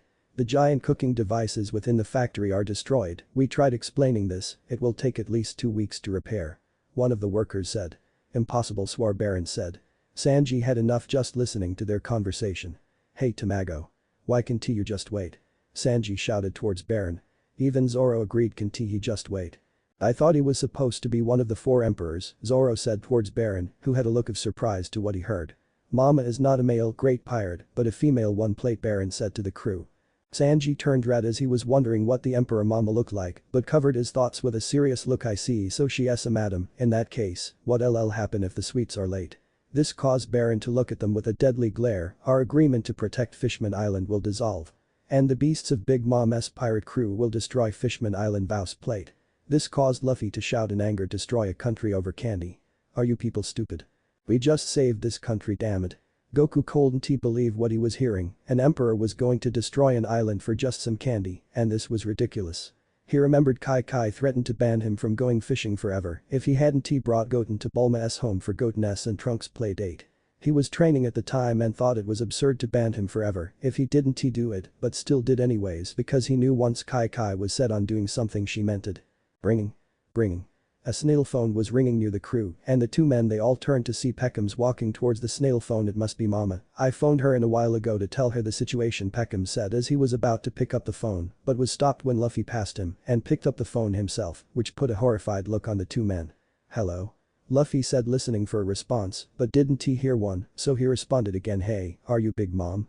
Luffy said, turning away from the two men who were trying to get the phone away from him. The voice finally spoke, but slowly.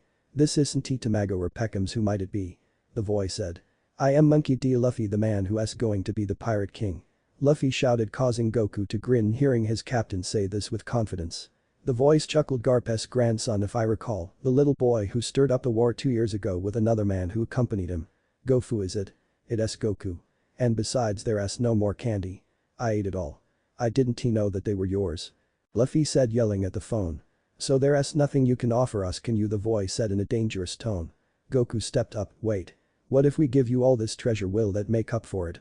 Goku said as Luffy nodded in agreement. "Yeah, so how about we give you this large amount of treasure to make up for the candy?" Luffy said, speaking to the phone. Baron took the phone and was advising Big Mama to take the deal since they were short on money anyways and they could get the sweets in 2 weeks anyways. Everyone waited for Big Mama's response. "Are you insane? How dare you suggest such a stupid agreement? Who's the idiot who thought of it?" Big Mama screamed through the other side. "It was Goku. He was the one who thought of it, not us." Peckham's and Baron shouted, trying not to get Big Mama mad at them. "Hey Goku, huh? Now I am interested in that man trying to step up to me, that brat. As you wish, but remember this now, Goku, Luffy, and to the rest of your crew, I'll change my target from Fishman Island towards you." Big Mama shouted, causing the workers to have a horrified look, thinking the crew would be in danger. "Straw Hat Pirates. I know your names now. Come on out to the new world." Big Mama shouted from the other side of the snail phone line. Goku brushed past Luffy and walked up to take the snail phone. "I don't care who you are and what you represent, but if you threaten my friends, you'll personally be greeted by me. Remember that, the Straw Hat Pirates accept your challenge, and we're going to defeat you when we get to the new world and make Fishman Island the Straw Hats' turf." Goku said gallantly, causing Luffy, Zoro and Sanji to crack a smile at Goku's tenacity. Goku hung up and the crew gave the two men their entire bags full of treasure and started towards the castle.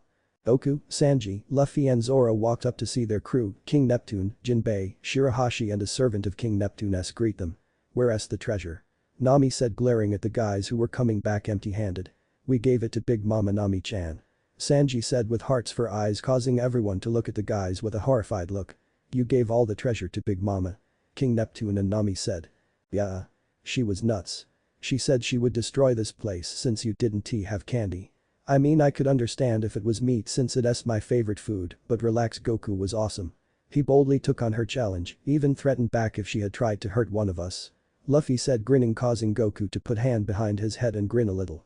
"Aw, come on Luffy, now you're just embarrassing me," Goku said, causing everyone but Robin, Luffy, Zoro and Sanji to have a look of shock at the Saiyan. "You accepted a challenge to one of the 4 emperors?" Everyone shouted at Goku, who just smiled brightly. "Yeah. And besides, if she's stronger than my normal form, I can always transform into Super Saiyan 1, 2 or 3, if that's the case, it would be a shocker if she could take me on in my god form." Goku chuckled, causing everyone except Luffy to stare at Goku blankly to what he had just said. "I am sorry, what did you just say? You can turn into a Super Saiyan 3. Usopp said, but was interrupted by Chopper, who dashed towards Goku with stars for eyes. "You're a god." Chopper said excitedly, thinking that he was having an adventure with a god. Goku just grinned. "Well, I am not a god, but I have a form that allows me the powers that is closely related to a god and combine it with my Super Saiyan form," Goku explained to see everyone still staring at him blankly. "Here, just watch me," Goku said as he started to demonstrate his transformation. He started off at Super Saiyan 2 and then started to charge more energy, his hair started to grow rapidly and the electricity was surging around his body more violently. He flashed a golden explosion, causing everyone except Luffy to stare at Goku with utter amazement at his new form. "This is Super Saiyan 3, a form that has reached new levels of an ascended Saiyan," Goku said, causing everyone to nod in unison. "Next will be my first form in god form," Goku said as he clenched his fists together and started charging even more power. This time a red aura similar to Goku's Kaioken form engulfed him, his build slimmed down and his hairstyle returned back to normal, and he had a reddish hair color instead of the golden look they all were used to seeing. This is the original form of the Super Saiyan God, an unstable one that would usually last for 30 minutes, but thanks to Kai control training from my teacher Vados, I was able to learn and transform my god powers into a permanent one, Goku said as he was once again charging more power and was shaking the palace violently as he was charging to the max. "Hi!" Goku shouted as a blue flame glow appeared instead and engulfed him. His hairstyle returned back to what a Super Saiyan hairstyle looked like and now had a blue color, as did his eyes. His build returned back to normal and was just smirking at his friends who were all looking at him astonished to what he was capable of. This is my ultimate form at Super Saiyan, the powers of a god infused into my Super Saiyan form. You can call it Super Saiyan God Super Saiyan or in shorter terms, Super Saiyan Blue Goku said still smiling at his friends. So this is strongest you are right now. Frankie said dashing towards examining Goku from head to toe. Well, I have a technique called Kaioken that would exponentially increase my powers, but that's my last reserve due to the fact that the technique could possibly kill me if I do it wrong, and even if I manage to pull it off, the strain the technique puts on me would kill any normal human being. The more power is being used, so far I only went up to X50, Goku said with a small smile, but then turned to everyone with a serious look. But like I said to Big Mama, I don't care who or what she represents, but if she threatens my friends, she'll be personally be greeted by me, Goku said, raising his clenched fist in view of his face. Shirahashi smiled. Oh my. You're so strong, Goku-san. Shirahashi said as her cheeks turned red. Usopp looked at her with a shocked face. That isn't the problem here. Usopp shouted, causing the princess to turn around and start to cry a little. You're so scary, Usopp-san. Shirahashi said, to which Usopp quickly apologized. Luffy came in and said he wanted to join Goku and beat Big Mama if they ever see her. Nami had the angriest look Goku ever saw as she came and punched Luffy, Zoro and Sanji to the ground. She didn't try to hit Goku since she knew it would backfire on her again. I can't believe you idiots gave her all the treasure that was for us. Nami said angrily. King Neptune and his servant couldn't believe what they heard and were speaking to themselves privately. They were worried that if Big Mama opened up the treasure she was going to get a nasty surprise that would be considered a declaration of war from the Straw Hat Pirates. They were worried about a bomb that was put into one of the chests because the guards thought they could capture a thief if they were to steal from the treasury. They soon realized that the Straw Hats were taking the treasure and notified the king to ask them to get rid of the bomb chest, but now know that Big Mama is going to get it instead. After an hour of leisure time for the Straw Hats, it was time for them to go up into the new world and go on to another adventure. All the fishmen and mermaids came to watch as their new friends were heading off. Shirahashi looked down on Goku and Luffy and started to cry. You're really leaving, Goku, Luffy-sama? But we just became friends. Please, just one more day, 1 week, no 1 year. The princess said with tears rolling down her cheeks. Don't worry, Shirahashi. I am sure we'll be able to visit someday again. Goku said, smiling at the princess. Really? The princess said, trying to compose herself and try not to cry again. Sure. Anytime we stop by we'll definitely head by to the palace to meet you, Goku said and grinned. Soon the crew headed off into sea when Shirahashi came towards them, causing them to stop the ship. Wait. Shirahashi called out as the ship was slowly stopping. Princess. Sanji yelled out with hearts for eyes as he saw the mermaid beauty in front of him again. Oh, princess. Nice to see you again. What happened? Goku said jokingly since the crew just saw her like a minute ago. Goku-san, if we ever meet again, when that time comes I'll be braver to explore the world, travel farther than my mother's grave, maybe up in the surface to see a real-life forest, so please take me on another fun walk. Shirahashi said, causing Goku to grin. Sure, I'd be happy to bring you to see the surface and the forest. Goku said, smiling, holding out his hand and closing his eyes. It's a promise. Goku grinned. Shirahashi smiled, wiped her eyes and held out her finger to shake Goku's small hand compared to her large finger. Goku and the rest of the crew waved off the mermaids and fishmen who were waving a farewell to them as they headed off to their next adventure. Let's go, you guys. To the new world. Luffy raised his fist into the air as the ship started towards upwards the ocean to reach the surface. I am going to go off the main story of One Piece for just a bit. As the crew reached the surface, they arrived at a small town to resupply on materials they would need. Robin came back to the boat with a newspaper that caught her interest. Hey, look what I discovered. If we take a detour from this island, we should make it to Battle Island for the 87th Dragon Tournament, Robin said, smiling as the rest of the crew except Goku gleamed at the newspaper happily. The Dragon Tournament. Has the Dragon King and Queen passed away or stepped down? Frankie said with stars in his eyes when hearing the Dragon Tournament was coming back. We have to go. It would be awesome to become Pirate and Dragon King at the same time. Luffy said happily. What's the Dragon Tournament? Goku asked as the crew turned around to him. Robin was the first to respond. Goku, the Dragon Tournament is legendary as it brings many strong fighters from around the world into one island to see who would beat all the rest in a 1v1 fighting style. If you win the entire tournament, you become the Dragon King or Queen for the rest of your life until you pass away or step down from that title. It's just as symbolic as the Pirate King, probably even more. It's known around the world, Robin said, causing Goku to smile happily. Awesome. We have to go there. If there are strong people there, I have to go meet them. Goku said excitedly as he was preparing himself for the next Dragon Tournament. It was very similar to his World S tournament. If you win you become that year's winner. But the dragon title was forever. Robin had a sad look. It seems the women's division has already started, so that means we can participate, Nami. Robin said looking at the newspaper. No.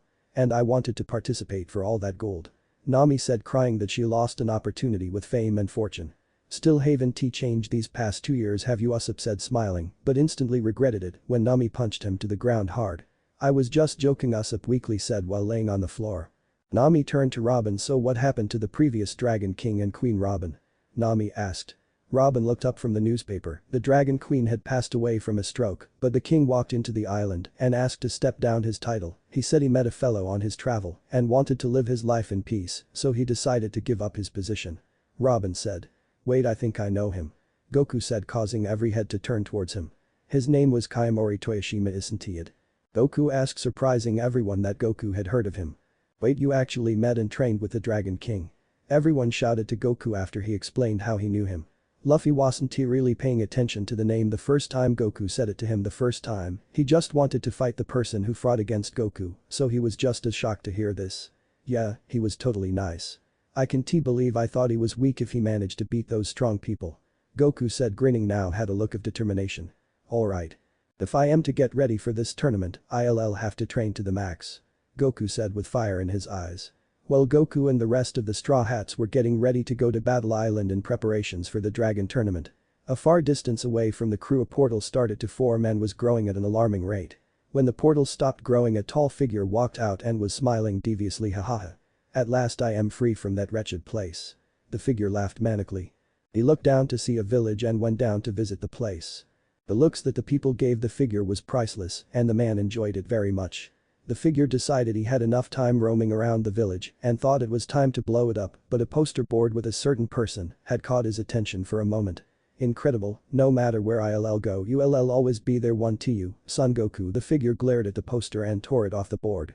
He turned to one of the villagers and shouted at them. You there? Where is this man? The figure shouted at the villager. I don't know. The man replied, to which he was slapped down to the ground and was threatened to having him and the island blown to pieces if he didn't tell where Son Goku was. I swear I don't know. My best bet is if you find him in Battle Island. That's where the next Dragon Tournament is being held right now. I am sure that's where Goku and his crew are going. The man said, terrified to what the figure would do to him and his village. The figure smiled and let go of the man. See. This all would have worked out more easily if you had told me that much sooner, the figure said as he got up from the ground. He looked at the clothing store to his right and walked in to get a clothing item that interested him the moment he entered into the village. The figure walked out with a cloak that draped around his body covering his appearance. Perfect. Now all I have to do is go to that tournament and wait to get my chance against Goku, the cloaked man smiled. He flew off the island and headed straight for Battle Island. I'll be waiting for you, Goku, and when I destroy you with my own hands, I'll make sure to conquer this entire world for myself. The cloaked man said while laughed the entire way to Battle Island. The crew was heading towards Battle Island and set for the 87th Dragon Tournament. Nami and Robin were taking it easy, they were resting in the front of the island. Sanji rushes towards the two with a large amount of food in his hand. Nami-chan. Robin-san. Please enjoy the food I prepared for you.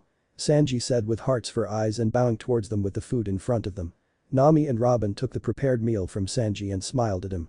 Thank you for the meal, Sanji, Robin said smiling. Nami also thanked Sanji for the meal. Luffy ran towards the three and his mouth was watering as he saw the meal. Can I have some? Luffy said before he felt a foot hitting him square in the cheek, sending him flying. This is for Nami and Robin. Sanji yelled angrily when he kicked Luffy, sending him flying. You ate already? At least a whole week worth of food, Sanji said as he turned around to walk back to Nami and Robin. Zoro was sleeping on near the front while Chopper, Frankie, Brook and Usopp were planning to pull a prank on him. Chopper was to get Zoro to wake up and when he did, Usopp, with a plate full of pie, he would smash it onto Zoro's face. As Chopper slowly woke up Zoro, Usopp ran forward with the pie, but Zoro quickly put out his leg to stretch, causing Usopp to trip and fall face first into the pie. Chopper, Frankie, Brook and Zoro couldn't stop laughing when they saw pieces of pie were stuffed inside of Usopp's nose. Usopp got mad and started to chase after the four while they still laughed. Goku was meditating on the sideline practicing what his old teacher Kami had showed him. Goku felt relaxed, but he still couldn't wait to go to Battle Island for the Dragon Tournament. Robin walked up to Goku and was carefully observing him. She thought she wasn't noticed until Goku spoke. Is something wrong, Robin? Goku smiled as his eyes were still closed, taking Robin by surprise. He knew she was there. How did you know it was me? Robin asked as everyone else started to head towards their directions. Goku opened his eyes and smiled a little before he got up. I can sense your Kai energy, all of yours. Everyone has a distinct Kai power, so I could tell it was you when you walked up, Goku said, causing Luffy to dash towards him. So you fight without needing to see. Luffy said with stars for eyes. Yeah, when I was a child and before I became a martial arts master, I had always fought while using my eyes, but my teacher had taught me how to use this technique in a fight. I needed to learn how to fight without my eyes, so I trained myself until I learned how to sense other people's Kai energy, Goku said, fascinating everyone. Then you want to mind if we spar a little? Zoro said, causing Luffy, Sanji to grin as they wanted to fight against Goku as well. Sure. It'll be fun. Goku grinned as the rest moved back a little. The four went into their fighting position until Zoro, Sanji and Luffy dashed towards Goku, who raised his hands in defense. He blocked Zoro's swift blade strikes by pushing his hand downwards onto Zoro's wrist and then sidestepping to see Sanji, sending a barrage of kicks downwards onto him. Goku raised his arms upwards in a blocking position to take the kicks head-on. Relentless Sanji was slamming his powerful kicks towards Goku, who still was blocking them. Sanji gritted his teeth and immediately his legs burst into flames as he sent another relentless assault towards Goku. Goku had sensed Sanji's power had gotten a lot more powerful. Goku back-flipped away to see now Luffy having his arms stretched back and covered in a dark coating. Goku jumped into the air to dodge the punch and landed on Luffy's arm, taking him by surprise. Goku took advantage of the moment and kicked Luffy's head to the side, causing it to go flying to the floor hard.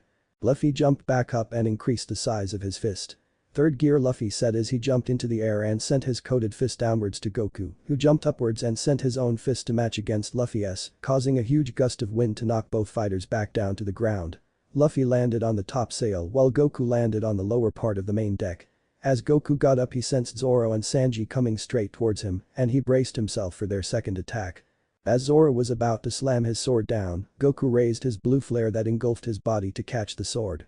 Zoro widened his eyes, surprised Goku had caught the sword. Immediately Goku kicked Zoro in the stomach, sending him flying into a few boxes that were lying around the ship. Next, Sanji came and started to proceed kicking Goku again, this time managing to hit Goku a few times. Sanji slammed his foot down on Goku's head, causing him to fall, but not hit the ground.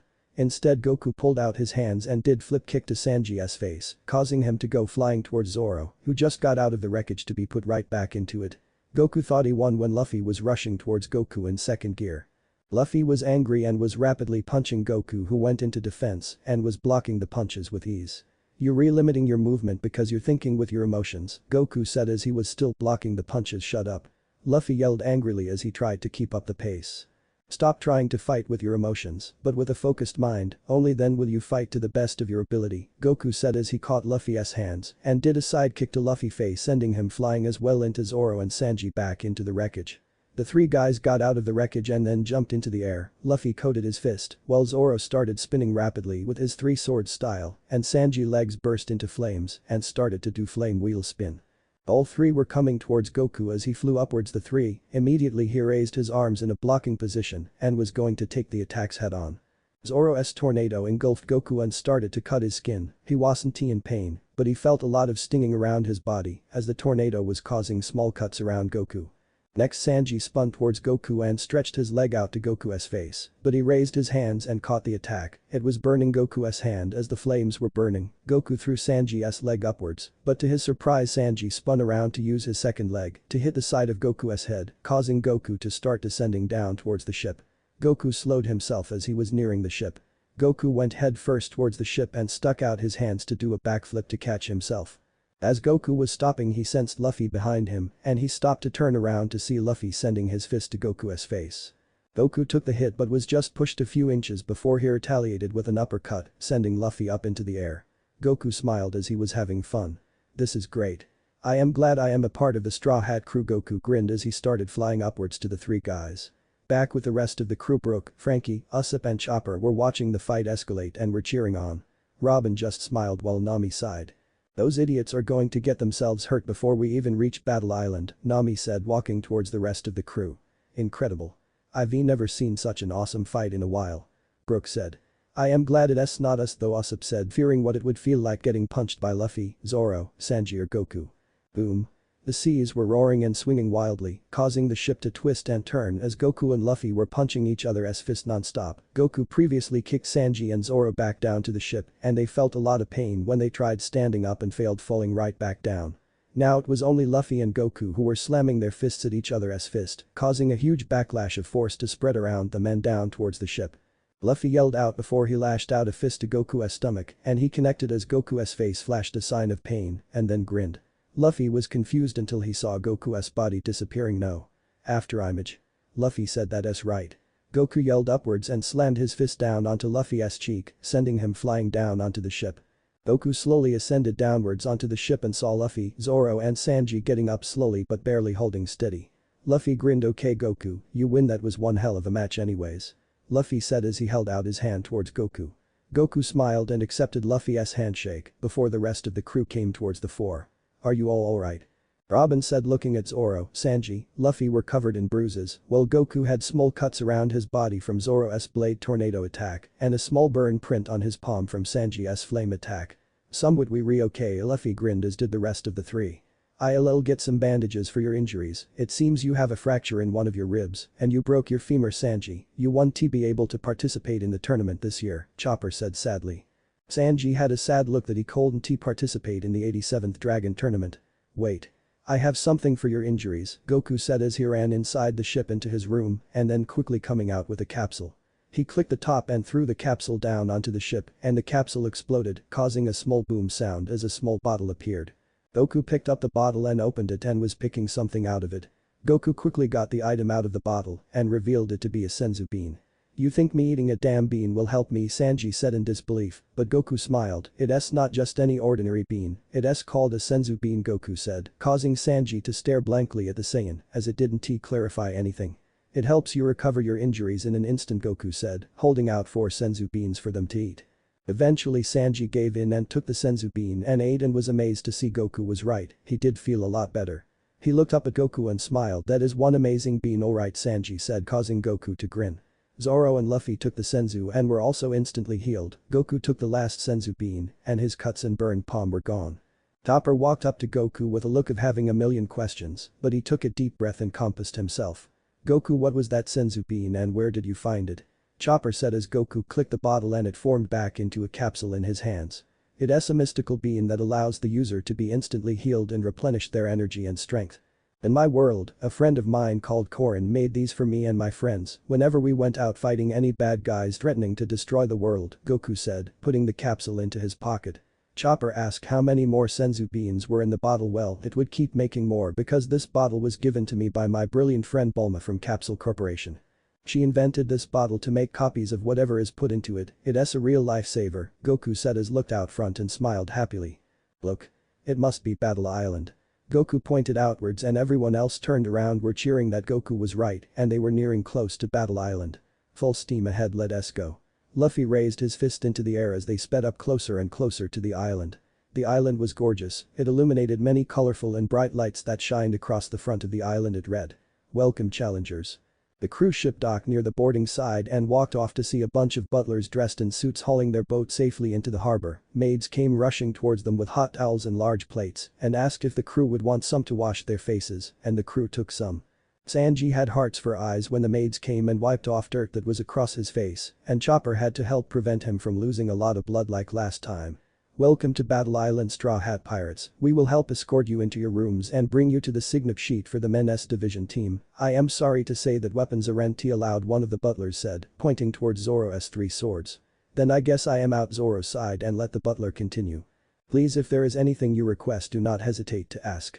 The butler smiled as a bunch of maids and butlers came out of their ships with their belongings. We will bring your personal belongings to your rooms, please follow me, the butler said as the crew followed him. Up top there was a balcony and a figure peeked out and looked down and was watching Goku. He smiled deviously. You finally came, our time will come, son Goku, just you wait, the figure thought as he turned around and walked away from view of the balcony. The crew was amazed to see how gorgeous the island really was. Jazz players were blasting music as thousands of people were dancing to the beat. Confetti was being thrown down from the sky. Brooke couldn't help himself and smiled and nodded to the rhythm. Many dancers took to the floor with their partners as they were dancing wildly and having the time of their lives. Alcohol was being passed around as they were dancing. The crew turned around to see near the front of the harbor, there was a beach that stretched outwards for miles with thousands of people in it, and still a third hasn't been covered up. Its sand was clear as if it had been cleaned every day it is used, even if it wasn't used.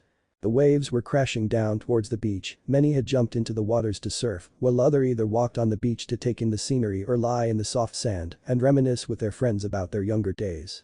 The crew walked further into the island and saw the largest shopping mall they had ever seen, even Goku was amazed at the size of the shopping, and it was at least 3 times bigger than the ones he's ever visited in his world.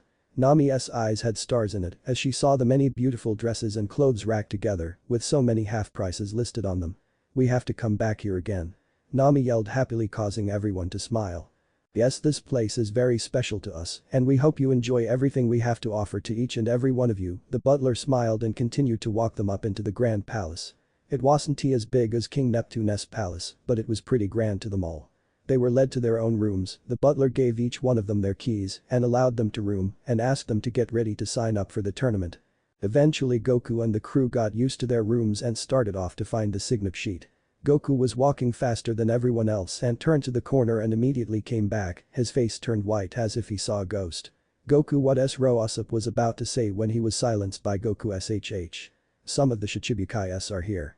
Goku said, worrying that if they start a conflict now, they might get kicked off the island before they could join the tournament. Relax Goku, watch this. Luffy grinned as he walked past the corner, stopped in front of some of the Shichibukais who were standing there. It was Kuma, Bartholomew, Doflamingo, Moria Gecko, and Teach. D. Marshall, funny seeing you here, Luffy said, grinning as he walked in front of the group. Goku watched closely, even the slightest movement of the Shichibukais attacking his captain, he would go in for the attack. But his surprise, he saw the Shichibukai smile and shake hands with Luffy. Goku was shocked to see them shaking hands, as if he and Luffy had never fought against them 2 years ago, trying to be Pirate King not enough for you? Yuri being greedy, Luffy, one of the Shichibukai smirked. The rest of the crew walked up to greet the few Shichibukais that were there. Goku still was shocked to see this, he was told they don't get along together, and now it looks as if they had been old friends finally united again. Eventually the Shichibukais left and the crew turned to look at Goku, who was still flabbergasted to what he had witnessed. They explained to him when the island had started the dragon tournament, a law was decreed that none shall arrest or attack each other in the island before or after the tournament. Everyone here is to be treated and respected like a guest, not a thug or corrupt person. If they are caught trying to break the rule, they will be escorted off the island and punished with a heavy fine, even pirates had to follow this rule. Another rule is marine soldiers are not allowed anywhere near the island for any reason, they can arrest pirates once the pirates are out of a mile distance from the island. So even the title Dragon King or Queen can be given to anyone, including Shichibukais. Goku asked, to which everyone nodded. Sweet. It would be awesome to have another rematch with them. Goku grinned as he and the crew started off towards the sign-up sheet and then off to the dining hall for a mandatory meeting for all who is participating in the tournament. Thousands of people crowded into the hall and went to their seat. They were entertained by a choir of singers who in sync played the most beautiful song anyone had ever heard. Eventually the speaker came and went on stage, "Welcome to the 87th Dragon Tournament." The speaker yelled as everyone cheered and clapped. This year will definitely be one to remember since many well-known pirates and Shichibukais have come to participate in this tournament, the speaker said before speaking up again. Before we can have the tournament, we must have you pass our first and last test. The fitness test. You will have to start from the far side of the island and must return to the finish line, which is in this room. Since the women's division ended, this will only be the men's division. Whoever makes it back will be able to participate in the tournament, the speaker said. Once again, I hope you enjoy our island and good luck to all of you for tomorrow's test, the speaker said before he left the stage. Goku and the rest of the crew got up and went to their separate rooms and found a large amount of food waiting on them. Goku and Luffy from their separate rooms instantly smiled as soon as they saw the large pile of food. Everyone was having a good time when a couple of people were sneaking past the guards and into the control room. They had a patch on their arms that showed a skull with 2 swords crossed in an X form with 2 purple wings near the skull. It was the infamous criminal organization Baroque Works. The last of them, the codenames Billions to be exact. They had heard the Straw Hat Pirates had arrived, as well as some of the Shichibukai. The Billions knew they had to be eliminated. Make sure every turret is offline when our assault begins, no one shall live, one of the codename Billions said. They began to circle around the entire island and destroyed any type of weapon, and once they were done, they left the island to plan their assault on the island later. Once the daybreak came, Goku woke up to head to the training room that was in front of the palace. The fitness test was going to happen tomorrow, so he wanted to train a little before the test. He pulled out a capsule and clicked it and threw it onto the floor. Immediately 4 red tubes were lying on the floor for Goku to use, he put them on his arms and legs and put the gravity to 500x times Earth's gravity and started to train extensively until he felt sore. He then transformed into a Super Saiyan and he was going at it again. Impressive Goku, you've gotten much stronger the last time I saw you, but that doesn't change anything. I will have my vengeance. A voice said quietly. The cloaked figure was watching Goku from a far distance and was waiting for his chance against Goku. Goku felt an energy presence near him, someone familiar to him in his world, but who he thought.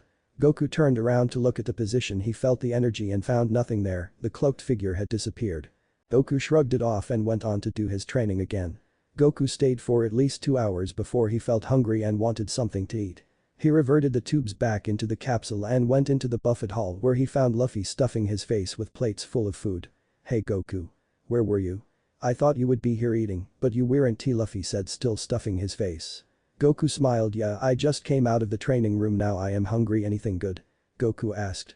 Luffy pointed to the food courts that were piling with more food. Goku took one bite before he sighed and smiled at Luffy. "Excuse me Luffy, I have very important business to take care of," Goku said as he walked off to the food court as Luffy was laughing out loud. Soon, Goku went out to the town with the jazz music and was enjoying the music. It felt very hypnotic to him, and Goku ate and listened to the music, enjoying his time there. Many females surrounded Goku asking him to dance with him since they all knew he was from the Straw Hat Pirate crew and wanted to meet a famous pirate in person. Goku slowly accepted the female's request and was dancing throughout the night. The next day came and it was time for the fitness test. Each participant had got to the starting line on the far side of the island. The previous speaker from the dining hall came up to the stage. "Welcome to the fitness test everyone." The speaker spoke. "Each of these males will race from here all the way back to the dining hall. The people who make it back will be able to participate in the tournament, but it won't be easy as there will be different challenges set across the island that you must pass in order to get to the dining hall. Anything is legal in this race folks, and good luck to you all." The speaker yelled as the crowd watching the race from a stadium on a screen showing all the participants. Nami, Robin, Usopp, Chopper, and Zoro were watching from the stadium. "I wonder who'll make it to the stadium first." Robin smiled watching her friends through the screen getting ready for the race. "It might be Goku, Luffy or Sanji. Brook might just get lucky and get in the dining hall," Nami said. "Well, I want to know, who asked the Dragon Queen?" Usopp said, turning to his friends who all told him they didn't know as well. "Oh, you don't know who the Dragon Queen is?" A voice said behind them. They turned around to see a guy smiling at them. "You know who the queen is?" Chopper said, and the guy nodded. "Yeah, it's back with the others." Goku, Luffy, Sanji and Brook were at the starting line getting ready when they heard the countdown. Now thousands of participants were getting ready. Luffy punched the floor and his rubber body started to turn a light pink. "Second gear," Luffy said as smoke started to radiate off him. 3, 2, 1, go. The speaker shouted and instantly Luffy started off with a huge burst of speed, knocking almost everyone off their feet. Luffy was on a huge lead until he saw a road taking multiple ways. He decided to take the road on the far right and headed off there. Goku ran up forwards and took the door in the middle, while Sanji took the left along with Brook. With Goku, he ran into a dark room that was pitch black, making it impossible for him to see. Goku walked around slowly trying to find an exit, but couldn't. "Dad?" A voice was heard echoing the room, nearly taking Goku by surprise.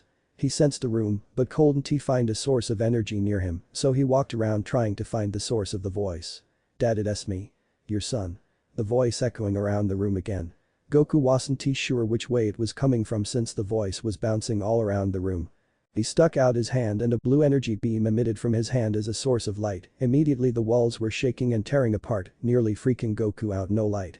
The voice screamed as a chair flew towards Goku, to which he used his hand to chop it, causing the room to become dark again. "Who are you?" Goku asked calmly, trying to move slowly until the room started dim light at the end of the room. Goku ran towards the light and walked out, horrified to what he saw. The world full of destruction, everything was destroyed, buildings were falling apart as ashes was pouring downwards as if it were snow. Goku had compassed himself and walked around the place looking if there were any survivors. "Help please," a weak voice was trailing nearby that Goku heard it and was rushing towards a building that had collapsed. He picked up the broken pieces of the building and threw it aside and found a little girl with blood covering her as she wept silently away from his view. "Hey, it's fine, don't worry, I'll help you out," Goku said as he knelt down and reached towards the girl, but instantly stopped. The girl was still crying, which then turned into a maniacal laugh as she turned her head all the way around, causing a cracking noise coming from her neck. She fell to the ground with hard thud and muttered something that made Goku's spine tingle. "You could have saved them," was all the girl said before she closed her eyes. Goku was not sure what he had saw, but knew he had to keep going. Goku got up and walked some more before instantly he turned around to see not a city anymore, but a destroyed forest. It was burning and would not stop. Goku wanted to stop the fire, but knew he had to keep moving. He saw a child near a tree with his head down away from his view, weeping silently. Goku didn't know what to do, he just walked up to the boy when the boy sprang up and jumped onto Goku knocking him down staring at him with a chilling smile that would have scared any other person. "Why did you abandon us?" The boy grinned evilly before he flew back towards the tree hitting his head first, causing him to slump on the tree and bleeding out of his head. Goku was motionless to what he saw, but didn't he understand what it was showing. Goku slowly got up and walked forwards again, until a voice was booming around him. "Incredible, nobody had gotten this far. What makes you so special?" The voice spoke as it soon morphed into a shadow creature staring at Goku with no signs of life in it. "Who are you?" Goku asked as he was staring into the eyes of the shadow. "I am a nightmare that no one wishes to receive. I am something you would describe as a chilling feeling when it arrives," the shadow spoke. "I am the man called you would call death." The shadow spoke as he raised his hand outwards and a large energy blade shot out of it. They were both staring at each other until Death smiled. "I've never seen anyone relaxed seeing death. Man tries to say they aren't afraid, but in reality it eats at them for the rest of their lives. I wonder if you're just the same," Death said, causing Goku to smirk. "That's right, man is afraid of death, you can escape it, but you learn to accept it," Goku said as he lowered his defense causing Death to dash towards him with his blade out, ready to swing it at Goku's head. Goku had remained motionless watching Death coming closer and closer towards him. Death raised his energy blade and swung towards Goku's neck, but immediately stopped. The blade was near millimeter from Goku's neck, but he didn't even flinch. It would have definitely killed Goku if Death hadn't stopped. He was wide-eyed surprised to see Goku hadn't tried to move out of the way like the others who had met him. "Why didn't you move? Aren't you afraid of dying?" Death spoke, not letting go of the energy blade from Goku's neck. Goku chuckled a little before he spoke. "Afraid? No, I am not afraid of dying. I've already died many times before to the point I consider it an old friend." Goku smiled slightly causing Death to move back a little, "But aren't you man? What about man being afraid of death?" Death spoke. "True, I am man, but like I said before, you learn to accept it and eventually learn to conquer those fears," Goku said with pride in his voice. Death chuckled a little. "You're one of a kind, Goku, an honorable person if I say so. I wish there were more people like you," Death said as he bowed in respect towards Goku, causing Goku to give him a thumbs up. Death walked towards Goku and shined a light into his eyes, blinding him for a moment. "Goodbye, Goku, I hope to see you again," Death said as he was chuckling to himself. Goku couldn't see for a while until the light stopped and it was pitch black. Suddenly Goku's eyes returned to normal and he found himself lying on the floor. He slowly got up realizing it must have been a dream, whatever it was it must have taken a while, Goku thought to himself when he found an open door leading to the next challenge and ran through it. He ran out of the room and into the next challenge, a maze. As Goku ran into the front he saw his friends there trying to find a way to get to other side, but always managed to come right back to the middle. "Hey guys. You're all here?" Goku yelled out as he was running towards them. They turned around to see Goku running towards them. "Goku. You made it. We're stuck here and we can find a way out," Sanji said as Goku reached them. Brook was seen rushing around each passage as smoke was blowing behind him. "It's impossible. There's no way in." Brook said as he came running in and out of each passage. "It's like they're built to screw with me," Brook said angrily. Goku tried himself and saw that they were telling the truth and every passage he went into was another way for him to come right back into the beginning. "Weird, I don't understand how it works," Goku said to the crew as they were trying to find a way. Back with the other crew. "Incredible. Only 4 have made it so far. Next up is the spinning maze. The maze where it is time to move you to the other side, failed to find the other side on time, and the maze changes direction and leads you right back to the beginning to try again," the speaker said on the stage for everyone on the stadium to hear. "Incredible, how will they be able to find the other side before the time limit ends?" Chopper said as the rest of the crew had no idea as well. "They're just going to need to keep trying until they find a way, I guess," Nami said. Back to Goku and the rest of the crew. Goku had an idea. "Anything is legal, right? How about I toss you Luffy into the maze and you use your rubber powers and stretch to the end side and I will IT the rest of us to your location," Goku said. "It's the only plan we got, let us do." Sanji grinned as they were preparing the plan. Luffy braced himself as Goku grabbed him by the shirt and was ready to throw him. "You ready, Luffy?" Brook said, to which Luffy grinned and gave a thumb up. "Throw him." Brook yelled as Goku started spinning around along with Luffy and then released him, sending him flying into the maze. Luffy was flying in the air when he saw the other side. "I see it." Luffy yelled and then stretched his arm towards the other side and landed with a roll. He called out saying he reached the other side and Goku put his 2 fingers to his head. "Grab my shoulder," Goku said as they IT out of the front of the maze to the end where Luffy was. "Alright, let us keep going." Luffy grinned as they all started to run towards the next challenge. Challenge after challenge, Goku and the rest of his friends were beating the course easily. They were walking until they saw the dining hall very close and knew they were close to finishing the course. They all looked at each other and grinned knowing they finally were done with the fitness test. It tried affecting them physically, emotionally, mentally, psychologically, etc. But they overcame all of the odds and now they were eligible to participate in the tournament. So want to have a race? Luffy said, to which everyone agreed. They all positioned themselves for the race to the finish line. 3 Luffy said, turning into gear 2. 2 Sanji said. 1 Brook said, go. Goku shouted as they all dashed towards the dining hall. Luffy had a head start using gear 2, not this time Luffy. Goku shouted as he dashed past Luffy, increasing his speed faster than Luffy could. I'll see you at the finish line. Goku shouted behind him as he rushed towards the dining hall and finished first before the other 3. Luffy, then Sanji, then Brook, finishing last. Goku had came in second as Luffy was third, Sanji fourth, and Brook coming in fifth. The reporter near the finishing line said, sorry if I rushed this. Second place. Who was first? Goku asked as went up to the reporter. A cloaked man who called himself Anonymous flew from the beginning all the way here. When we said all was legal, we didn't think he was going to fly all the way here. Goku wondered who the cloaked man was and would he see him again. Eventually some of the Shichibukais came as well, also eligible to participate in the tournament. Then less than 100 made it before the fitness test were called over. Now that the fitness test is over, you will have 2 days to rest before the start of the tournament, the speaker said to the participants, who all understood and went back to their rooms to be greeted with a large amount of food and a personal tailor for every male that was participating in the tournament. Goku didn't understand why he needed a suit for a tournament, but the tailor explained this was just to show the final contestants in a good sportsmanship by having them all come together in one show and also reveal the Dragon Queen to the contestants who will compete to take the title for Dragon King. Goku nodded and allowed the tailor to measure him for the suit. So would you like a lean look or fitted build look? The tailor asked, to which Goku transformed into Super Saiyan, causing his build to increase a little and nearly gave the tailor a heart attack. Goku grinned. I guess I'll work with a fitted look, Goku said with a smile as the tailor slowly measured Goku again for the suit. The next day got here and Goku and his pals determined to move exploring the island to look anything else that would entertain them until the event. What they did not realize become the Baroque Works officers were within the island, as nicely destroying any type of weapons protection the island had left. The Billions believed that they destroyed their whole protection the primary time they entered the island, however quickly observed out from their inside spies, there had been greater underground in the island. The codename Billions, some of them not all, came back via their internal operatives and disguised themselves as guards for the imminent event. They walked around till one in every of their informants delivered them to a constrained place where all of the weapons that have been. Brilliant, now take it all and get rid of it quick, one of the operatives stated to the others as they were selecting up the guns. Are you certain it really is all we want to do? We need to make sure all of them pay and none of them leave the island all through our attack, every other operative spoke while wearing the guns away. Do not worry about it, I've got all of it protected. Now all we want to do is hurry this up. The operative spoke as he and absolutely everyone else walked out the restrained vicinity carrying the loaded weapons and off the island. Let them have their laugh for some time. In spite of everything, when Mission C smoke is in full energy we can unharness it on them. The operative laughed maniacally again with the crew. Goku and everyone else discovered a brand new region they failed to see once they first arrived, referred to as the Jungle of Infinite Terror. Anyone except Luffy, Sanji, Zoro, Goku, Robin and Frankie had a look of sheer terror simply looking at the jungle.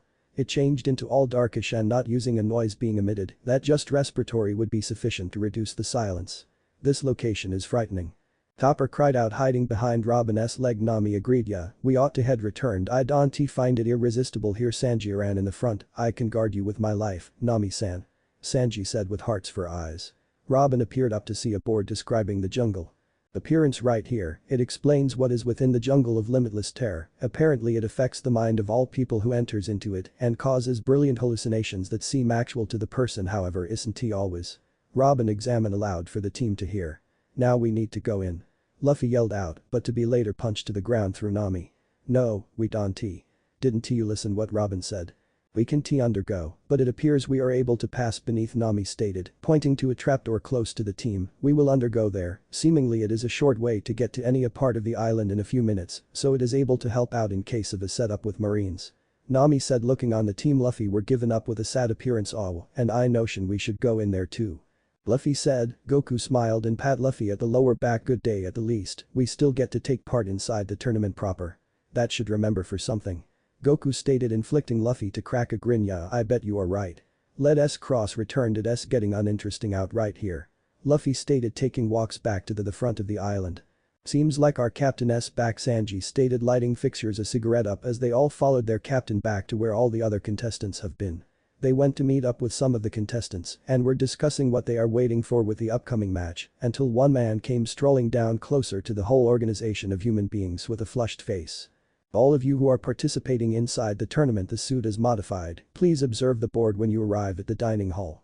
The person said, and as soon as he stated this he ran off. Well, that guy changed into weird, Zoro stated staring down the man strolling away, and the crew nodded and soon headed off in the direction of the dining corridor to see the brand new guidelines. As they were given there they saw multiple people crowded across the board, making it impossible to look at. I were given it, Goku said as he flew upwards and over the crowds to take the board over to his team, leaving anybody watching him in confusion as to what he become doing. Thank you Goku, Nami said as she took a better examine the board, after which grew to become around to the group with a flushed face as well. What did it say, Nami? Robin requested, to which Nami took a minute earlier than she responded. This in no way befell inside the match, but apparently there may be too many contestants taking part, so the best option changed into to make an all-out royal, with a complete organization facing every other for 10 minutes. So the ring has a pit of water that's out of doors of the ring, with the intention to get removed is to get driven, punched or something into the pit of water. You could do something to live in the ring, however no weapons are allowed. Once the 10 mins are up, the remaining final contestants will move on to the only V1 event, Nami said, which left the crew speechless, so that is a first. Goku spoke as much as which each person nodded to him, and he smiled and clenched his fist in his view. Okay. Then we ought to teach tougher for this royal, Goku stated gleefully. Nami sighed, you may just turn into Incredible Saiyan and beat all of them in 5 minutes. Goku shook his head, now not genuinely, there are human beings right here that I've met who are not from Earth, some of them have scary power, which might be a ways beyond those I have seen here. There's a few right here who can take me on in Notable Saiyan 3, and that is pronouncing something, Goku said, because the team stared at him. There are folks who can take you on at Excellent Saiyan 3. Chopper yelled out, to which Goku nodded. What the hell? And I notion you have been the most powerful in the universe, Sanji stated, to which Goku grinned nicely. I am sturdy, but I am no longer primary within the universe. That name is going to Champa, the god of destruction. He can take me on at god shape and beat me whilst using 80%. The group turned into greatly surprised to hear that a person managed to beat Goku in a combat. They continually seen him triumph over anyone he met, so this turned into massive. Nicely, you might as nicely teach then simply in case for the match we handiest have in the future now, so that you man better begin training in case you want to last inside the match, Nami stated to every one of her friends participating inside the event. The group nodded, and the few of them who have been collaborating walked off into the education room to get some training performed. Goku grabbed a pill and clicked it and threw it into the ground and seemed the 4 pink tubes. He put them on and became high-quality Saiyan and started education with Brook at the same time as Sanji and Luffy have been sparring off. After an hour, Brook, Sanji and Luffy had been exhausted as they had educated significantly with Goku and determined they'd enough of training for the day.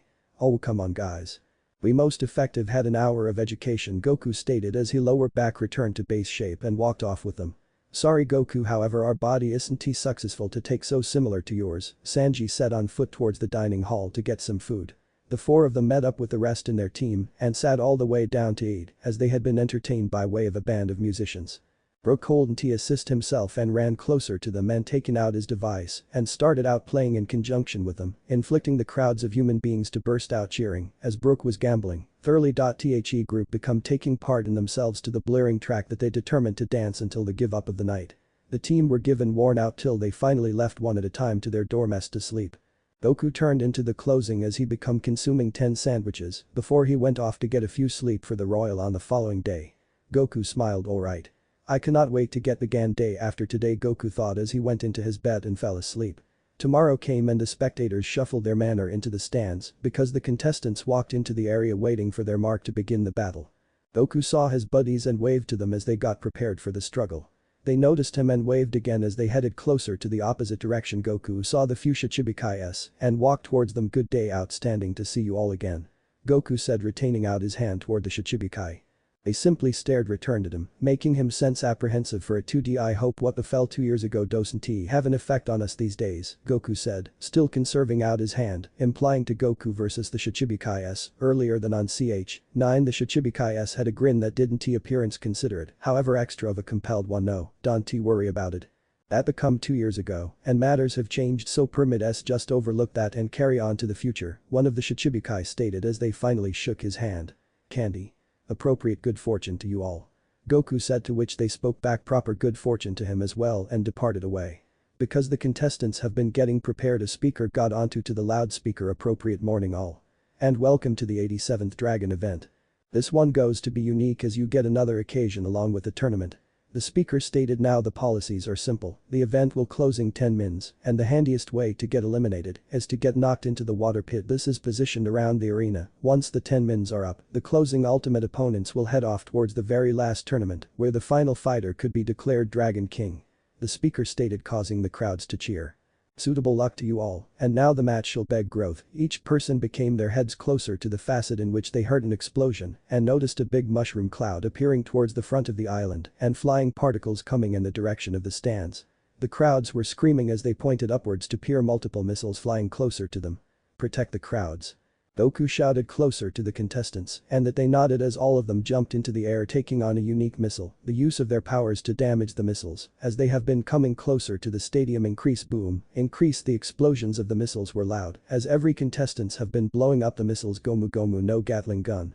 Luffy shouted as he launched a couple of fists closer to the missiles, inflicting a crimson explosion glow to arise a couple of instances. The cloak discern sped via every missile and flew away before the explosion ought to burn his cloak away, and was doing this more than one times. Sanji kicked furiously on the missiles with unrelenting speeds, leaving not anything to waste. Brook sliced as many missiles he ought to earlier than it is able to attain the stadium, a few missiles beyond the contestants, and Goku put his fingers to his head and that it back down and extended his palms outwards. Ha! Goku shouted as he shot a couple of Kai beams at the last missiles, destroying them instantly inside the air, causing a massive explosion, shaking the island a little. The missiles had persevered far from the stadium and across the island, causing large wildfires. Water was flowing into huge holes that have been appearing inside the island. Mountains have been being overwhelmed because the shockwaves have been tearing them aside. The island became shaking as each missile become hitting it head on Goku, and all of us landed back off towards the stadium and have been looking the terrible website arise. Goku turned round to look the stands with humans having some minor injuries from the debris flying closer to them. Goku flew towards his buddies to regroup on the stands. They have been all circling round Chopper as he became supporting as many people as he ought to who have been injured. What the hell become that? Nami yelled out as the explosions had been blaring everywhere in the island, continuing to shake the island. I do not know. But it is taking place over there. Luffy pointed out towards the front of the island. The crew all grew to become their heads to look, smoke covering the island. As quickly as it receded, they noticed hundreds upon hundreds of ships close to the bay of the island. It had a flag at the ship as it had a cranium with two swords crossed in an X shape with purple wings close to the skull. It was the notorious criminal business enterprise Baroque Works. Robin took a step lower back in horror. No. It cannot be. Baroque Works. Robin yelled out, inflicting each head to appearance in the direction of the ships. Goku was pressured. Who is Baroque Works? Goku requested, to which Zoro changed into the primary to answer. Baroque paintings. Isn't he always someone, however, become a criminal corporation created via the previous Shichibukai crocodile to take over the dominion of Alabasta. The enterprise executed many distinct tasks over a length of several years, for that one purpose however resulted in failure once we had stopped its plan from happening.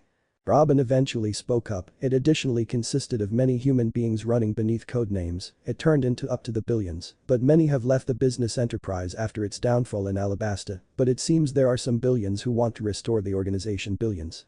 Goku stated in surprise. He remembered the Crimson Ribbon military and how it had thousands and thousands of humans in its military, however billions. He could not believe taking all of them on as a kid. Yeah, however we beat them once, we can beat them once more. Luffy stated, gritting his teeth and clenching his enamel. In the front of the island, hahaha. Now our plan is in complete impact. No one is to break out here. One of the operatives laughed maniacally. Sir. Appearance up in the sky. Some other operative yelled, pointing up. The operative seemed up and glared angrily to what he saw. It became the contestants leaping from the area down towards the front of the island. Goku, Luffy, Brook, Sanji, Zoro, Frankie and Usopp have been into the front of the entire contestants. Soon the Shichibukais joined up with the group and the Cloak Discern remained inside the air immobile, watching the complete war occur. Hoi. I concept we bumped off you once and for all. Luffy shouted out toward the ships just to listen a chilling chortle. Eliminate us. The operative yelled out, we by no means move down till you're all overwhelmed. Our complete military is here to ensure you do not leave right here alive. The operative spoke as the thousands of ships entered into the port, releasing the billions of human beings inside the ships. The contestants were bowled over to see that many people in the ships however remained motionless. Mask up. The operative roared, to which the billions pulled out masks. What are they doing? Sanji stated. The billions placed on their mask and have been chuckling a little. The contestants were bracing themselves for the combat in their existence. Launch it. The operative shouted, and as quickly as he said this, thousands of cannonballs flew from the ships closer to the front of the island but neglected every single contestant. That was a horrible shot. Zoro said sarcastically, but Usopp had a horrified face. They did that on cause I noticed how they angled it. Usopp stated, looking down on the cannonballs which now glowed red. Break out.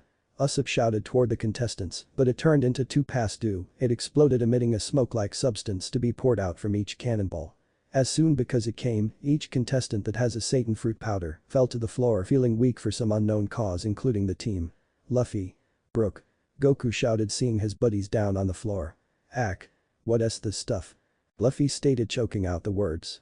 I do not experience so well, Brook said. Goku greeted to come around to peer a number of the contestants, which include the Shichibukai's, down on the ground. What is occurring? Zoro stated, seeking to pick out his captain. The operative began giggling. Don, you get it? This stuff is modified sea stone, generally it have been stone, but after months of editing it turned into an effective weapon. Now all people with a devil fruit who inhales it will be weakened seriously, and it will preserve getting worse the extra you inhale it. Damn you, Luffy said, gritting his enamel, however then coughed out blood because it changed into certainly hurting bad while he inhaled the smoke. Zoro, use your 3-fashion sword to spin right into a twister to reduce the effects of the smoke. You do the same, Sanji, Goku stated. They nodded and started spinning furiously, as did Goku, which created a big twister to absorb the smoke inside the island, drag it away. It had helped out, however the impacts have been already in development as the contestants have been weakened by means of the smoke. Can you still combat? Sanji requested to the contestants, to which they all shouted yeah. Goku requested Luffy if he should combat as properly. Hell yeah, I will. Luffy gritted his tooth. The contestants were hurting but have been nonetheless equipped to combat. The operative glared angrily at the contestants. Bring him down right here now. He shouted, to which another nodded. Operative nodded and went into the deliver for a minute. Anybody turned into silent, ready on who became coming. The silence broke as soon as the door creaked open and every person noticed a man rubbing his eyes tiredly. Is it time already? I wager that price will ought to wait, the person spoke. Goku becomes surprised to see how the person regarded. He changed into actually now not from Earth, and to feature onto it, Goku felt the person had an insane amount of electricity. The Shichibukai's were greatly surprised to look who it became at S1 in every of his elite assassins, the person well worth 1.5 billion berries. Nix. The Shichibukai said. Nix, huh? I wager he'll be my opponent ultimately. Goku smirked and cracked his knuckles, getting ready for the all-out battle. Surrender now and we will make your deaths brief and painless, the operative stated with an evil appearance. Luffy cracked his knuckles. Surrender? That phrase just does not work for me, Luffy said. The operative gritted his tooth. Exceptional. Billions, interact now. The operative shouted. Soon the billions charged toward the front of the island. I'll take the 10,000 on the left and you are taking the 10,000 on the right, Goku stated. Forget that. I'll take all of them on. Luffy said as he transformed into Tools 2 and grinned. This is the spirit. Goku smiled as all of them sprinted toward every other in the middle, and the clash became on. Luffy multiplied his fists, causing it to show a darker coloration, and slammed it down onto heaps of the code names, billions, inflicting them to go flying all around. Sanji kicked furiously downwards, slamming down directly to the billions' faces to the floor. Zoro brought about a tornado along with his 3-sword fashion, sweeping up as many billions as he may want to, inflicting cuts to appear around them who have been caught in his attack. Brook took out his hidden blade and started out to sprint around, cutting as many billions as he ought to. Frankie took a massive rock with his huge power and threw it up into the air. He then proceeded to jump into the air to kick it as difficult as he could back down to the ground, inflicting the rock to cut up into multiple pieces, flying towards the billions, and send them right down to the ground. Hard. The Shichibukai's engaged as nicely, they had been zooming left and proper, taking down as many billions as they might, operating together as a unit, which amazed numerous humans due to the fact the Shichibukai's had been recognized to no longer work together. However, due to the large quantity of enemies they were re-encountering, they had to work collectively once more. However, for the cloaked figure, he honestly watched the whole scene play. Why need to? I am getting worried. I enjoy this web page anyways, human beings preventing every other simply to be the dominant pressure. It really amazes me they may be nonetheless roaming the earth. The discern notion as he became his eyes toward Goku, preventing along the contestants. Son Goku, your proper-hearted nature still proceeds to make you combat for the people you care approximately, not best will that be your downfall. but I'll ensure to take all of it away when I get my hands on you, the discern notion as he dashed far from the scene and away from the island till the whole situation might be over. Goku turned into dashing everywhere in the location, slicing at the billion strain factor, causing them to go limp and skip out. He turned into doing this until the island started out shaking once more. He regarded up to see the ships were firing missiles once more down onto the island and towards the area wherein the spectators had been. Nonetheless, they're being aided by Chopper, Robin, and Nami. No. Goku said as he flew closer to the arena and prolonged his hand and shot extra Kai blasts toward the missiles, causing them to blow up. The stands full of people included their faces because the explosion had triggered debris to fly around them. That is insane. I can see paintings on this country if more matters are going to injure extra human beings. Chopper shouted toward Goku. I know, I understand. Get the humans within the eating hall wherein they will be secure. I'll teleport you there, however, then on you should assist them out, Goku said, to which Chopper nodded. Everyone related fingers and one in every of them grabbed onto his shoulder as he it away to the dining hall and far from the combat. Right here, Goku said as he pulled out the bottle complete of senzu beans to hand it to Robin. Provide it to all and sundry who has any severe accidents, Goku stated as he turned around. The area started out to shake a bit as Goku was powering up. AHHH. Goku shouted and immediately a golden explosion came from Goku, causing anybody who checked out him to go blind momentarily. After their visions came again, they saw Goku had converted. His black hair had grew to become golden and turned into sticking upwards, his eyes became a teal inexperienced, and his frame glowed and changed into engulfed in a golden flame. Goku became a remarkable Saiyan. He turned his head towards all of us. We're going to win this, I can guarantee that, but I simply want to hurry matters up, please be secure all of you, Goku smiling a bit. All people nodded and Goku turned back to the door that was open, displaying the carnage that changed into occurring within the front of the island. Goku took a deep breath in and his flame accelerated a little. Okay. Let us try this. Goku shouted as he dashed out of the room with a burst of pace that knocked all and sundry to the floor. With the amount of force he used to fly lower back to the front of the island, Goku returned it to the front of the island within a 2D and commenced to hearth many Kai blasts closer to the ships that have been firing missiles at the island. The number of the ships exploded and stopped firing, however, as Goku turned into going to fire extra Kai blasts on the ships. He sensed a person in the back of him and again flipped, permitting him to see an energy blade come near millimeters from his chest if he hadn't moved. He looked all the way down to see that it turned into Nyx, who tried to hit him from at the back of. The two warriors became towards each other immobile as they stared at each other. Failed to you comprehend it's rude to attack a person from behind. Goku said with a sarcastic tone, but was maintaining his protection up and prepared. Humor, regularly used as a coping mechanism in high-stress situations, Nyx stated, displaying no feelings. I accept as true with your call as son, Goku, is it? Your name is quite famous across the universe as the person who fought in opposition to Champa, the god of destruction, and lived to inform the tale of it. Nyx stated, watching Goku. Additionally, Beerus, Goku mumbled to himself but nonetheless paid interest to Nyx. Your reputation exceeds to what you realize, maximum of the universe is terrified to what you're capable of, however I realize what you virtually are, Nyx said. You're just a man looking for his next fight, as if he become watching for his meal to be supplied to himself. However, you have got the mindset to guard folks that you believe are really worth defensive for, but why? Nyx asked. Goku stayed silent for a second. Why I protect people. That ought to be an obvious answer. I guard folks that can defend themselves, I shield humans I care about, even those I do not. Goku said, I attempt to permit enemies live and get away due to the fact I accept as true with that human beings deserve a second risk for something they have done, but simplest a 2D threat, Goku stated. Nyx powered up his power blade hand and sighed. He moved a bit, to which Goku observed, however, as quickly as he saw this, Nyx instantly dashed in the direction of Goku, which took him by wonder and become stabbed inside the chest with the energy blade as it went via his body. Goku choked out blood with a shocked look as he noticed how speedy Nyx became. No marvel he was an elite murderer. Then you definitely a fool for doing so, Nyx said as he pushed in the blade, further causing Goku to be an extra ache and blood to drip from Goku's wound as he changed into shaking a little. Goku. Luffy shouted as he noticed his buddy being stabbed. He attempted to attain closer to Goku, however changed into intervene by way of the billions and could not get through. Goku was shaking a touch as his body become weakening. He spit out more blood as Nyx stabbed him again. AHHHH. Goku yelled out in pain as Goku held onto Nyx's arm while still shaking. He appeared up to look, no expression coming from Nyx.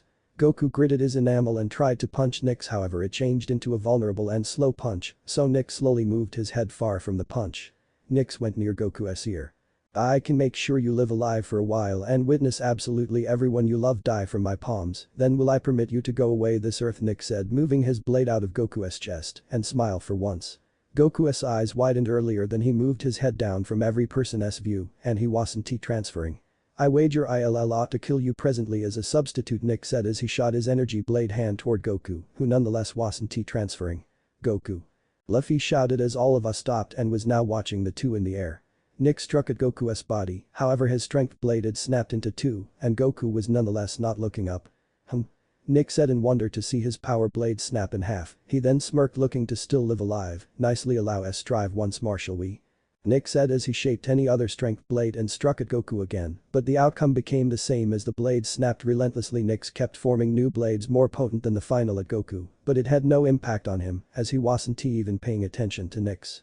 Nick became getting irritated. He shaped the most powerful blade he may want to generate and jumped into the air. Observe me. You're carried out for. Nick yelled out as he turned into speeding down closer to Goku, who nevertheless failed to appearance up. Nick lunged out his arm. Growth and explosion passed off from the two inside the air, causing dirt to shape around them. Everybody included their eyes to keep away from the dust hitting them. They soon opened their eyes to look the dirt become receding and saw the bowled over look of Nick's face as they appeared down. They have been bowled over as nicely. Goku became holding the strength blade in his hand and became conserving it in vicinity. He subsequently regarded up, however wasn't a excellent Saiyan anymore but a god. His construct turned into Slumber, his eyes and hair had turned red and his eyes glared with anger when he checked out Nick's. Strike changed into all Goku stated to make Nick wince at the sheer tone of Goku's voice. Goku broke the energy blade and punched Nick within the face at complete pressure, inflicting Nick to fly downwards to the ocean and slammed via. Goku turned into nonetheless bleeding from his wounds, but he failed to care anymore, he was just status there anticipating Nick to reappear from the ocean. The Shichibukai stood there in shock. He took on a 1.5 billion bounty, as if he became only a nuisance. One of the Shichibukai spoke in disbelief. Have a look at his new look, he transformed into a far greater energy being, another Shichibukai stated. But don't you take into account what Nick said before. He said Son Goku had fought someone known as a god of destruction, a god for goodness sakes. Another Shichibukai stated in disbelief. Subsequently Nick got here out of the water and changed into gasping for air and rubbing his cheek to the spot in which Goku had punched him. Nick rose again into the air and was looking at Goku and his new shape. The Straw Hats cheered down at the floor as they saw their friend became okay and changed into still going to fight alongside them. Okay. Now we get to see him fight in god shape. Thus applaud as anyone on the floor had continued to combat. Goku stared coldly at Nick as he changed into flying again closer to him. You have to be pleased with yourself, simplest. Beerus and Champa have driven me this far in war before, Goku said as his god-shape air of mystery increased in size. Beerus? Who is that? Nick requested, to which Goku smirked. Let us simply say he is a neighboring god of destruction to this universe, Goku said, inflicting Nick not to apprehend fully. Ah, you gotta to be kidding me. He fought two gods of destructions. Zoro said in disbelief, to which Luffy nodded. Yeah, and I witnessed the complete component too, Luffy said. I might die if I ever any such battle, Brook stated. Oh wait, I am already lifeless. Yo ho ho ho, Brook said, giggling as they have been continuing their conflict down on the ground. Nick began to giggle. I am playing this very plenty, Son Goku. But with that damage of yours, you might not ultimate much longer, Nick said, pointing to Goku's wound that Nick had prompted inside the first place. I'd say you've got 30 minutes before you bleed out, Nick said, to which Goku smirked. Then I wager I've 15 minutes to overcome you, 10 minutes to help my pals beat the billions on this war, and 5 minutes to bandage up my wound. However, I am sure I will try this in 2, Goku said, getting into his stance. Overconfident, I'd say so myself. Nick stated, going in his stance, getting ready to conflict with Goku all over again. Goku just chuckled a touch. Nah, it's just declaring the facts, Goku smirked. The warfare has all started. Both aspects are fighting for different reasons, one for vengeance and one for survival. That is something a good way to move down as one of the finest wars the One Piece International has ever visible. The battle will hold subsequent bankruptcy. On the tail of the dragon pirate. Nick powered up his energy blade hand and sighed. He moved a little, to which Goku noticed, but as soon as he saw this, Nick instantly dashed towards Goku and stabbed him in the chest with the energy blade as it went through his body. Goku choked out blood with a shocked look as he saw how fast Nick was. Then you're a fool for doing so, Nick said as he pushed in the blade, further causing Goku to be in more pain and blood to drip from Goku's wound as he was shaking a little. Goku. Luffy shouted as he saw his friend being stabbed. He tried to reach towards Goku but was intervened by the billions and couldn't get through. Goku was shaking a little as his body was weakening. He spit out more blood as Nick stabbed him again. Goku yelled out in pain as he held onto Nick's arm. He looked up to see no expression coming from Nick's. Goku gritted his teeth and tried to punch Nyx, but it was a weak and slow punch, so Nyx slowly moved his head away from the punch. Nyx went close to Goku's ear. I will make sure you stay alive for a while and witness everyone you love die from my hands, then will I let you leave this earth, Nyx said, moving his blade out of Goku's chest and smile for once. Goku's eyes widened as he brought his head down and was shaking violently. Fine, I guess I'll have to kill you now, then Nyx said as he shot his energy blade hand towards Goku, who still wasn't looking up. Goku. Luffy shouted as everyone stopped and was now watching the two in the air. Nyx struck at Goku's body, but his energy blade had snapped into two, and Goku was still not looking up. Nyx said, surprised to see his energy blade snap in half. He then smirked, trying to still stay alive. Well, let us try again, shall we? Nyx said as he formed another energy blade and struck at Goku again, but the outcome was the same as the blade snapped. Relentless, Nyx kept forming new energy blades stronger than the last at Goku, but it had no effect on him, as he wasn't even paying attention. Nyx was getting angry as he formed the strongest blade he could generate and jumped into the air. You hear me? You're done for. Nyx yelled out as he was dashing down towards Goku, who still didn't look up. Nyx lunged out his arm. Boom. An explosion occurred from the two in the air, causing dust to form around them. Everyone stopped fighting to cover their eyes to avoid the dust hitting them. Goku. All the Straw Hats in the battlefield yelled out, still covering their faces. Do you see anyone? Sanji yelled out, I don't know. It's too difficult to see anyone. Usopp said as he was covering his mouth. Frankie, can you see anyone? Sanji called out, but Frankie shook his head no. I am having as much of a hard time seeing anyone as much as everyone else here. Frankie said, but then his eyes widened. Wait. Now I see something. Frankie said as he pointed his finger towards the front. They soon opened their eyes to see the dust was receding and saw the shocked look of Nyx's face. As they looked down, they were shocked as well. Goku was holding the energy blade in his hand and was holding it in place. He finally looked up, but wasn't a Super Saiyan anymore but a god. His build was slimmer, his eyes and hair had turned red, and his eyes glared with anger when he looked at Nyx. Strike 2 was all Goku said to make Nyx wince at the sheer tone of Goku's voice. Goku broke the energy blade and punched him in the face, causing Nyx to fly downwards to the sea and slammed through, causing the ocean to split into two huge waves and then eventually reform together as one. Wow. Nyx got knocked out for sure. Usopp said as drop of sweat appeared behind his head as he imagined what it would feel like to get punched by Goku. Usopp's imagination. Hey Goku. Can I ask you something? Usopp said, can you immediately? Usopp shook his head, even trying to imagine it brings chills down my spine, Usopp said as they all continued to watch Goku in the air. Back with Goku. Goku was still bleeding from his wounds, but he didn't care anymore. He was just standing there waiting for Nyx to reappear from the ocean. Come on out, Nyx. I know you didn't get beaten that quickly, I barely put much power into that punch. Goku shouted towards the ocean. The Shichibukai stood there in shock. He took on a 1.5 billion bounty, as if he was just a nuisance. One of the Shichibukai spoke in disbelief. Look at his new look, he transformed into an even more power being, another Shichibukai said. But don't you remember what Nyx said before? He said Son Goku had fought someone called a god of destruction, a god for goodness sakes. Another Shichibukai said in disbelief. We might need to consider informing Navy HQ on increasing Goku's bounty, another Shichibukai said, as they all nodded in agreement and looked back at Goku. Don't make me wait all day, Nyx.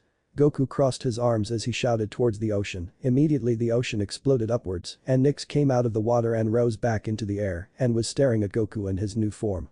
Goku stared back coldly. You should be proud of yourself, only Beerus and Champa have pushed me this far in battle before, Goku said as his god form aura increased in size. Nyx turned his head slightly in confusion. Beerus. Who is that? Nyx asked, to which Goku smirked. Let us just say he is a neighboring god of destruction to this universe. Nyx started to laugh. I am enjoying this very much, Son Goku. But with that injury of yours, you won't last much longer, Nyx said, pointing to Goku's wound that Nyx had caused in the first place.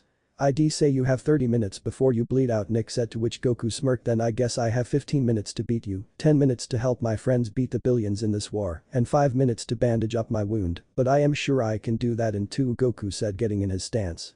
Overconfident, I'd say so myself. Nyx said, getting in his stance, preparing to clash with Goku once again. Goku just chuckled a little. Nah, it's just stating the facts, Goku smirked. The war was on. Back on the ground. Gomu Gomu no Gatling gun. Luffy yelled out as he repeatedly pounded as many Baroque's work members as he could, sending them flying. Hundreds of Baroque's members were flying in the air when a man was running up into the sky and in front of them Diable jammed.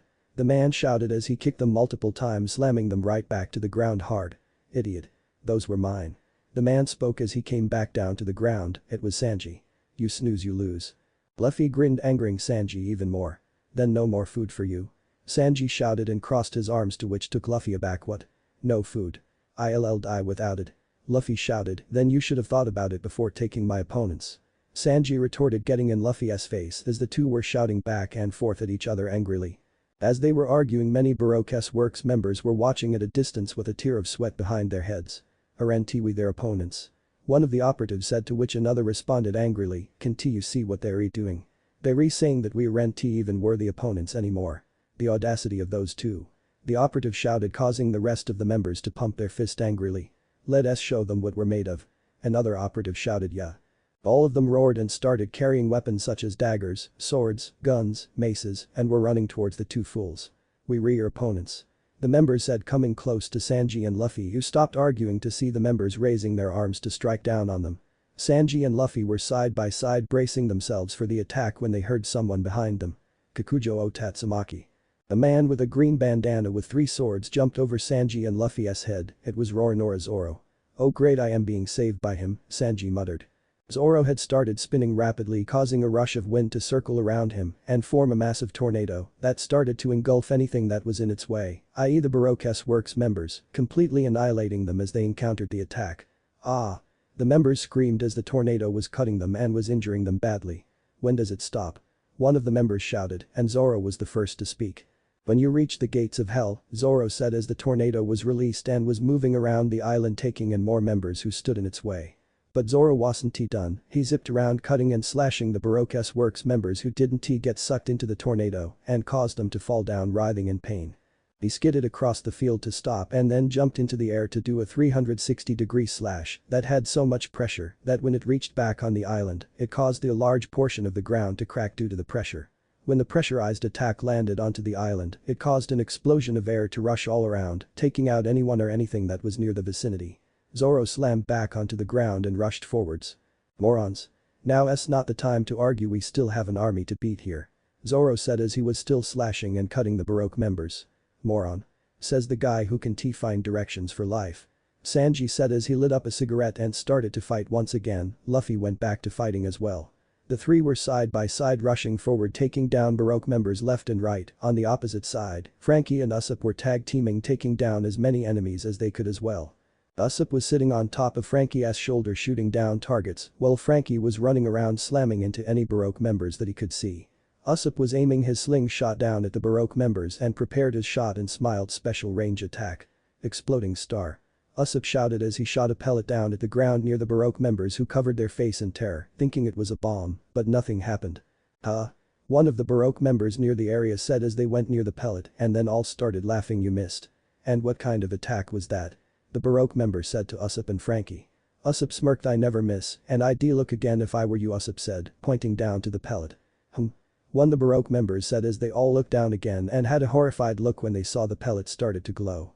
The pellet busted open and shot a yellow beam into the air, shining the island a moment. Wait for it, Usopp said, smiling, looking up at the yellow beam in the air. Immediately the yellow beam split into multiple beams and started to fly downwards onto the ground, causing multiple explosions to occur in the front of the island, sending the Baroque's members around the place to go flying from the explosion. The Baroque members that weren't caught in the blast were running and screaming, trying to not get hit by the explosion. But it was bad idea. Franky was still running around, slamming into as many as he could like a train, causing major internal injuries to the enemies. Super strong right. Franky shouted as he extended his right fist, launching it from his arm attached to a chain towards a Baroque member and grabbing his legs. Next, Franky rapidly spun the Baroque member around with his extended arm, causing the Baroque member to hit any other Baroque member that was in the area that Franky was running towards. As Franky was running around using the Baroque member to attack any other enemy, Usopp was continuously using his slingshot and impressive shooting skills to take down any Baroque member that Franky couldn't reach with his swinging arm attack. Keep going, Franky. Usopp cheered as he pumped his fist into the air. Aye aye, Usopp. Franky shouted as pumped his fist into the air and continued his assault. The Baroque members were getting beaten badly, so they decided to change things up. Many of the Baroque members were now packing together, trying to take on one contestant at a time, and it was successful as some of the contestants couldn't hold against a large group of people. Excellent, now we're making progress. One of the members said as they took down another contestant. Sir. There's an unidentified object in front of us. one of the operatives said, pointing in front of them. They looked forward and noticed a skeleton lying down on the floor. They rushed towards it thinking it was one of their operatives, but noticed it wasn't wearing their flag symbol. What happened to him? One of the Baroque members said, moving ever so slowly towards the skeleton. As they got closer they noticed the skeleton had an afro along with colorful and high-end clothes. It has heart-shaped sunglasses, a yellow feather boa, a large ripped-up purple coat, a top hat with a giant crown on the brim, and orange-red trousers with a floral design. It also had a crack in front of the skull. As the Baroque members were moving closer to the skeleton, it immediately jumped up, nearly giving every single of the Baroque members a heart attack.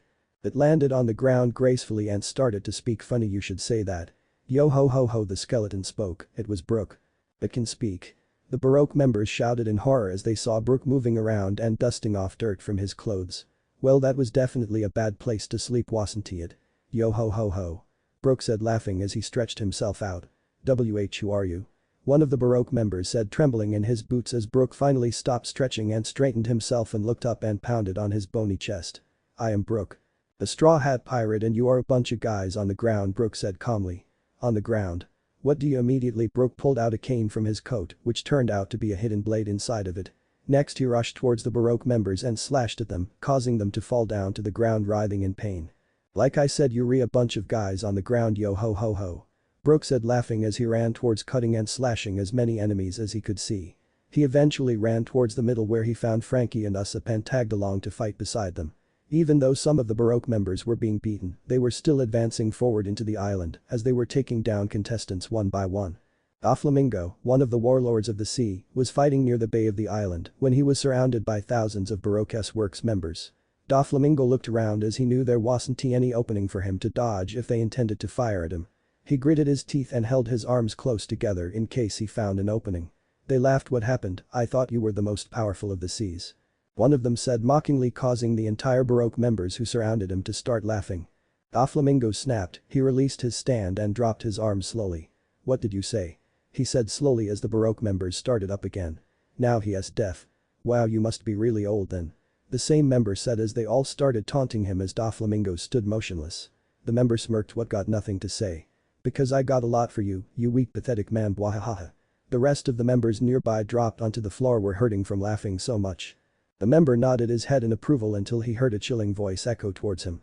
Hey, that's big talk from a shrimp like you, Doflamingo voiced boomed as each member silenced and slowly turned their heads to see Doflamingo grinning evilly as he raised his hand towards the man who just insulted him. Not only did you insult me once, you had the nerve to insult me 3 times, Doflamingo said as the man was now quaking in his boots. Doflamingo smiled, which really took the members by shock. You're right about one thing though, Doflamingo said, to which the man widened his eyes and was taken aback. Really? What is it?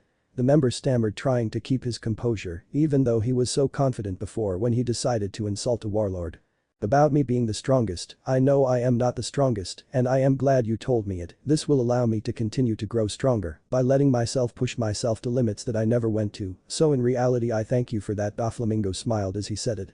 The operative had a nervous smile as he wasn't sure what to do but kept smiling at him until Doflamingo's smile diminished from his face. But know this, I am still strong enough to kill you 10 times over, Doflamingo said, causing the man to shudder at the sheer harshness in Doflamingo's voice as he jumped into the air and moved his hand back from his body away from the island as it started to form a fire twister from his hand.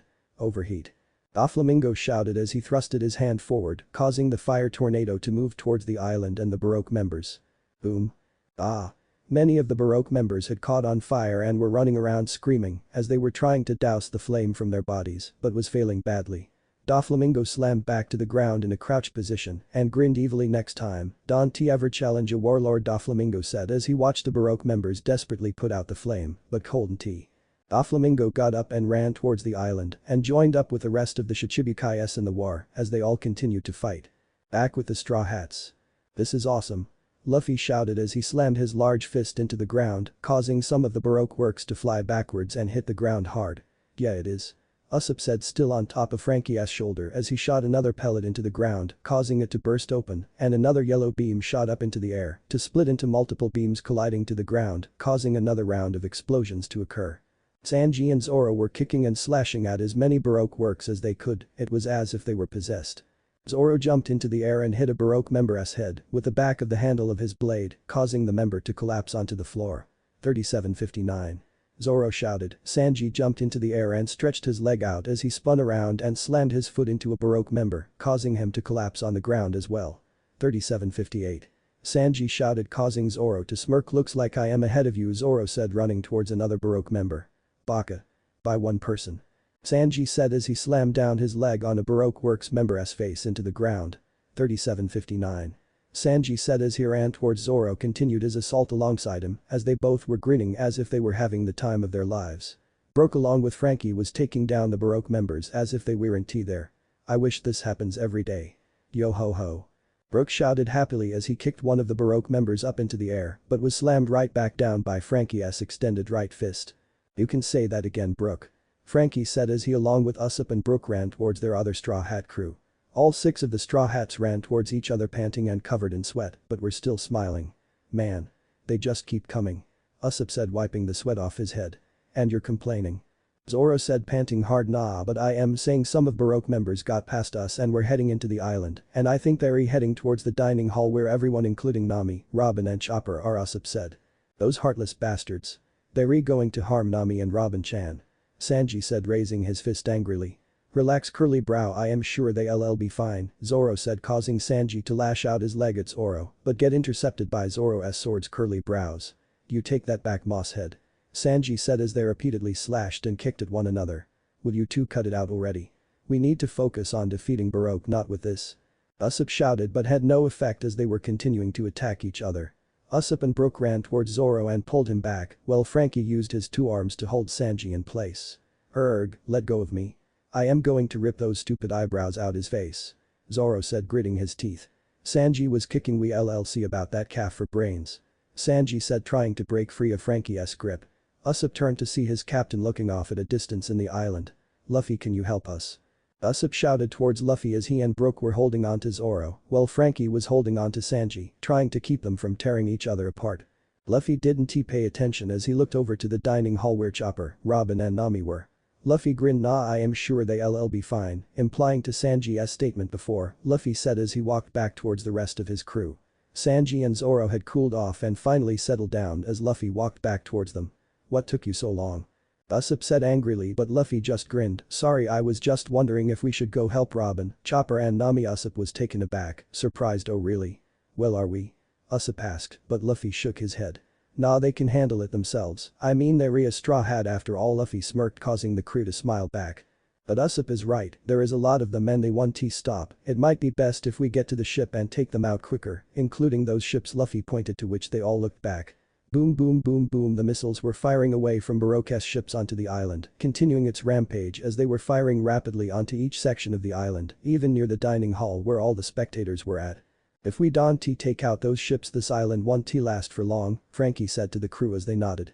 Yeah, and that means we won't be able to eat any more of the tasty foods that's on the island, Luffy said, but was instantly punched down by Sanji and Zoro. That's all you're thinking of? Sanji shouted angrily, would you stay focused for 1 minute already? Zoro shouted angrily as well. Usopp sighed, we're going to lose if they stand around here all day, Usopp said as he looked at his friends. We should start heading for the docks and get to the ship, Usopp said as he turned towards Frankie. Frankie, once we're inside the ship, go and get your machines and use them on the ground. Sanji and Zoro, we need you here and continue the fight, while me and Luffy will stay on the ship and load the cannons and fire at as many ships as we can. Usopp said. But what about Goku and the others? Frankie asked. They're going to have to fight their own battles, let us just hope they can do it without us, Usopp said, to which Sanji had fiery eyes. You dare leave Nami and Robin-chan? What kind of man are you to leave 2 lovely ladies all by themselves? Sanji yelled while he grabbed Usopp and shook him back and forth. It's just for a little while. Usopp said as he was still being shaken repeatedly back and forth. Besides, you're helping them out, taking out any other Baroque members coming their way. Sanji stopped and had hearts for eyes. Then what are we waiting for? We must protect Nami-chan and Robin-san. Sanji yelled out. Luffy grinned and got up. Alright, then let us go, Luffy said as he pumped his fists together and then all of them separated. At the dining hall, Chopper was slowly moving a man's leg upwards to the guy's chest, which had a huge gash on his upper thigh. Okay, now how does it feel? Chopper asked as he kept moving the man's leg back to his body. Ah. The man yelled out as he gritted his teeth since the pain was unbearable and started to fidget, trying to alleviate the pain. Oh no. Please stop moving, it'll only make the pain worse. Chopper cried out trying to calm down the injured man, but wasn't he listening? No. The pain is too much. I can't bear it. Injured man said trying to kick Chopper away as every other spectator was watching on the sideline. Chopper looked around rapidly until he saw two familiar faces and called out to them. Nami, Robin. I need to give him some medicine to help stop the pain, but he's not listening to reason. Please hold him down, but be gentle. He's a little frightened, that's all Chopper said. The two figures came towards Chopper and nodded. It was Nami and Robin. Sir, please listen, I know it hurts, but my friend here is trying help you feel better now, please calm down. Nami said as she held onto one side of the guy's arm while Robin held onto the other. Chopper pulled out a needle filled with medicine to block the pain. Wow, what are you doing? The guy's eyes widened as he was startled by what Chopper was trying to do. Sir, I am just giving you medicine to block the nerve pain that's coming from your leg. I need you to remain calm, I can help you if you keep moving, Chopper said. But Robin interjected, wait Chopper. Why don't we use the senzu beans Goku gave us? Robin asked, but Chopper shook his head. We need to bandage the wound up before we can him the senzu bean, otherwise it may lead to other types of infections, Chopper replied. The man finally settled down as Chopper applied the medicine and started wrapping up the wound with bandages. Chopper sighed a huge relief and wiped the sweat of his face as he walked towards Nami with a bottle of senzu beans and gave it to her. Wait a few minutes before you give him it, I don't know the effects of the two medicines combining together, Chopper said, to which Nami nodded. As Chopper was going around seeing if anyone else had needed his assistance, a woman with a sling around her arm came running panting hard. Everyone. We need to evacuate, the Baroque members have gotten into the island and are heading over here. The woman said, causing a mass panic inside the dining room. All at once everyone began shouting, we need to go now. One person said, where can we go? They have us trapped. Another person shouted. Back and forth people began shouting in the dining hall on what to do. Chopper tried raising his voice to get everyone's attention. You guys, you guys, you guys. Chopper roared but had little to no effect getting anyone's attention. Robin walked forward and patted Chopper's back and smiled. Don't worry Chopper, I'll help you, Robin said as she crossed her hands in an X form and instantly arms started to appear around every single person except Nami, Chopper and Robin and slapped them hard across the face. Ooh, that's gotta hurt, Nami said as she closed one of her eyes and gritted her teeth. Ow, everyone said as they rubbed their cheek, which turned a dark purple, blue color and finally settled down. Chopper got in front of everyone and got their attention. Listen. While you were fighting over where to go, the Baroque operatives are probably even closer to the dining hall, so now we really limited to what we do. Chopper said, to which a little girl ran forward the crowd with tears in her eyes. Then what must we do? I don't want to die now. The girl said with tears rolling down from her eyes. Nami took pity on the girl and walked towards her and crouched down and tried to comfort her, while Chopper and everyone else tried deciding what to do. Chopper thought of an idea and quickly shared it with everyone. Okay, our best option right now is to barricade the door with tables and chairs and use the rest as a defense position. It's not the best option, but it's the best we've got so far, Chopper said. Nobody could think of any other idea and agreed to Chopper's idea. The men started to pick up as chairs and tables as they could towards the door. Few of them closed the door and began to barricade, while the women took the other tables to turn them over on their side as a defense. A lot of the tables the women were using had tons of food on it, so they threw it onto the floor near them and placed the tables onto the side. A woman gasped as everyone turned to see her pointing towards the window. They're right outside. She whispered. Chopper nodded and waved his hands in the air to get everyone's attention. Okay, I need a few guys to help me hold down the door while everyone else hides behind the turned over tables. Chopper said. A few guys volunteered while everyone else hid. They stood near the edges of the door, not using any strength until needed so. Chopper placed his head ever so closely to the door, trying to hear any noise coming from outside. The room was so silent that only breathing was heard. Chopper's eyes widened as he heard them coming close to the door. Everyone stayed still as they heard the operatives outside. You see anyone here? One of the operatives spoke. Nah, they're either not here or they're just hiding, another operative said as a bunch of laughter was heard outside the door. Well, what about this door? We haven't tried it yet, one of the operatives said as he was moving the knob left and right trying to open it. From inside everyone saw the door handle moving, but luckily wasn't opening. Ah well, it locked, they must be here somewhere. The operative shouted as everyone sighed a relief. A gunshot was heard outside. The bullet went through the door and caused the door to have a medium-sized hole with wood exploding from the hole. A girl screamed in terror as the gunshot scared her. Nami tried to calm the girl down, but wasn't working. Huh. An operative said as they turned around towards the hole, and with enough light seeping through they saw an entire group of people. They're in here. The operative shouted towards the rest of the members. Chopper gritted his teeth. Hold the door. He shouted as all the guys used all their strength to hold the door in place. On the outside, every Baroque member was pushing on the door with all their might trying to break in. Back and forth the door was moving as each side had their purpose. One was trying to end a life and the other was trying to keep it alive. After a few minutes of non-stop pushing back and forth the operatives were getting frustrated. Erg. This is annoying. Let us just blast our way in. The operative said as a bunch of cheers and hurrahs were heard outside. Chopper's eyes widened to what he heard, he turned towards the guys holding down the door. Get away. Hurry. Chopper as each and every guy gritted their teeth and sprinted behind the turned over tables, Chopper did the same. Bang bang bang. Gunshots were heard as the operatives were firing at the door relentlessly. The gunfire ended and everyone was silent listening to anything that was going to happening. Boom, the door busted wide open, the chairs and tables that were in front of the door were pushed away from the force of the door swinging open. The operatives stormed into the room and were in a crouched position taking aim looking for any person. Robin along with Chopper and Nami took a quick look at each other as they were wondering what to do. Nami tried to move slowly but her hand landed onto some food that was thrown onto the floor. She gave a disgusted look and then her eyes widened as an idea popped into her head. Nami looked over and saw everyone looking at her and nodded as they also knew what she was thinking. 3 Nami whispered as readied herself, 2 Robin whispered as she grabbed some chunks of food from the floor. 1. Chopper shouted taking the operatives by surprise. Everyone got up holding a chunk of food in their hand. Food fight. Chopper, Nami and Robin shouted as they including everyone started throwing food bits at the operatives, nearly blinding them. The operatives were having a hard time as they could see in front of them thanks to the food bits covering their faces. Ah! Many of the operatives screamed as they were slipping on the floor bumping heads as the floor was very slippery due to the messy food lying on their feet. Now. Chopper yelled as he and everyone jumped over the turntables to face off the operatives who on the floor. Chopper morphed into a large more human-like creature when facing off against the operatives. As he walked forwards the operatives looked up and had a terrified look to what they saw. Who are you? The operatives screamed as they held each other in fear. Chopper growled and raised his hands like a bear would and roared your worst nightmare. The operatives screamed trying to get up but were instantly slapped across the room by Chopper's immense strength, taking their breath away. They desperately tried getting up but were clumped together. They were confused until they looked down to see 2 large furry arms grabbing them and were bear hugging them to death. It was Chopper again. They tried to get Chopper to release his tight grip on them but he swung them wildly around making them go dizzy. He instantly threw them across the room and they slammed into a large amount of tables and chairs that were piled together.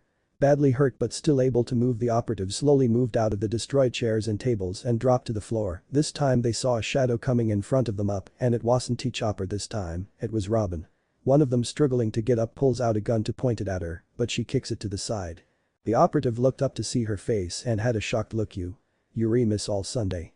He said to which Robin frowned. No, I am not that person anymore, but Robin. A straw hat. Robin said proudly. Not that person anymore.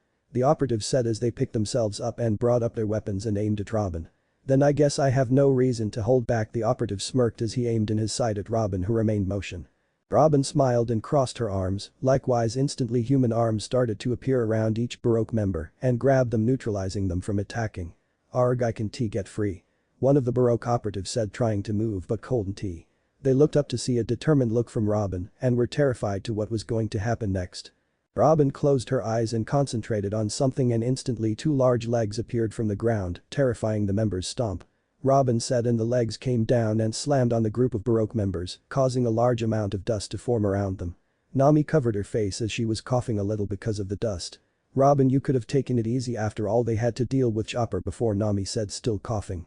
Robin turned her head and smiled towards her friend, after all they did to those people at Alabasta. Not a chance, Robin said. Nami sighed and pulled out the Kleem attacked, Nami's signature weapon. Nami puts the heat pole and cool pole together like an X on the top of the electric pole. Cyclone tempo, Nami shouted as she swung it like a bat, the X detached from the electric pole spinning towards the floor. When the X made contact with floor, the hot and cold air collided and created a massive wind that blew the dust away. Once the dust was blown away it was seen that the Baroque members were grouped together and they appeared hazed off as the attack took a lot out of them. They were completely out of it. I guess when you put it that way, Robin, Nami said as she raised her weather staff towards the hazed Baroque operatives. Nami used the cool ball to make the air cooler while she used heat ball to suck up the moisture. Then the heated air rose up and collided with the cold air.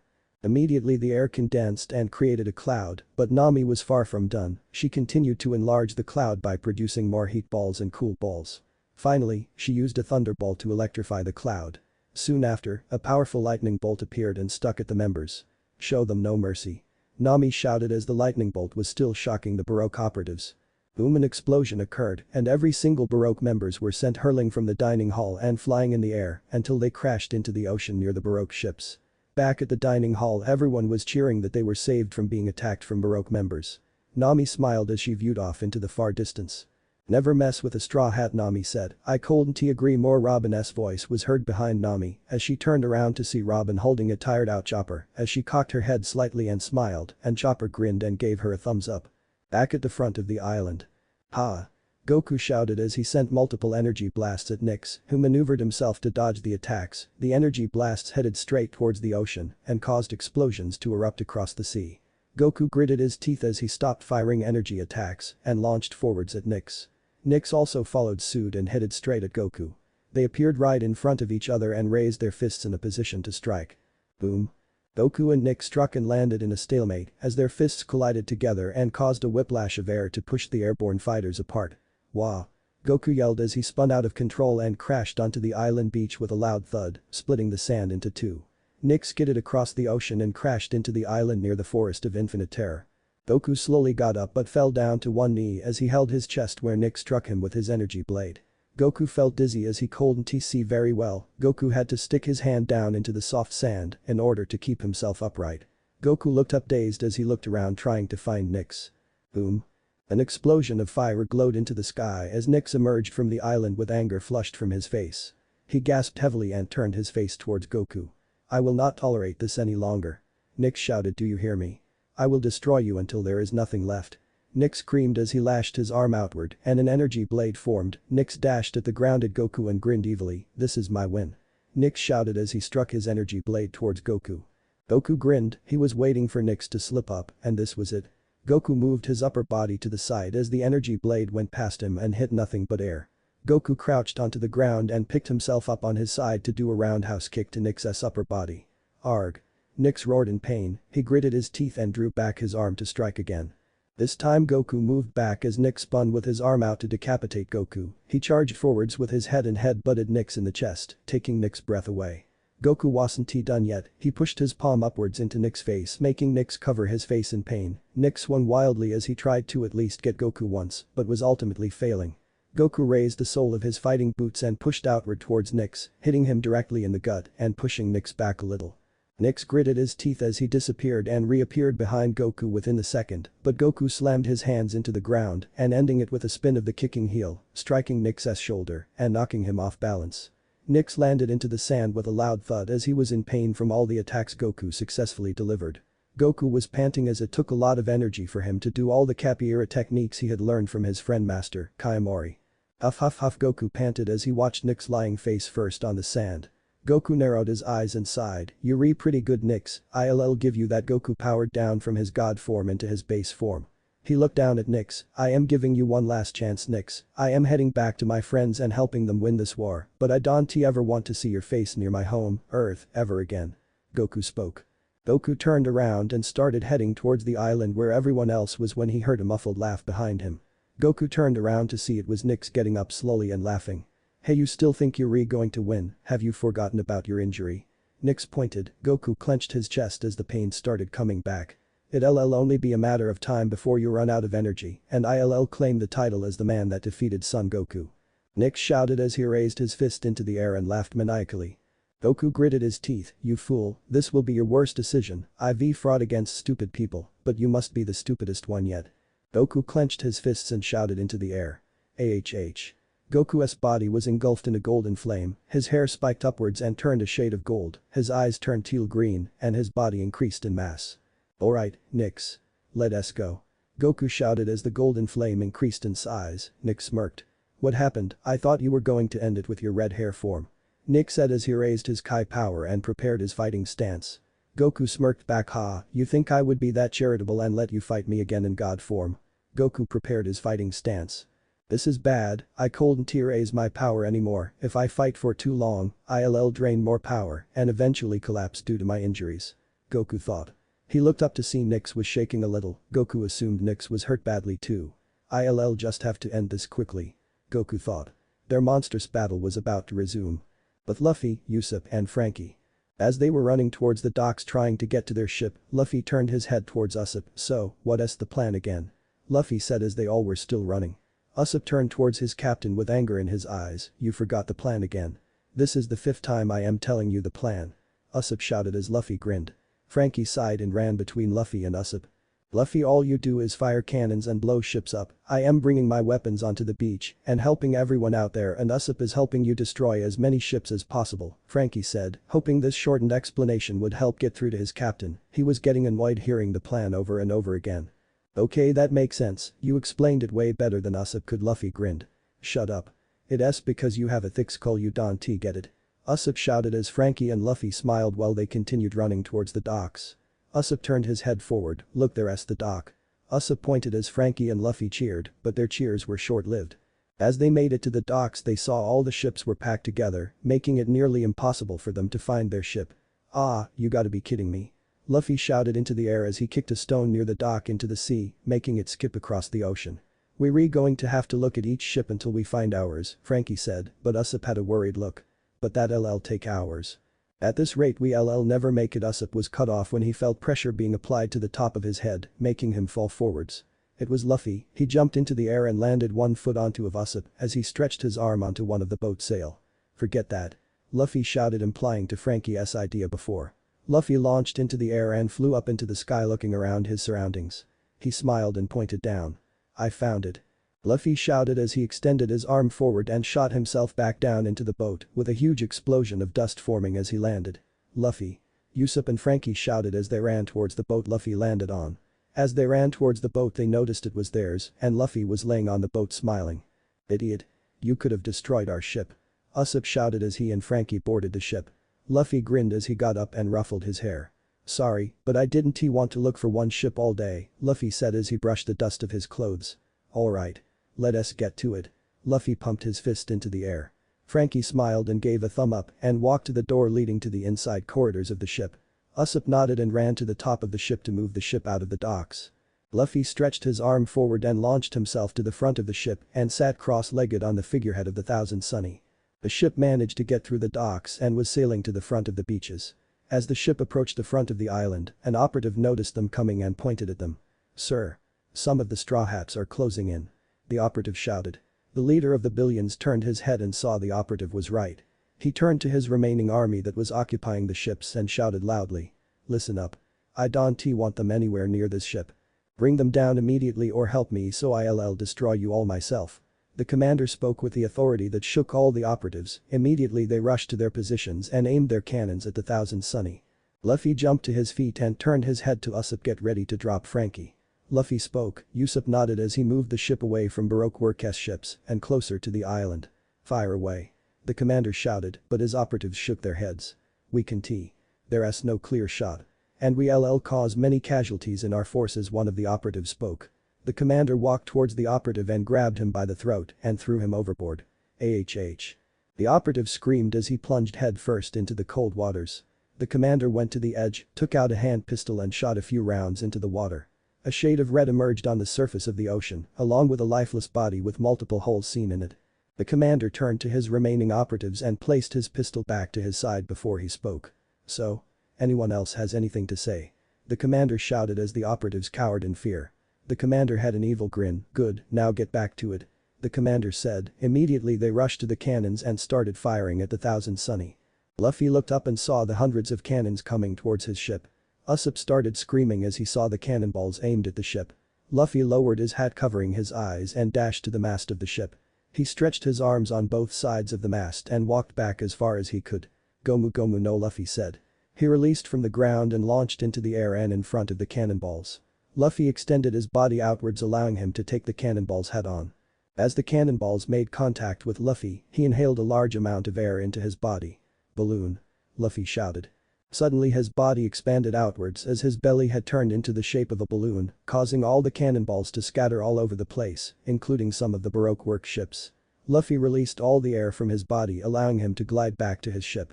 Luffy started laughing gleefully. "That was awesome," Luffy said as he got up. He saw a few ships sinking due to cracks on the side of the ships, allowing water to flood in. "Alright, I bought us enough time." "Usopp, how close are we to the island?"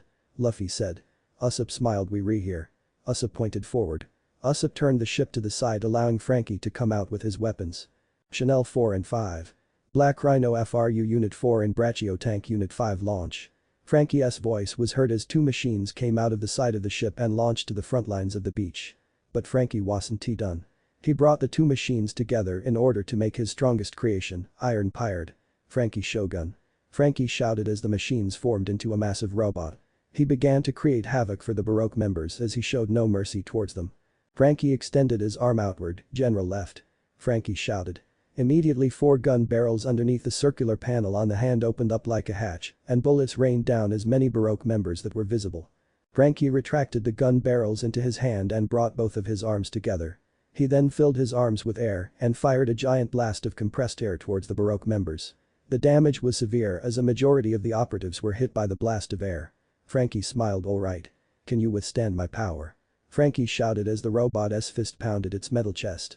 Usopp and Luffy smiled to what their friend said, but it was short-lived. Boom boom boom, they turned back and readied their cannons at the firing Baroque ships and launched their own assault. With Usopp's help, Luffy was able to get direct shots at the ships and sink them. Keep hitting to the left Luffy, the wind will be able to guide it to the ships, Usopp said as Luffy nodded. As Luffy was firing more cannonballs, a person slammed into the ocean in front of the Thousand Sunny and the Baroque members. They all stopped to look and saw another person flying towards them. It was Goku. Huff huff huff. Goku retracted his muscles and dove straight through the ocean, caused a lot of waves to form tilting ships left and right. Whoa. Why did Goku turn back into Super Saiyan? Luffy questioned. I don't know, but we can worry about him now. We have to worry before Usopp could finish. Nyx was launched from the water as did Goku. Blow for blow, Goku repeatedly punched Nyx in the face, causing his face to swell on the side. Next Goku did a one-handed handstand and used his legs to kick Nyx with all the power he could muster into it. Goku kicked Nyx in the cheek, causing it to swell as well. As Goku went for a strong right, Nyx grabbed his arm and jumped allowing him to use his feet and stomp Goku's chest. Goku felt ligaments tear but wasn't too sure because of the adrenaline coursing through his body. Nyx launched forward and did powerful kick but to quick reflexes, Goku avoided the kick and did a kick of his own and struck at Nyx's raised leg. The amount of pain Nyx felt is indescribable. Nyx was getting weaker by the minute and Goku knew he was too. He had to end it now. Goku rushed forward and slammed the heel of his foot into Nyx's abdomen, causing Nyx to spiral out of control near the ocean. Goku followed but landed near the front of the beach. He cupped his hands together and readied himself. Goku turned his head towards Usopp and Luffy. He knew the blast wouldn't come close to them, but he still wants to be sure. Usopp, Luffy, get away as fast as possible, now. Goku shouted. They nodded and jumped off the boat and ran to the sideline as the Baroque members stopped firing and aimed all their weapons at Goku. Kamihami, Goku said slowly. Nyx was slowly regaining focus and saw Goku, but it was too late. Hiya. Goku extended his arms forward and a blue energy beam exploded from Goku's hands and shot straight at Nyx and the remaining ships. And no. Nyx's last words before he was engulfed by the blast and was eradicated along with the commander and the remaining ships. The blast was powerful enough it sliced through the ocean and shot straight out of the Earth's atmosphere. Every soul on the island stopped and witnessed the scene that unfolded right in front of their eyes. Everyone couldn't believe it. Goku had beaten Nyx, the 1.5 million bounty, and who was trained under the elite assassin hit. Every Baroque member dropped their weapons. They knew they were defeated and there was no point in fighting anymore. They fell down to their knees showing they gave up. Everyone sighed in relief as they all knew. The war was finally over. Goku grinned weakly. It's about time, Goku said before he fell backward onto the ground. Goku. Sanji, Zoro, Usopp, Luffy and Frankie shouted. They all ran towards Goku to see he was still alive. We finally did, guys, we finally did it. Goku smiled as did the rest of the guys. They all gave a thumbs up and gave a hearty laugh, except Goku who laughed weakly since it pained him to laugh. The rest of the contestants were cheering as well since they survived the assault from Baroque Works. The guys brought Goku up to his feet and carried him under his shoulder. As they were doing this, the Shichibukais were watching Goku. We're going to have to report a new bounty for Goku, but for now let him enjoy this victory, he has earned it, one of the Shichibukais said as the rest nodded. They all turned and walked towards the inner part of the island. Soon after, the contestants tied up the remaining Baroque members and placed them together until officials came to the scene. Thank you all for protecting this island. The rest of our officials will take care of the situation and bring these men into custody. As of right now, the battle royale has been postponed due to this horrific event. It will be scheduled in 2 hours, so everyone please rest now before the battle will commence. The official bowed in respect as did the contestants, and they all walked back to the inner part of the island as well. Immediately Goku was rushed to Chopper, who bandaged his injuries up and gave him a senzu bean to eat. Goku's muscles expanded rapidly, causing the bandages to rip and then contracting back. Chopper sighed and rubbed his head. Well, that's what I get for giving him a senzu bean after wrapping his injuries. Every Straw Hat pirate in the room started laughing, as did Goku. Goku got to his feet and stretched out for a second. Man, that feels great. I haven't had that much excitement after I've eat Beerus and Champa. Goku grinned. Zoro smiled. Well, we got 2 hours before the battle royale. Anyone wants to do something? Zoro said casually until Luffy jumped into the air food. Everyone shrugged and went along with their captain to the dining hall where maids, waiters, and butlers were sweeping the floor of the remaining food that was lying on the ground. Nami, Robin, and Chopper gave each other a quick smile, remembering the food fight they had started against the Baroque members. One of the waiters took notice of the Straw Hats and smiled. He walked towards them and bowed. Welcome. Please take a seat anywhere, the food is just being prepared and will be done shortly. The Straw Hats thanked the butler and took their seats and waited. It was quiet except for the constant noise of sweeping throughout the hall. It was quite irritable, and thankfully Sanji broke the silence in the group. So what now? After the dragon tournament is over, where do we head next? Sanji asked, to which Nami replied, I am not sure, I haven't been able to find anything yet near Dragon Island. Sanji frowned, took a cigarette and lit it. I don't care where we go, as long as it's somewhere fun. Luffy grinned when his stomach grumbled. Ah. When is the food coming? Luffy said impatiently. The food's almost done, Luffy, the waiter said it's almost done, Robin said smiling. The loud rumbling noise that sounded like thunder was going off in the distance. All the Straw Hats turned their heads to see Goku holding one hand against his stomach and the other scratching the back of his head in slight embarrassment. Well, let's hope it's not too long, because I am famished. The group tried to keep in their laughter, but Cold and Tien burst out laughing along with Goku. In a moment's time, the food was prepared and the group walked over getting their plates of food. But none except Luffy was prepared to see the amount Goku could eat if he was really hungry, and I mean really hungry. As the Straw Hats were done eating their portion, Goku's pile of dishes was covering almost all the table, and as time passed on, it increased even more. Goku was mowing down a bowl of rice and a plate full of dumplings and a bowl of soup, as if it were just a snack for him. Oh great, we got another monster eater in the crew, Sanji said as they all watched in awe at the insane amount Goku ate in a minute. After half an hour Goku was stuffed and a bright smile dashed across his face. Man, I haven't eaten this much since I was at Amazon Lily. Goku patted his stomach as the crew just stood in awe. Chopper broke the silence. Well, we got at least an hour and a half before the battle royale starts. Everyone participating should get prepared before it starts, Chopper, to which they all nodded in approval. They all left the dining hall and went to get ready for the tournament. Goku walked to the front of the beaches. He looked and saw the battlefield that took place moment before. He sighed in relief that it was all over and now he could continue his goal in participating in the dragon tournament. Goku turned around to walk back when he felt an enormous amount of power coming closer to the island. He turned his head to see a cloaked person flying over the island. Goku noticed the cloaked man was staring right back at him when he dashed out of sight and into the inner part of the island. Goku cocked his head slightly in confusion. Where have I felt this power before? It feels mixed, Goku thought. Goku shrugged when suddenly alarms were roaring throughout the island. The loudspeaker turned on and everyone around the island went silent. Attention all participating in the men's division. The battle royale will commence in 2 minutes. Will all competitors come to the stadium in preparation for the tournament? Thank you, the loudspeaker cut off and Goku smiled. Alright, let us get it going. Goku said as he placed his 2 fingers to his head and IT near the stadium. Everyone was arriving at the stadium and the spectators shuffled into the stands once again, but for some reason, Brook tagged along with the crowd. Nami was the first to notice him. Brook. Brook. Over here. Nami called out, waving her hand in the air to get his attention. He finally noticed her and walked over to them. Hey. Finally found you all, the crowd was a hassle to get through, Brook said. Nami was confused. Brook, aren't you supposed to be in the battle royale? You're a contestant, Nami said, but Brook scratched the back of his hair. Yeah, I forgot there was a no weapon policy. Yo ho ho ho, Brook laughed as he held out his cane with the hidden blade in it. Nami sighed and rubbed her head. Of course now we have only 3 people to rely on winning the prize money, Nami said as the rest of the crew sitting in the stands cracked a smile. Finally, everyone arrived and the announcer got back on the loudspeaker. Welcome everybody. Don't worry, we're not going to do the introduction again, as you've already heard it before. A slight chuckle was heard around the stadium. Now all we want to do is give a round of applause for our contestants for showing bravery and honor in protecting us from those men who called themselves Baroque works, so please if you will, the announcer said as everyone from the stand stood up and gave the contestants a hearty round of applause. The contestants took a bow and walked back to their fighting position. Thank you all for showing sportsmanship. Now an added detail, all our fighters are given a number to tell us how many people are eliminated from the tournament if they hit the water. With all that out of the way, good luck to you all and let the battle royale officially begin. The announcer said. Immediately he pulled out a pistol and shot it into the air. All contestants rushed forward and clashed with each other as the 10-minute countdown had begun. Gomu Gomu no Gatling gun. Luffy shouted as he rapidly struck his fists out towards any opponents and pushed them back. Your turn, Sanji. Luffy smiled. Instantly Sanji rushed behind them and used his powerful kicks to launch them into the air. Goku. Sanji shouted. Goku stopped and noticed the fighters in the air on it. Goku realized what they meant and rushed into the air, kicking the fighters one by one out of the stadium and into the waters, eliminating them from the tournament. Competitors 1, 7, 15, 28 and 30, 42 are eliminated. The announcer spoke as the spectators cheered for the tag team. Sanji, Luffy and Goku performed. Goku flew back down and proceeded to knock as many competitors as he could. With a single blow Goku could push a competitor off the stadium and into the water.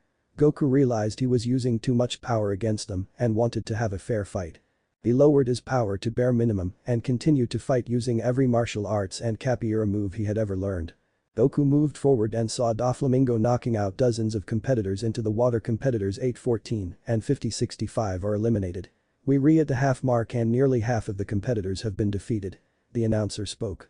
Doflamingo turned around and the only person his eyes laid upon out of all the competitors was Goku. The crowds were rallying. It'd been 2 years since that match began and Goku smiled. It was happening again. Goku cracked his neck and prepared his stance, but Doflamingo had other ideas. He jumped into the air and extended his hand back. Goku knew what he was about to do. He looked around and saw many people were going to be hit, so he flew into the air and rushed at Doflamingo. Overheat. Doflamingo shouted as he extended his hand at Goku and shot a vortex of flames right at him. To block the attack from the competitors, Goku had to use his arms and take the blast head on. It had a direct hit as Goku blocked the flames with his arms. He gritted his teeth as it was burning like hell. The flames were glowing brightly across the island as the heat intensified, ripping at Goku's sky, causing it to burn away. Damn it. Doflamingo said as it wasn't pushing Goku back. He put more power into the flames, but it wasn't moving Goku back even a few inches. I am not letting you win. Goku shouted as he pushed the flame back and actually launched it straight at the shocked Doflamingo. The sky filled with smoke as both warriors were engulfed by the smoke. Oh, my. Please, everyone, cover from the ash coming down, the announcer spoke. Immediately the people in the stands covered their mouths to avoid choking from the ash pouring over the island. As the smoke receded, Doflamingo was the only one spotted in the air as he was looking around. Where did he go? Doflamingo thought. He saw a shadow dash beside him. He must have gone behind me. Doflamingo used his strength and turned around to strike, but found no one there. Sorry, but if you're going to rely on eyes to battle me, then this battle is over. Goku's voice was heard in the distance.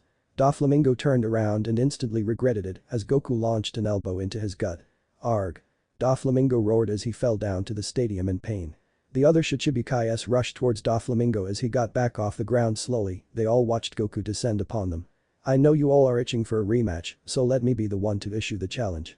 Goku spoke with the authority that made the Shichibukais have goosebumps. We re at the half mark, 5 minutes remaining. The announcer spoke. Goku smiled and readied his stance.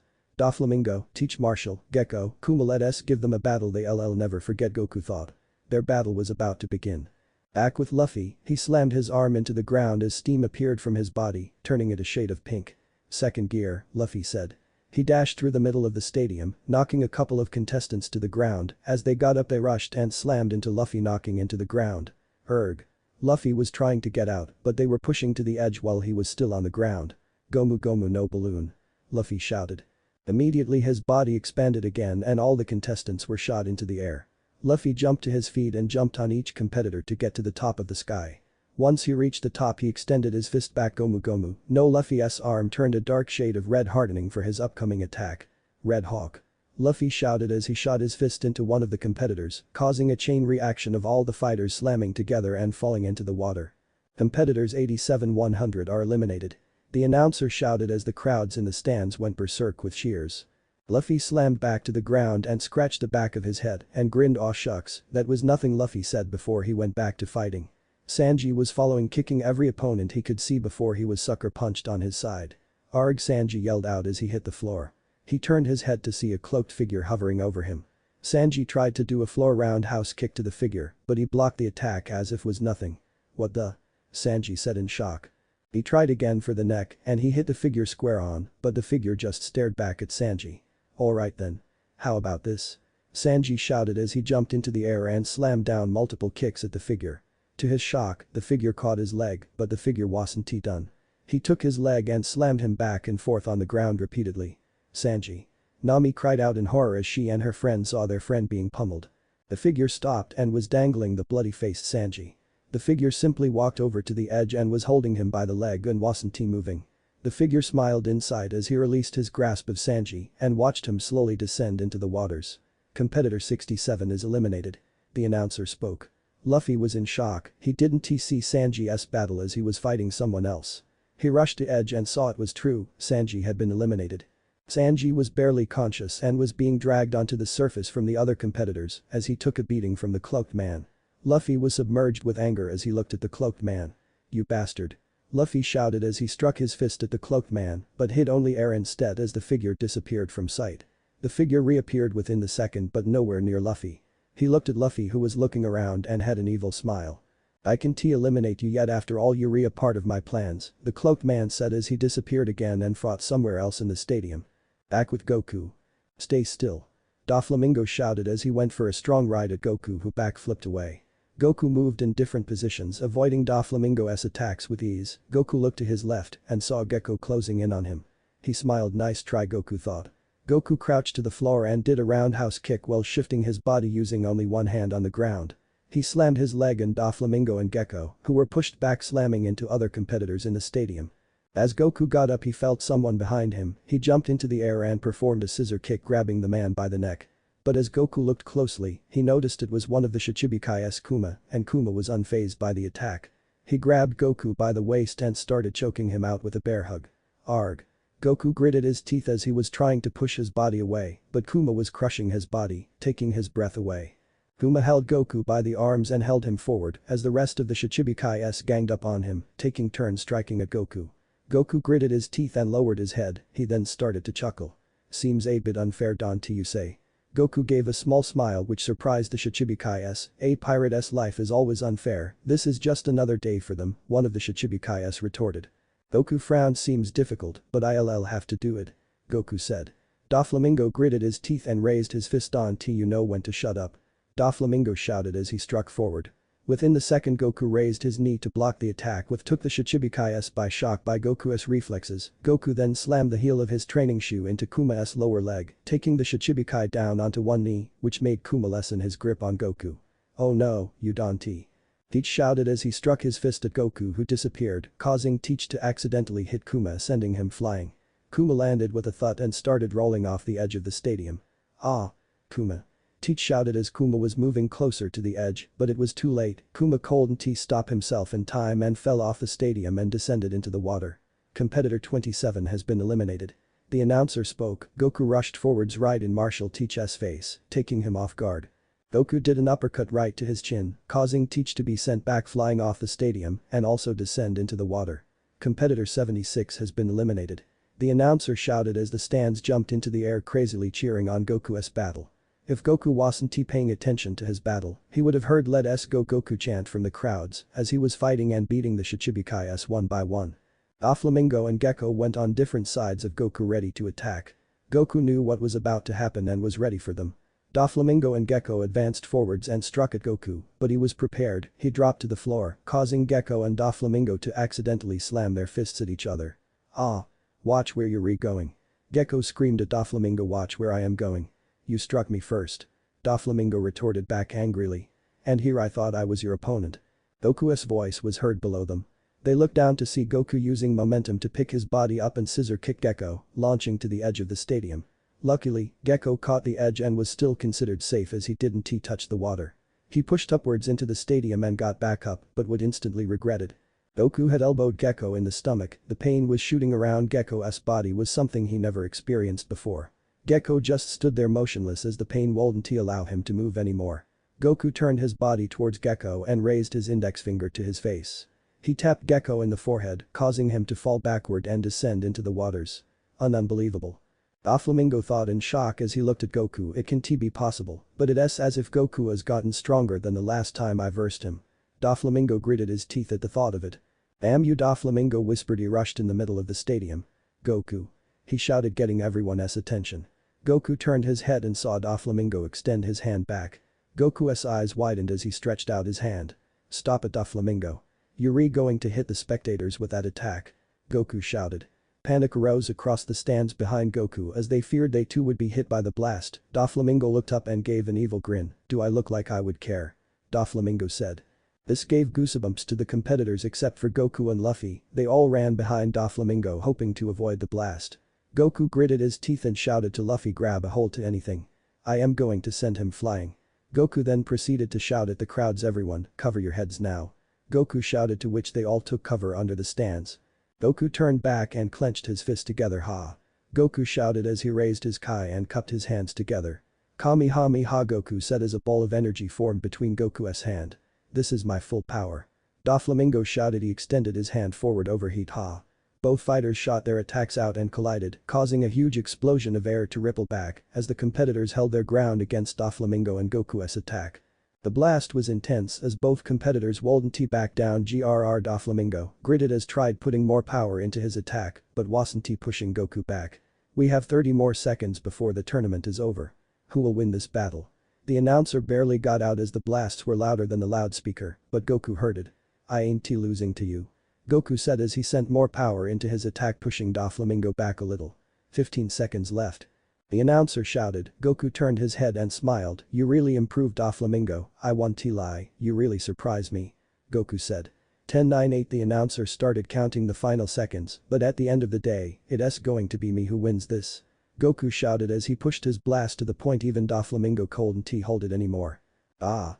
Doflamingo shouted as the blast exploded with a large rush of air that swept a majority of competitors off their feet and out of the stadium, including Doflamingo. Luffy was holding, including some lucky competitors, but barely, as the air current was pushing their body back hard. Dust swept across the stadium, making it difficult to see anything. 3, 2, 1, 0. The battle royale is over, the announcer shouted as he looked at the stadium but couldn't as the dust was covering the entire arena. The crowds were slowly getting up trying to see but were having a hard time as well. "That was some power," Zoro said in disbelief. "Yeah, but an awesome one, yo ho ho ho," Brook laughed. As the dust receded, everyone noticed a majority of the competitors were eliminated due to the air pressure pushing them off, and only a few were remaining, including Luffy, the cloaked figure, and Goku. Unbelievable. Goku managed to eliminate 21 competitors in the remaining seconds of the battle royale, the announcer said, causing the crowds to be in shock to what they heard. Nami sighed. "Well, Goku, what do you expect?" The announcer came back on. "Alright folks, the battle royale is officially over and the competitors who I will read off right now will be facing in the tournament soon," the announcer said as the crowds cheered a little. Competitors 29, 43, 45, 66, 70, 74, 75, 77, 80, and 82, 85 will head off to the tournament and have a 1v1 competition, the announcer shouted as Goku grinned along with Luffy. Goku turned his head to where he last saw the cloaked man, but unsurprisingly he was there. "I know I've felt that power before, I guess I'll find out in the tournament." Goku smiled and cheered along with Luffy as they headed out of the stadium waiting for their next challenge. The Dragon Tournament. Back on Battle Island. Goku was training for an extended period of time in the training room as many other competitors were observing him, gawking at the sight they were witnessing. "Ha!" Goku shouted as he shot his fists and legs forward repeatedly. Goku decided that it would be best if he had a last-minute training session before the Dragon Tournament began, but this time he didn't use the gravity training gear, instead he gave it to Luffy to use and help bring his endurance, strength and speed to his peak. While Luffy was training under 5x gravity, Goku sprinted across the room and back, testing his reflex and timing to move out of the way. He knew he couldn't fight in the tournament with brawn only, he was gonna have to play smart against the other opponents, especially the cloaked figure. Goku knew the fighter was suppressing his power level, but for some reason, he feels as if he fought the figure before, back in his universe. Goku shook his head and continued to train until a bell rang across the island. "Attention all competitors, the matchup will be decided now, please come to the dining hall and look for your number and opponent." "Thank you," the loudspeaker spoke before cutting off into silence. The competitors rushed out murmuring about who they were going to be fighting with. At the dining hall. As Goku and Luffy arrived at the dining hall, they met up with their friends who were waiting for them. Nami was tapping her foot and her two friends were taking their sweet time walking towards them. "Cold tea, have I tea here, Goku, Luffy?" Nami said with anger in her eyes as Goku and Luffy flashed a big grin. Sorry, we were just so pumped to fight in the tournament that we forgot about the time, Goku said. Luffy laughed. Yeah, by the way, is there any food left? I am kinda starving, Luffy grinned as he scratched the back of his head. Wham wham. Everyone turned around to see Goku and Luffy slammed down by Nami as she used a frying pan to hit them both. Is that all you think of? Nami's eyes flared when she shouted at both of them as the rest of the Straw Hats had to hold their breath from laughing. Ugh, idiots, I am telling you. Nami crossed her arms in annoyance. Goku and Luffy slowly got up as they were rubbing their heads. Where did you even get a frying pan? Goku said, rubbing his head, remembering how the frying pan was Kai's favorite weapon to use against him. Whenever those two were together, Goku knew he was screwed. He'd rather fight Champa with one hand tied behind his back than an enraged Kai and her frying pan of destruction. Who cares where I got it, just look for your numbers already. Nami said as they all started walking towards the board with the numbers listed. The crowd started dying down as they found who they were fighting. Goku and Luffy squeezed through and were looking for their names and their number. Number 85. Son Goku vs number 29. Ice Chilla, number 80. Luffy vs number 44. Al Kong. The names were printed bold for all to see. Goku and Luffy smiled as they saw their opponents' names. Alright. I am versing someone named Al Kong. Luffy pounded his fists together, Goku smirked, and I got someone named Ice Chilla. Sanji lit a cigarette and sighed, too bad I couldn't join ya, whoever that guy was in the cloak got a good amount on me at the Royale. Sanji puffed out a large amount of smoke. Everyone turned to Sanji and nodded. Now that you mention it, who is he? He completely disappeared from the tournament after it was over and is still gone, Robin said, not to mention, he left the scene when Baroque Works had attacked us. Usopp piped in. I think I know him. Goku's voice hushed the crew. They all turned to him and were waiting for him to clarify what he meant.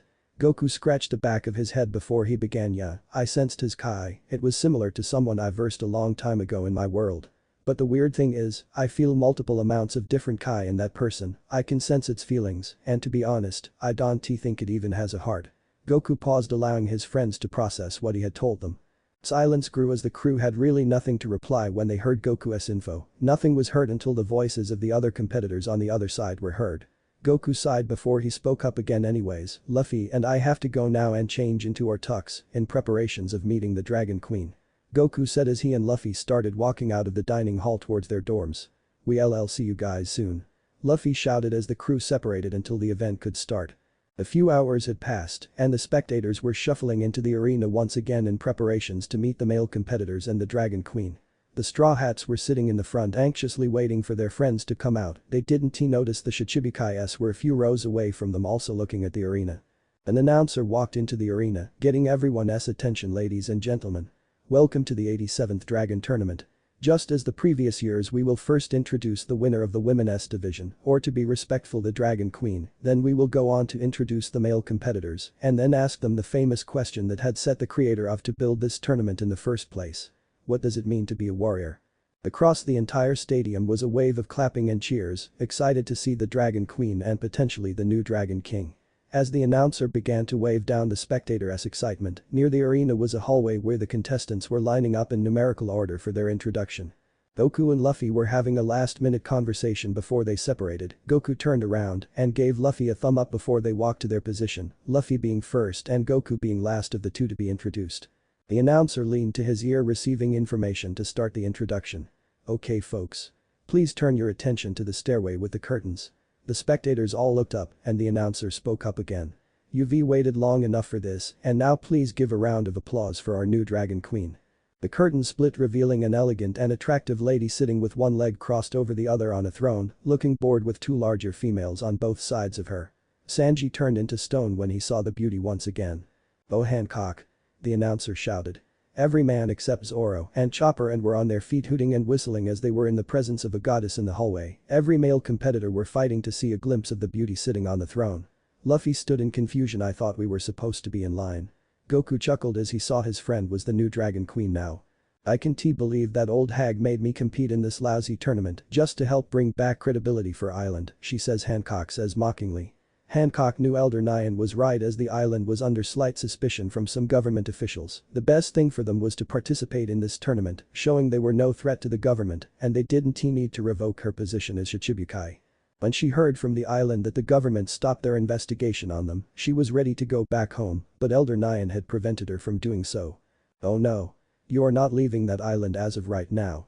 We just got out of the government's radar, we don't need them to come crawling back on us again, do we? Elder Nyan said of the radio speaker. Eventually Hancock submitted and would play along with the tournament just until it ends. She just didn't want to wait for a bunch of savages to tear each other apart. Hancock sighed before Sandersonia patted her shoulder.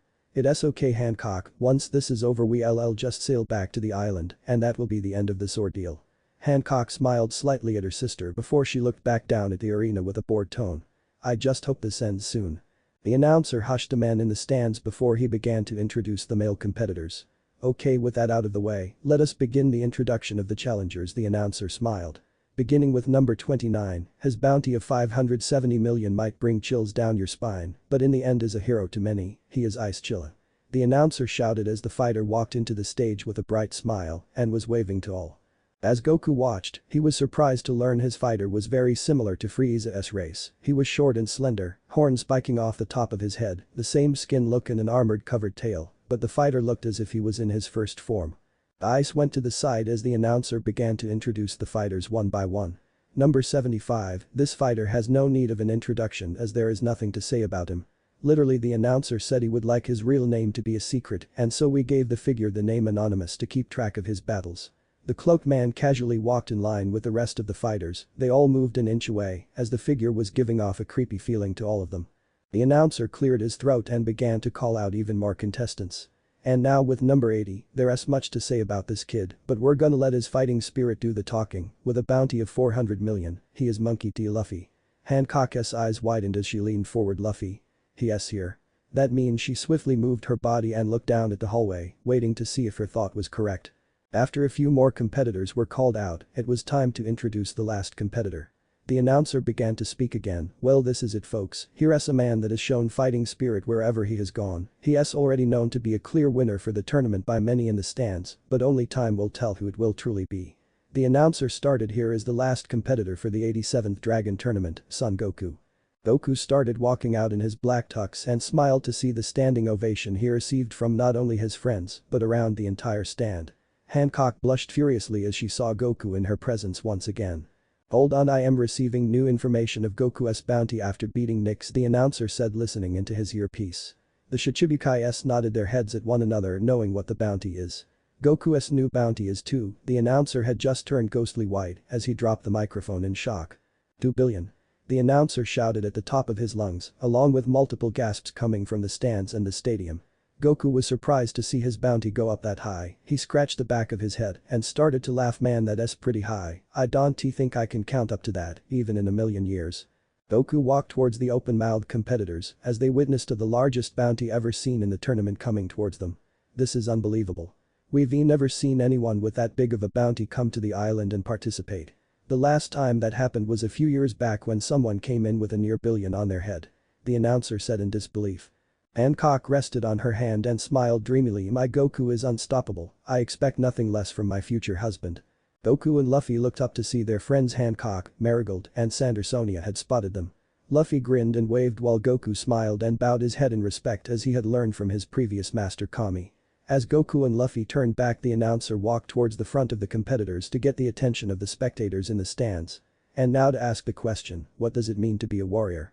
The announcer said as he raised the microphone up to the contestants. To be well known. Ice Chilla said with a smirk, to fight and kick ass.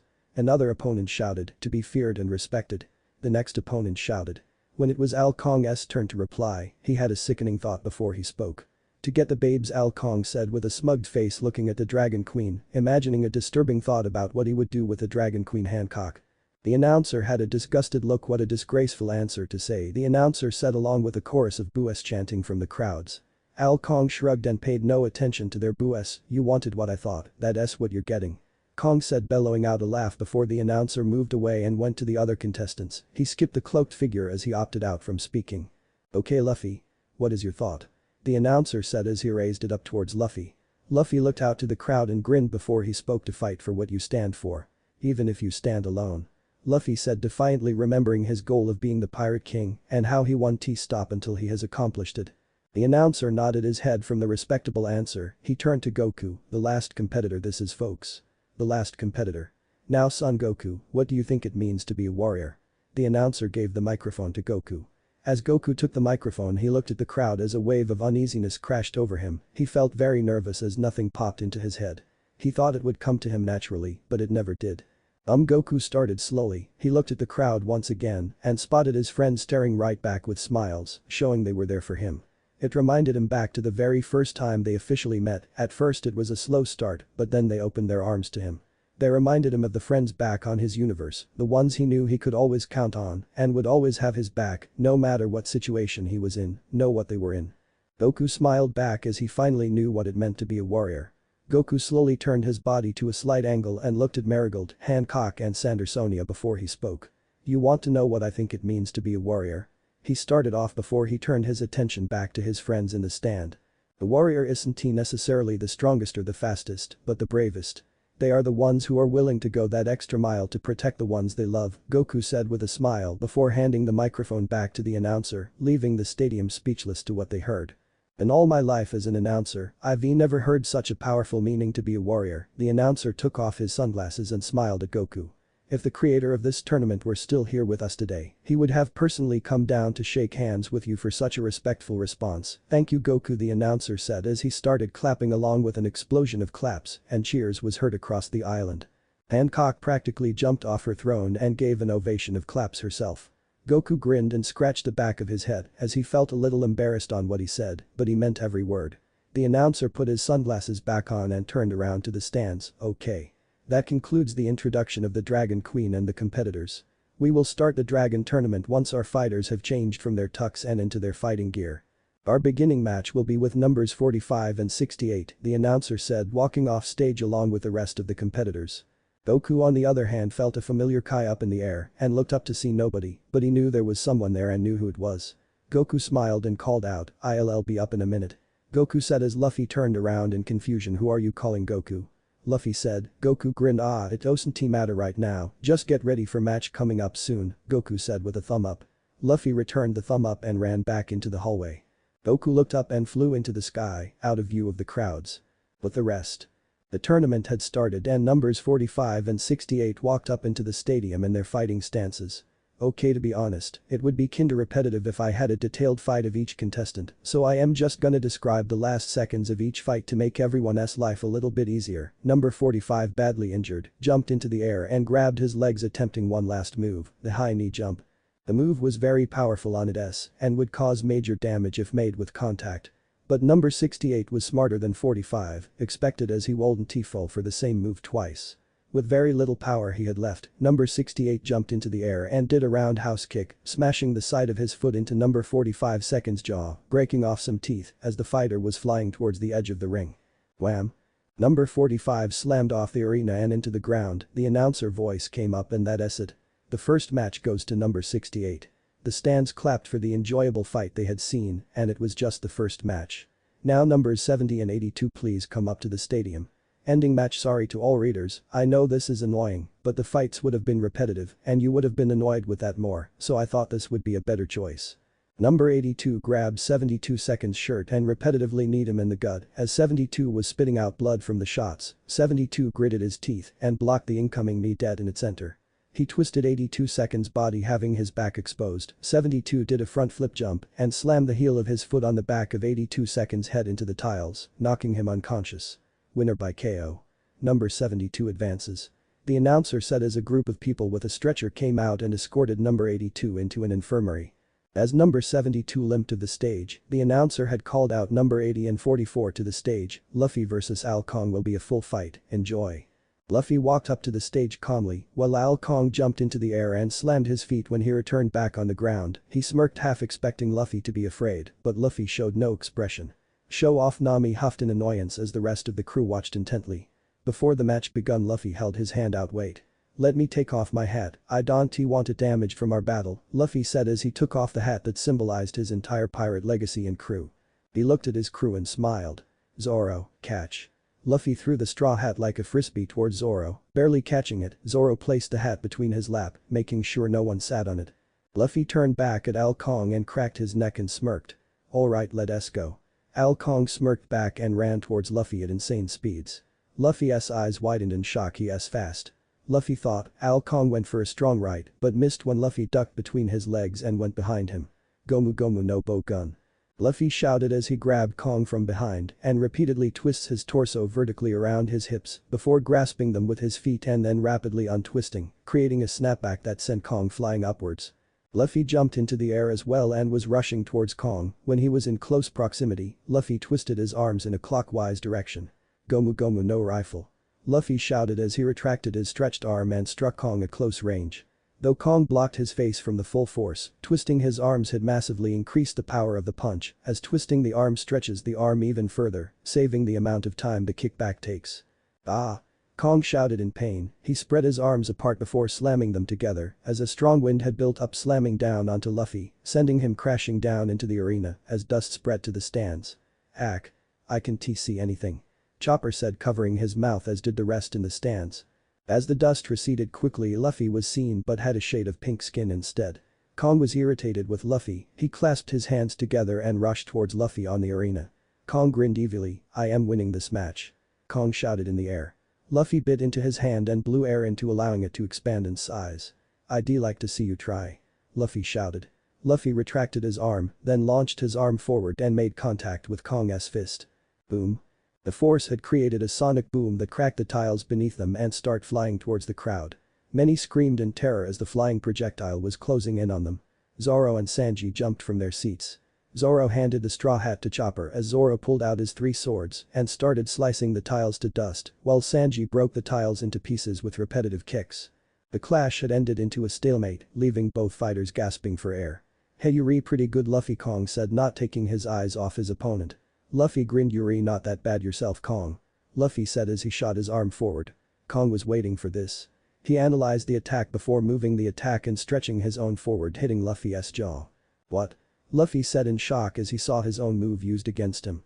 He landed on the arena with a thud and sat upright. I don't understand, you can have eaten the Gomu Gomu fruit. I did.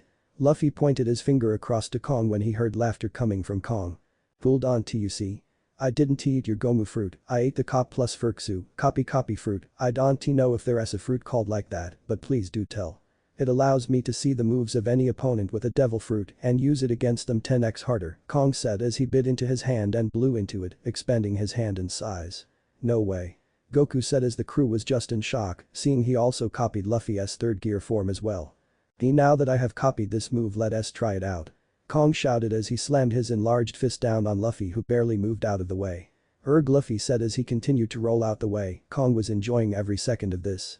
Luffy slammed his hands to the ground and boosted himself up into the air. He slammed down multiple shots, but to no surprise Kong analyzed the attack and used the attack himself against Luffy in his gear 3rd form. Damn, I thought he would change because I used a different move. Luffy gritted his teeth, desperately moving left and right, avoiding each blow. Kong laughed. I can take as many moves as I want without needing to change. Please. Send more if you want, I'll just send it right back to you. Kong shouted. At this rate Luffy won't be able to get a shot off him, Goku thought. He shouted towards Luffy. Luffy. Is there any weakness to the gear 3rd form? Goku said, getting his attention. Not that I know of. Luffy shouted back, dodging a fist that slammed into the stadium. Wouldn't there be a negative output in using a powerful attack? Just like my Kaioken and how it puts immense stress on the body for a while. Goku shouted, lighting up Luffy's face. Thanks, Goku. Luffy shouted as he finally had an idea to beating Kong. Luffy stomped down and pulled out his hand while reverting back to his original form. Can't beat me without my own power, huh? Pathetic, Luffy said, baiting Kong, to which actually bought it. Pathetic, huh? I'll show you who's pathetic, you brat. Kong said as he was blowing out the air from his body, and when I am done with you, I am gonna get that woman to be mine, Kong said, looking at Hancock, thinking a disgusting idea to do to the Dragon Queen. I don't think so, Luffy said under his breath. Kong had powered down, but not the way he expected. Ha ha. I'll beat you without your powers, a high-pitched squeal came from Kong. Huh? Kong looked down and saw how tiny his hands and feet were. He soon realized he was the height of a child, Krillin's height as a kid. What happened to me? Kong's voice squealed. Luffy laughed and pointed at him. I knew you were gonna fall for it. Since this was your first time using gear 3rd, your body couldn't compensate with the stress given to is, thus reverting back into a chibi form. Small state form, don't worry, you won't stay small forever, Luffy said, slowly towering over the frightened Kong. Luffy cracked his knuckles as he was going to enjoy what happens next. Goodbye. Luffy shouted as he launched his leg forward, striking Kong not only off the arena but off the island. Nobody gave a damn about Kong. In fact everyone was cheering including the announcer. Winner of the match is Monkey D. Luffy.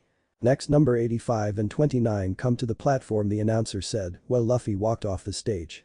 He was going to thank Goku for the idea, but he was nowhere to be found. He went around asking the other competitors where Goku was and they said he went in to change.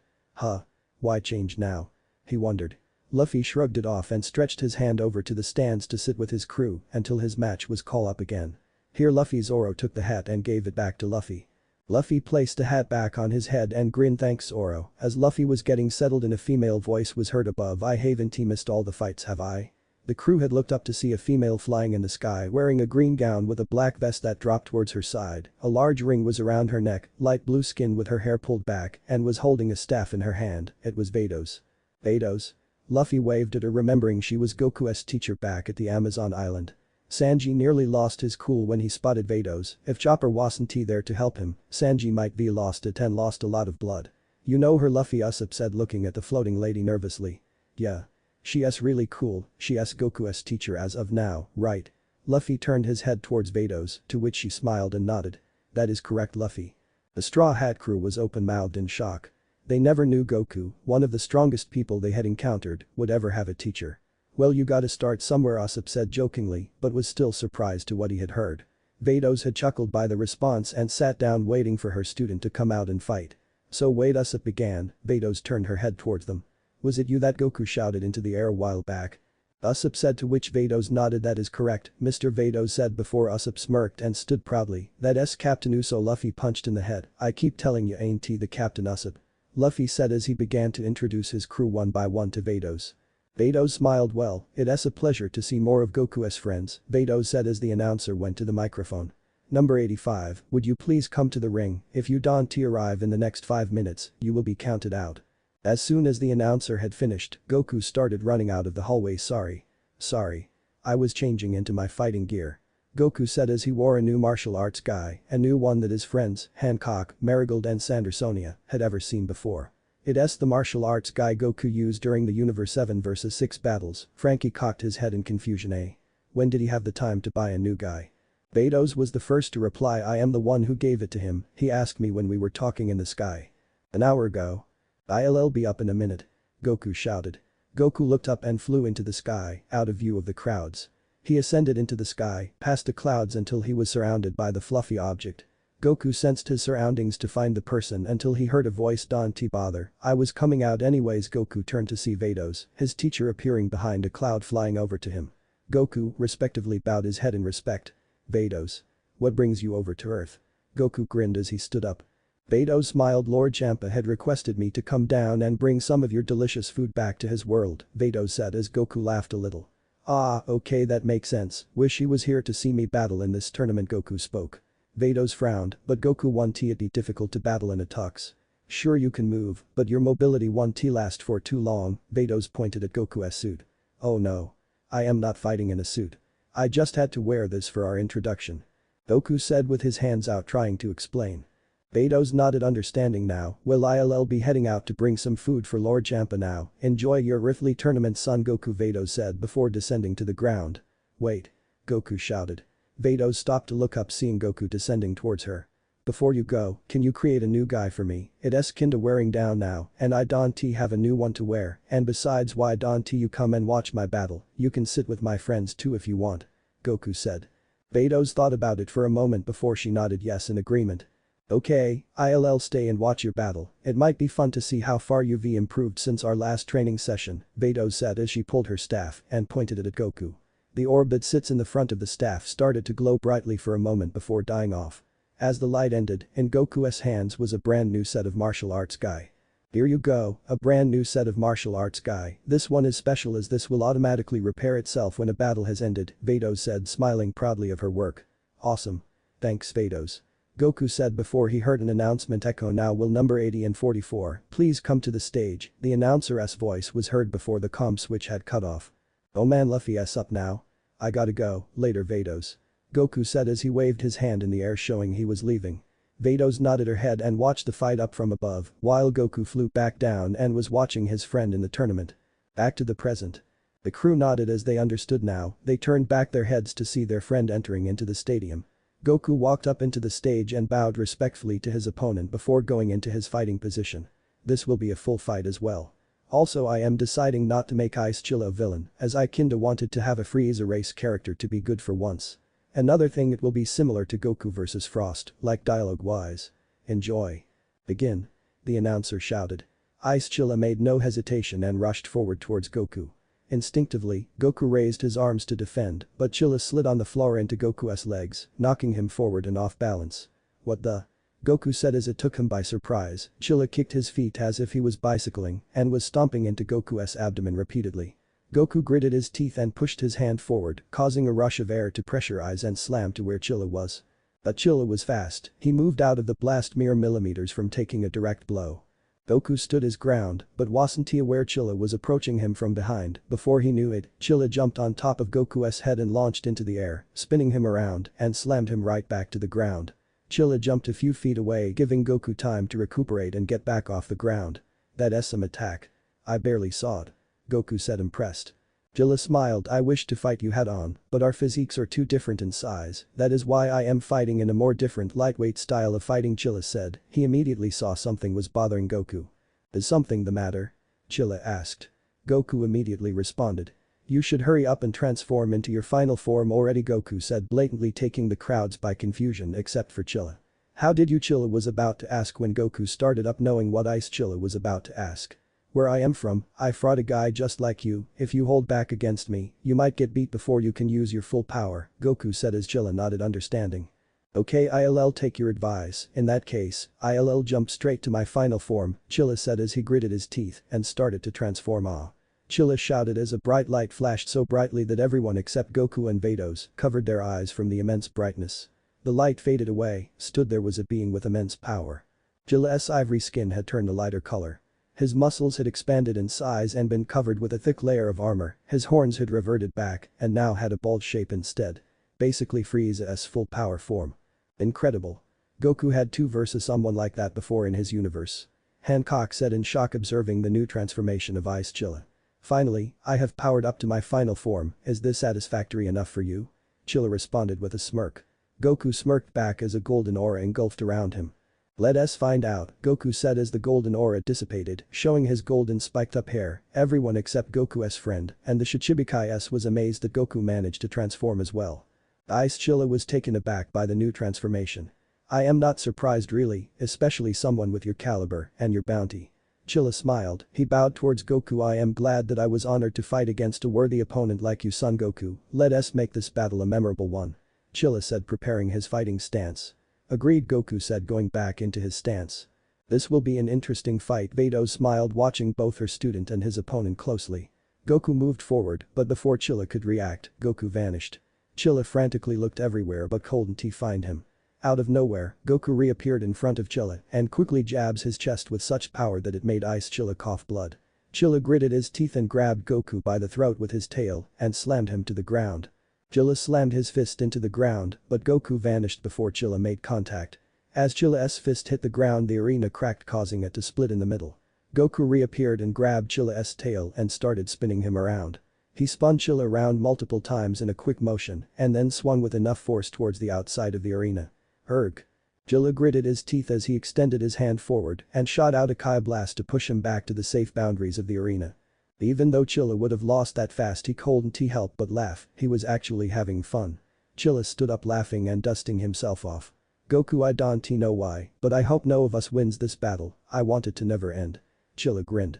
Goku smiled back, I know how you feel, but you know we both can't have it that way, so let us keep going, Chilla, Goku said. Chilla sighed and then smiled, ready. He shouted as they rushed towards each other with their fists out. Boom. Another force of wind pressurized, exploding outward into the crowd, nearly taking them off their seats and fly up into the air. Even Hancock and her two sisters had to hold their ground from the force of the punch.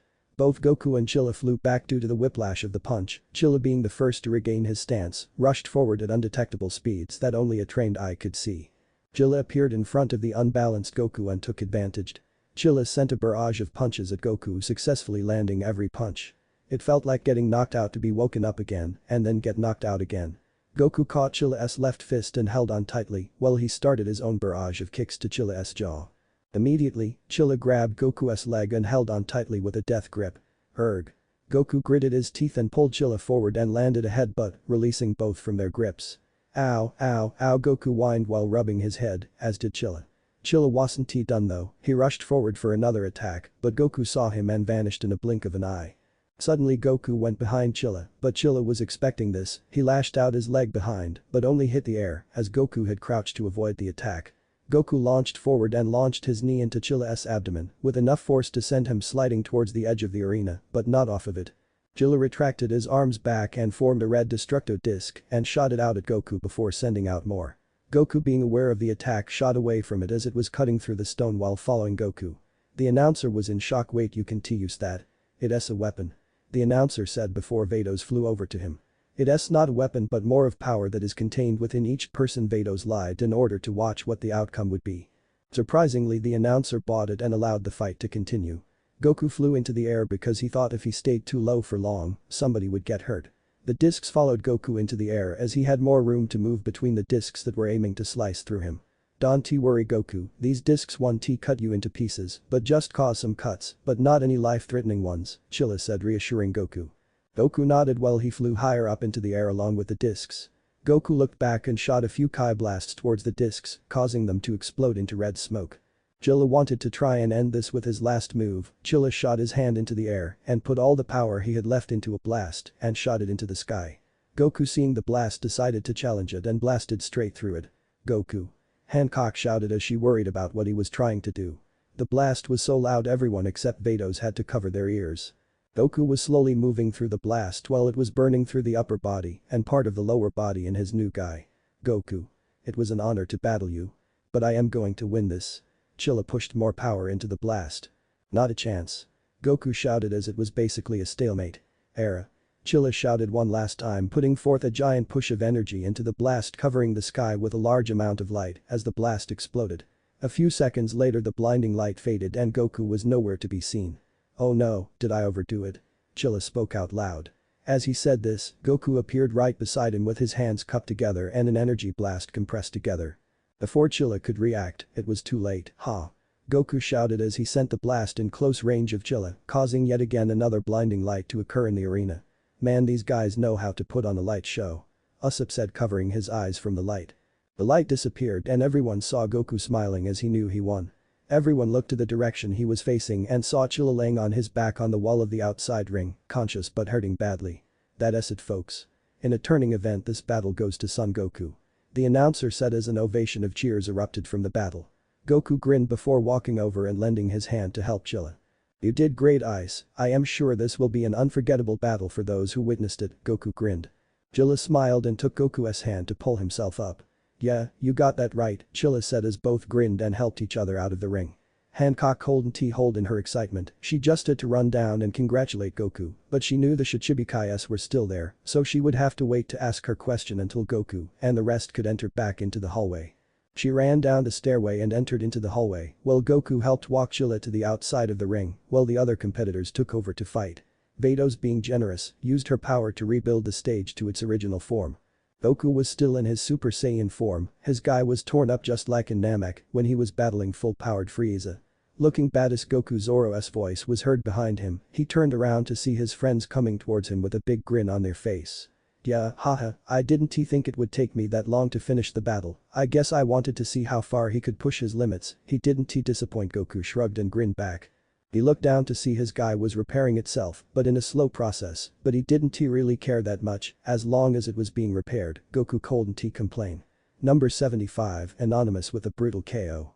The announcer shouted as many gasps were heard from the stands. What? But the match had just started. Chopper said in shock as the crew turned around to see a grounded person with a majority of his body broken in different and horrifying ways. My god, Nami cupped her mouth as she saw the horrifying sight. This is unbelievable. First he pummels the poor fellow and then puts his 2 fingers to his head and then sent a blast towards the young man's side. Somebody please get him medical attention now. The announcer shouted as a pair of medical teams were rushing towards the stage, taking the man to the infirmary. Goku looked at the cloaked figure. Put his 2-finger special beam cannon. No. Goku finally realized who was under the cloak. Bad move indeed. The end. Thanks for watching, we will continue in next part.